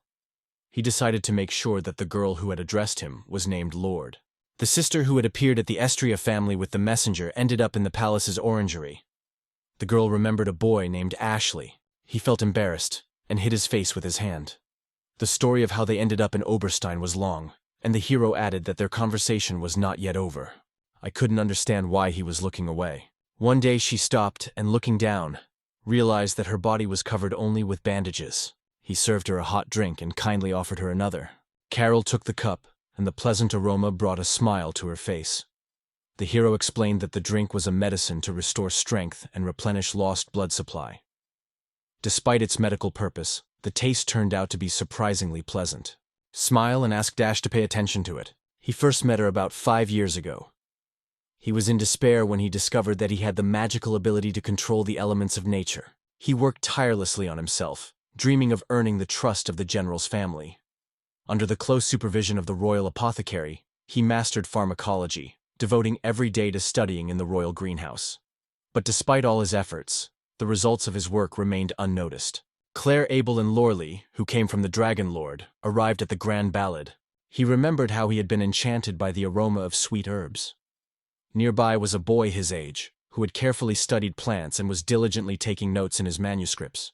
She learned that he came from the Astria family, known for their battle mages, and couldn't believe her ears. He always looked like he had almost no time for himself, and he had changed drastically since then. The hero smiled, agreeing with this, as he had gone through many trials in that time. Smiling, He decided to enjoy listening to his voice. Now the guy suggested she rest a bit and wanted to know why they were here. She remembered that she and Clara Belle had originally planned to hike along the cliffs near the cave. Clara Belle transformed into dragons, gathering fruit and soaring into the air above. It was believed that the ability to reincarnate, inherent only to royal blood, was their highlight. They were truly wonderful people. The girl watched this excessive pomp from a height, discovering all its irony for herself. She was hit right in the wing. As she fell to the ground, all memories instantly vanished. Argyle suddenly attacked her, causing her to fall to the ground. Lorelei was already convinced she was about to die when Marshmallow approached them. It was a real disaster, and if she had been careful, Claire Belle would have avoided this suffering. The hero asked the girl not to be too hard on herself. It turned out that both were in excellent condition, although now it was time for a well-deserved rest. The hero gently stroked the sad Lorlei's head, and the girl sincerely thanked him for his concern. He did bring a basket of clothes and offered to change Claire Belle's clothes while she was still lying there. However, since Sol Maria had already gone home, he was unable to help. After a while, Clara Belle came to, and opening her eyes, she recognized her sister, who was already walking towards her, ready to give her a tender hug. She exclaimed with genuine joy that Claire Belle had finally woken up. Although her back still hurt a little, the thought of her wings growing back cheered her up. Lorelei gently stroked the girl's head, reminding her to thank Marshmallow and Ashto for their help. When Ashto entered the room, he was overcome with pleasure. He was delighted to discover that Claire Belle had already. Carol was completely stunned and asked the man what exactly he was doing in Oberstein and not in the Big Ballock. Meanwhile, Lerley asked Claire Belle to lower her voice so as not to scare everyone present. She had the loudest voice in the palace greenhouse, and the girl herself was known for her unbridled loudness, the elixir of the high elves, and the strength of the dragons. The boy was convinced that the recovery would take at least 3 days, but all the damage disappeared in a single day. The regenerative abilities of both the wings and the true strength of the dragons were incredible for such an athlete. The boy was carefully examining the mysterious Lorelei, which caused her inevitable confusion. Confused, she turned to Ashto and noted that he was, at heart, an ordinary person. The hero felt much better, but just in case, he asked to stay in the village for a few more days. Although their stay here was short, Lorelei was sincerely glad to be in this place. Belle was delighted that her brother had built such a wonderful village. She was looking forward to exploring the area and asking someone to give her a tour. However, the hero emphasized that his contribution to this creation was quite insignificant. Play also wanted to explore the village and asked Clara Belle to accompany her. Her sister hoped that everything was fine, and Clara Belle compared the situation to working in a mill, like losing a baby tooth. The hero felt embarrassed, because his part seemed to him extremely ordinary. Taking the hero's hand, he calmly assured him that everything was fine. In such a situation, the guy decided to invite them to. They could not contain their admiration upon seeing this wonderful village, and remarked that it was incredibly beautiful. No one would have suspected that such a wonderful village had been built in Oberstein, known as the Wild Land. However, it turned out to be quite ordinary, for Stowe reported that the older dwarves had been in charge of the construction and had approached the task with particular care. Lorelei had heard of this before, but it was still an incredible feat of engineering to her. She guessed that the small huts perched on the branches of the tree might be bird nests. The fairy emerged from the house and turned her attention to the girls. She believed they were Ashto's friends, and Clara Belle was delighted to meet a real fairy. As if she had gone mad, the girl called out to her sister to look at the real fairy, while the little creature asked her not to try to catch her. Worley, feeling embarrassed, additionally asked her sister to look. She was frozen in surprise because she didn't believe in the existence of real fairies. The hero replied that they were also called flower fairies. This showed that these little huts belonged to them. There were about 30 of them in the village. They gathered honey in the forests, from which they made a special syrup.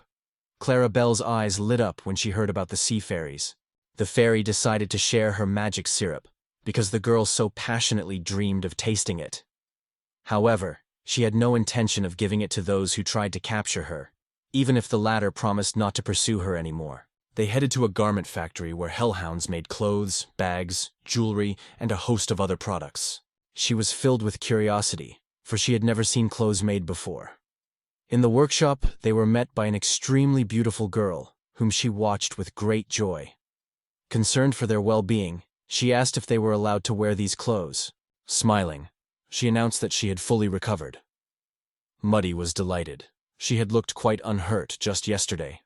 The hero asked with interest what she was doing in this place, to which the girl replied that she was currently thinking about her new aspiration. I can concentrate much better here than at home, although the guy deliberately downplays this advantage. Belle looked at the girl with a reserved expression, assuming that Mew was meeting her brother. Feeling uncomfortable, Lorelei suggested that she go rest. Walking through the village, she was incredibly impressed by the diversity of races that inhabit it. Lurley had already encountered silver cats, of which there were very few on the dragon path. But the flower fairies, hellhounds, demonic ogres, and salamanders made quite an impression on her at first. At first, the girl guessed that it was an ancient custom of some tribe to keep stuffed animals in their village. But the young man explained that it was the mole pond of the Blackmore tribe. Lorelei was amazed to discover that he also came from this area, and the young man confidently added that she could always count on the help of those closest to her. Admiring the extraordinary size of the object, the boys noted that the main industry of their village is agriculture, vineyards and orchards, as well as endless wheat fields and green tea plantations. Nearby was a large building, a distillery, where alcohol was mainly produced. The villagers, passionately loving drinks, always consumed it with great enthusiasm, and the girl found it an extremely interesting thing. In addition, nearby was a cotton plantation for the manufacture of clothes, and a little further, a small farm, although its scale was inferior to this factory. Lorelei confirmed that their production was extremely well developed. The lack of interaction with the elven villages and the Black Murians was somewhat compensated by attempts at trade and bartering in the shop. The girl was surprised by the presence of the shop here, and was interested in who ran it. The hero remembered the demonic Demetrius of Surbik with his eerie smile, and realized that the matter had a completely different, unexpected turn. He decided to introduce the girl to both the bathhouse and its radiant light. Suddenly, a voice from the forest came to him, and the boy explained that he was helping on the farm. Together they picked juicy grapes, which made a great impression on the girl. Clarabelle was fascinated by this creature, and asked her brother who he was. The hero replied that it was the gardener who appeared on the left, like a creature created by his magic, which Lorelei found infinitely cute. Belle decided that in this case the boy could be her mother, and the hero, on the contrary, was happy to play the role of father. Lorelei was delighted and noted that this village was extremely beautiful. It was certainly warm here, and both mutants and others were having a great time.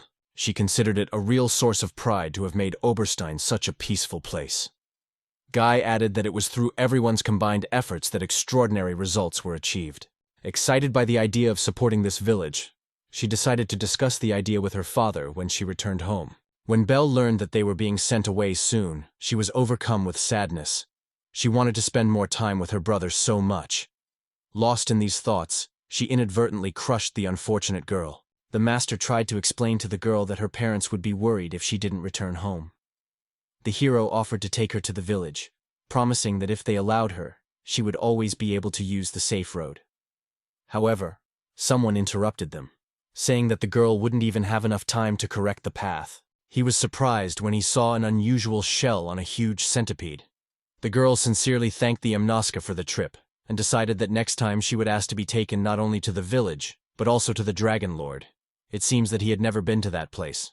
She said that her father was a little worried, so she wanted to reassure them that everything was okay.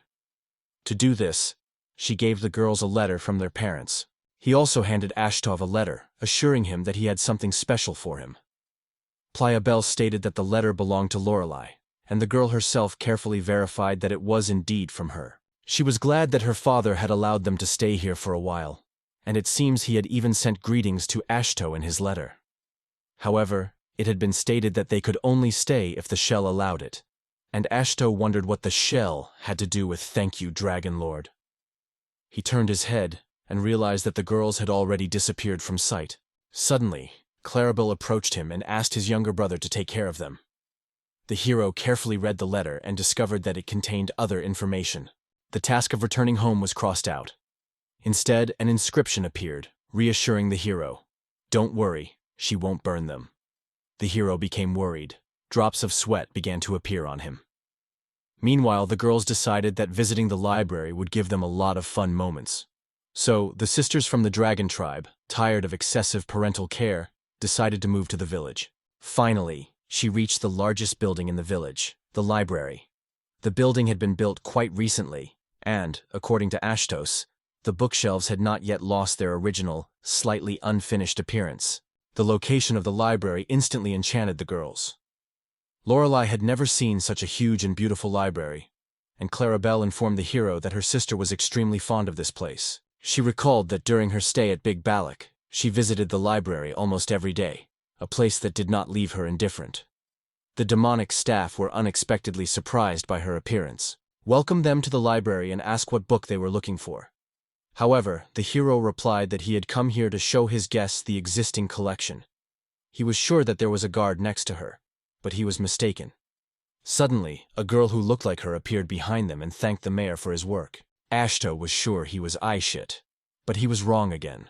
He was completely confused, and Clarabelle wanted to find out who the girls really were. One of the workers approached them and warned Agrat and shit that making fun of others was not acceptable. They had also previously agreed not to take off their name badges. Clarabelle was shocked by the extent of this, but Ashto assured her that he had heard that they were forced to follow this rule. The girls did not expect to be exposed so quickly, and they were disappointed, because they still wanted to indulge him. Addressing the mayor once again, they introduced themselves by their real names and pointed out that he was either right or wrong. Belle looked intently at her sister, who was engrossed in her reading, and declared that there were 4 exactly identical faces here. Everyone decided to ask the guy if she and Clarabelle were really going to settle in this village. She had been brought here to recover, and Lorelei understood that. But she thought it was unfair that they spent the whole day doing nothing. Having received permission to address Ashtov with a request, he offered to devote his entire life to her, working for her benefit.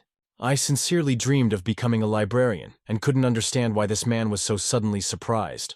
The hero meant that now there would be 5 librarians on the team. The demonic girls were delighted and happily accepted the idea of bringing in another assistant. The sister suggested that one of the girls become a leader and head the library. The girls approached Miss Laurel, introducing themselves as sister librarians, and together they greeted her warmly outside the main library building. Mr. Spooden was very pleased to meet his new head librarian, Lord. She was delighted, because she was convinced that the position of head librarian opened up wonderful opportunities for her. She was very interested in meeting them, and she hoped that they would reveal all the intricacies of the case to her. Belle assured the boy that now that she was here, no one would stop her, and Ashto did not doubt her words. The hero bowed his head, deciding to return home, and the girl gently suggested not to be too hard on himself. The one who immediately took up the position of head librarian upon arriving in the village instantly won the sympathy of the local residents and noted how wonderful her room looked. The hero couldn't help but notice how quickly the inhabitants of this village were able to adapt. Regardless of who came here, everyone greeted him warmly, and the girls gave him many books and paintings. Several weeks passed, after which the man sincerely thanked the young man for his time. Ashto suggested that they start without formalities. The hero was genuinely surprised when he learned that Mr. Grad wanted to meet him. The magician turned to his leader with a request to help build a barn to expand his capabilities. Since I didn't understand anything, the man decided to explain everything to me in detail. Sitting down on the sofa, he bowed his head and politely asked me not to do anything. First of all, salamanders are a species in which this event occurs quite rarely, about 3 or 4 times a year, regardless of gender. The hero believed that a similar phenomenon was also inherent in dragons and other reptiles. The main problem was precisely during the molting process. Appearing in front of people during this period was like going on a show completely naked, which always caused deep discomfort. During molting, lizards released a significant amount of heat, which could cause nearby combustible materials to ignite. They couldn't just stay at home or hide in the shade of a lone tree in the middle of nowhere. They planned to build brick huts that would become brick barns to eliminate the fear of possible dangers. He saw no difficulty in this, and suggested building a barn anywhere and of any size. They could choose the edge of the village, and Astro noted that they would build it together with the dwarves. However, the lizard replied that it was the salamanders who were doing this. However, the hero believed that this matter would not affect the August Master, so he could not object to such an idea. I always thought that salamanders were too reserved. The openness and ease of other races only emphasized their introversion. The heroes saw nothing wrong with the existing hierarchy, but they realized that everyone in the village had their own equality, so they were interested in when the next molt would occur. The salamander explained that in a week or 2, some would already begin this process. and therefore Ashto decided to ask the older dwarves to do it first. The dragon leader could not allow their anxiety to overwhelm the others. The guy resolutely turned to Mr. Deepening, arguing that this was a completely logical step, because it was worth building those structures that were well known to their friends from the village. If the salamanders had any problems, they would not hesitate to offer their help. The hero suggested that they think about what might happen if Augustus found out that they had created something, leaving him in the dark. One could easily imagine the dwarven leader in a state of rage, probably calling him a self-absorbed lizard if he saw him do this repeatedly. And if they were deported, his anger would reach unprecedented levels. The commander immediately approached the craftsman to ask for help, and thanked the leader for bringing the problem to his attention. After it was resolved, the village became even more united, although the boy believed that this could not be called a true hierarchy. But nevertheless, the system worked. Salamander and the hero were delighted with the lightning-fast work of the older dwarves. The dragon leader did not know how to express his gratitude for such speed, and the dwarves advised him to start by not thanking them every second. The boy was fascinated by the brick houses. The two front rooms served as molting rooms, and the rear part housed spawning rooms. The salamanders responded so quickly that even their molting couldn't keep up with the pace of the reaction. So Augustus suggested that he better invite his ladies. He still completely misunderstood what he meant about the dwarf's death, which Salamander had not yet spoken about. The dragon leader tried to explain that this was a difficult topic, so he promised to return to it later. Meanwhile, the hero realized that new life had sprung up in the village. During the harvest, all the villagers felt harmony and coherence, but there was always one mysterious figure with a gloomy expression nearby. Looking at the gloomy mandrake, she asked her what had happened. The girl silently got up and left the greenhouse without a sound. Lately, she had been overcome by an insatiable sadness, and it was interesting to understand its cause. But it was time to head home, to have something to eat and to check on the firewood. Peg Leg was looking forward to the donuts, and Mandrake frowned at Arlen's growing popularity in the village. Arlen leaves were used to create special donuts. The roasted leaves, combined with traditional ingredients, gave the flavor an unexpected depth and distinct sweetness. The special donuts have become extremely popular, not only among the high-ranking elves of silver cats and wolves, but have now also become a delicacy of salamanders and ancient dwarves. The hero gestured for her to return home, but the girl turned and left silently, saying, "Thank you." It seems that it was envy that forced everyone to use only our lungs. Dragonfish leaves are so over-sweetened that they cannot be used to make sweets. Instead, our lawn leaves took on an exquisite sweetness with a tangerine tinge, which yielded a wonderful result. However, the hero is convinced that everything will work out perfectly, and the dishes will be prepared tomorrow. Andrik was in her room and politely asked her to give him a few minutes. He turned to Mandrake, inviting her to come down to the kitchen, where she was already feeling anxious. He gathered the necessary ingredients and explained to Mandritza that he wanted to try to create something hearty and tasty with them. Today she was at home and could help him with this. The girl was delighted with how quickly and decisively the hero acted. Although he was not very skilled with a knife, he still had to chop the vegetables first. When she asked him to hand her some of the products, the hero was surprised. He did not expect her to be able to do it on her own. A comfortable chair that allowed her to cook in peace and make sure she was okay. The girl skillfully chopped vegetables, and the guy immediately noticed that she used a knife much better than he did. She'd already helped the mutant before, for which the hero sincerely praised her for her excellent work. He left her to chop the vegetables and meat, and decided to prepare the casserole himself. The hero gathered fresh garlic from the fields and dried mandrake leaves, which he lightly fried, and the taste turned out to be extremely delicious. The hero was delighted with how quickly the girl coped with her task and chopped everything into small pieces. According to Mormalag's grimoire, the remaining spices should be roasted separately, so that they do not. First, water was poured over the fried chopped onions. Then vegetables and meat were added to the dish, followed by fried garlic and mandrake leaves, continuing to simmer until the desired consistency was achieved. There was no time left. Everything was already perfectly prepared, and the boy was sure that it was as it should be. He carefully distributed the food among the plates and offered a mandrake. As soon as the young man tasted the dish, he immediately exclaimed that it was incredibly spicy, but at the same time, extremely delicious. Nandrugoro, filled with joy, fully shared his enthusiasm. Meat, vegetables, and savory broth created an exquisite symphony of flavors, resembling a true culinary masterpiece of soup art. However, the hero could not imagine that the components of this elixir could become the basis for a dish that would surprise with its taste. The girls went down to the kitchen, enchanted by the incredible aroma that gently enveloped the space. Sherry decided to ask her brother what dish he had prepared, surprising everyone with his culinary talent. He said it was a unique curry soup with mandrake leaves.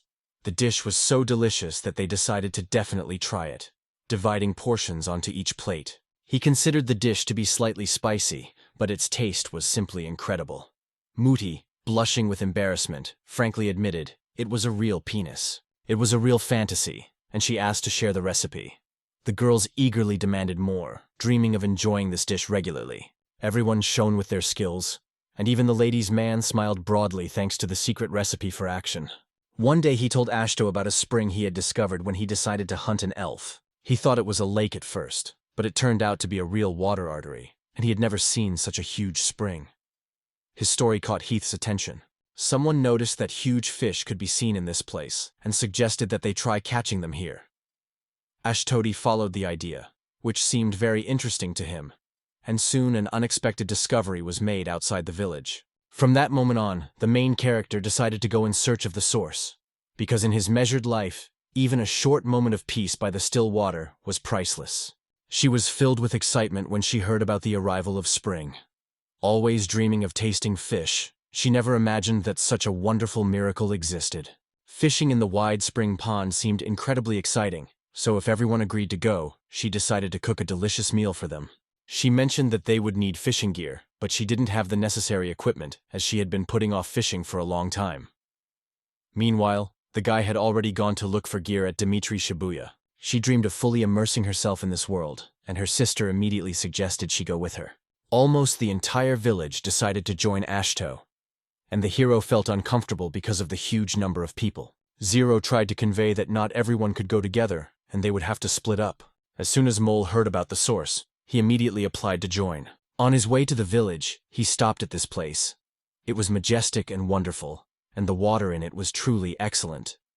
The hero wondered if there was any danger lurking here, to which the mole replied that forest monsters almost never go to a watering place. Zero loved fishing, and if it were safe, he imagined this place would be perfect for a future vacation. Ashto asked the boat for help, and the mole assured him that he could be relied on. The group turned out to be quite large. By the way, the hero couldn't see anything ahead, because his vision was blocked by a large obstacle. He realized that moving with Ponto would be too difficult, so he decided to carry him in his arms. For this, the mole thanked Ashto for his help. Meanwhile, Sherry noticed that Moody was hesitating, so she asked him what was bothering him. Her sad look indicated that the girl also dreamed of being in warm embraces, so she suggested that she just ask for it. The hero noticed that the cheerful girls seemed to be enjoying the moment immensely. This was their debut among such a huge company. If she planned to start a new generation, it was very important to provide her with her own territory. He was convinced that their descendants would inherit traits similar to real salamanders. He decided to ask Laurel if she had ever been fishing.